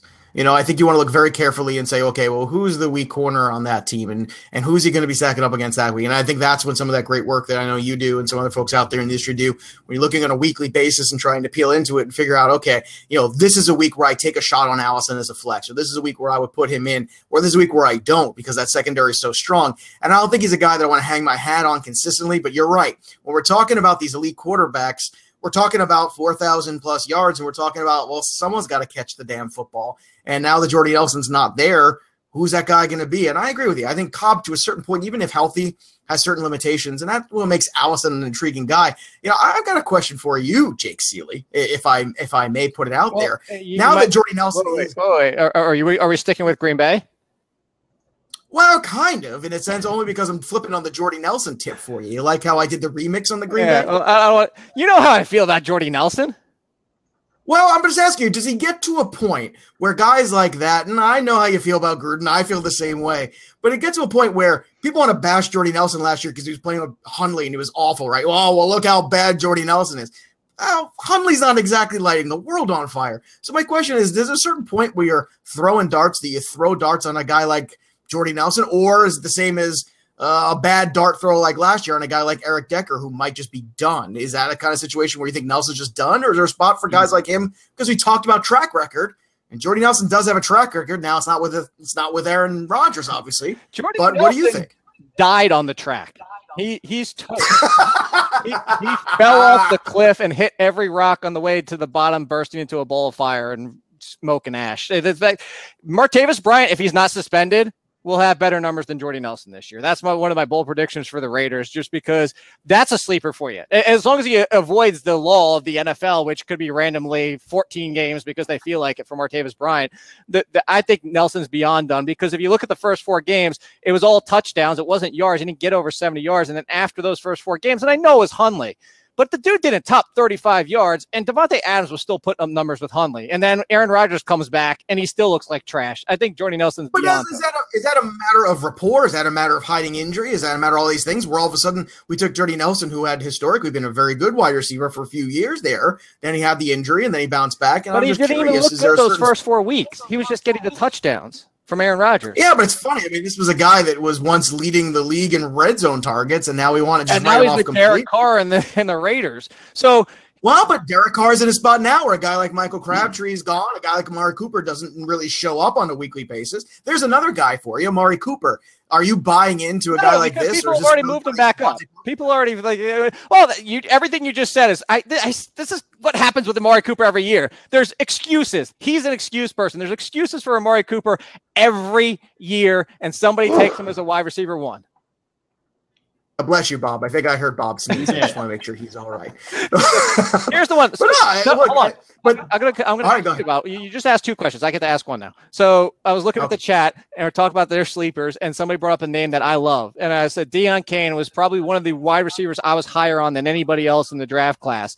And he lands in a situation where they signed the cast off of Ryan Grant, who got rejected by the Ravens when they found out Michael Crabtree was available. They have Chester Rogers, who hasn't ever done anything there. If Andrew Luck is healthy for 16 games, so like you said, if he's throwing for 4,000 yards, somebody has to catch the ball. T.Y. Hilton's not catching 3,500 yards himself. Are you a Deion Kane person? Are you a Chester Rogers person? Or are you the Ryan Grant, I've been besmirched person? I like a good besmirching as much as the next guy. So I'm actually a Ryan Grant guy, and I've taken him towards the end of a couple of drafts. But I will say this, and I feel very strongly about this. I think this concept that you could put Andrew Luck and he's 100% healthy and ready to go, and he's going to throw for 50 touchdowns this year is an insane idea, even if it happens. 48. And I hope it does. Andrew Luck is good for the NFL. It's good for fantasy. I am not putting that risk anywhere near my team. And it's not just because of Luck's health, but it's also because of that offensive line and what we've seen in the past from it. Andrew Luck has spent most of his career on his back for the most part. He's either celebrating throwing a touchdown pass or he's laying flat on his back, and that's a problem. So even if he's healthy right now, in theory, are you telling me come week 4, 5, 6 of the season that he's still going to be healthy? I'm just not buying it. Even in a super flex 2 quarterback situation where he might be a discount, I've seen him already. As soon as people said he's healthy, oh, he's in the QB1 discussion. Really? You can have him at QB1. I don't want anything to do with him. It's way too much risk. I heard somebody say besmirching, and that's like baseball. We'll do neither of those things. No baseball nor besmirching. Look, I wanted to jump in here before we get too late. We have a hard out. The computer generates the break at the top of the hour, so I want to be sure I'm in here with you, coordinating all that nastiness. But I also want to throw a few guys out at you because I love doing this with you. And I think we look at the rank, and we expect maybe some regression from some of these guys. But how are you untying the wide receiver knot? And is Gerald Everett a guy you're throwing a late round best ball flyer on? All right, so I'll jump in first because I've talked a lot about Brandon Cooks, Bob, and Joe knows this, is I hate strength of schedule. I hate strength of schedule, but I do like strength of opponent and looking at the matchups. And I wrote about Brandon Cooks is facing 12 in 16 games. He's facing 12 of the top 50 corners. Of those 12, 8 of them are in the top 10. 3 of them are in the top 5 for Pro Football Focus grades. Now, I know they're not going to shadow him the entire time. That's still beyond the worst schedule you could find, even if they're on him for 50% of the time. So I actually like Robert Woods and Cooper Kupp as much better values at a discount to Brandon Cooks for that reason. At the tight end, I'm actually a Higbee guy. I think Tyler Higbee is the better pass-catching option than Everett. But that's a situation because I don't know exactly how the Rams are going to use either one of them that I haven't been invested a lot yet. I don't know, man. I look at that offensive spot over there with the Rams, and a lot of people calling for a lot of regression. People didn't see Goff coming. A lot of people didn't think Gurley had it in him. I just don't see it. I think that division is really soft. I think that they've got a good chance to repeat there for sure. And I also look at it, and Brandon Cooks, I think, is a great best ball investment because you look at a guy who's always going to put up numbers. It's that week to week that's very tricky. And that's the thing, to find those guys that are going to put up a dozen points for you every week. That's really hard to find in the wide receiver core, but a guy like Cooks is another of these guys, very explosive. You saw him last year have a big game for the Patriots against that Oakland secondary that was terrible. He's a guy that can certainly exploit bad secondaries. But look, he puts up 1,000-yard seasons every year, puts up decent touchdown totals. Now, granted, sometimes they come in bunches, and that's the problem. But I think in that whole crew, I kind of agree with Jake on that Cooper Kupp thing. I think Kupp is the best return on investment right now currently. I kind of agree with that. I have a little more words. But one last one before we call it night. And by the way, thank you guys are fantastic. Exactly what I expected when, I know. Actually, and totally overrated too, I'm told. I have it on good. Completely overrated. Patrick Mahomes. Look, Andy Reid. Here's my basic premise here is you're winning. You're an NFL playoff team. You don't get rid of one quarterback unless you're really sure you have another. What your quick thoughts on Patrick Mahomes, less than a minute, and maybe Sammy Watkins? Go quick, Joe. You first. Well, I'll take this one first, Nick.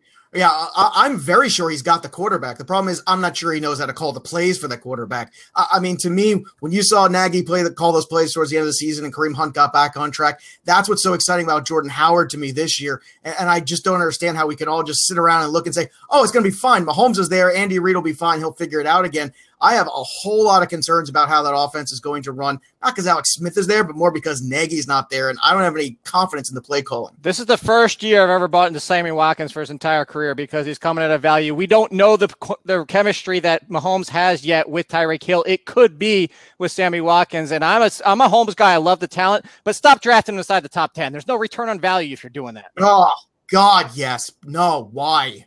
And that's why they're here, because they say things like that. Joe Pisapia, author of the best-selling football book on Amazon.com, Fantasy Football Black Book. Follow him on Twitter at Joe Pisapia17. Jake Steely, one of my favorite humans on all the earth, fantasy football or otherwise. Follow him on the Twitters at AllInKid. And everybody, thank you so much for coming again today. This thing has been going pretty smooth. A lot of it has to do with you coming and being part of this. Love the interaction in the chat. We'll try to get to more questions going forward. Tomorrow's schedule, we crank things up at 8:30 p.m. Eastern with Evan Tarciano from Football Diehards, The Saying the Brain, Dr. Roto, Brandon Lee, Emil Cadlick is on as well, Gary Davenport doing IDPs. We hope you come back. We hope you've been enjoying this. Please leave comments if there's anything we can do for you in the interim. Until then, this is the Fantasy Football Summit, the first ever, the inaugural. Signing off for Sunday. We'll be back tomorrow, Monday, 8:30 Eastern time. Thanks again.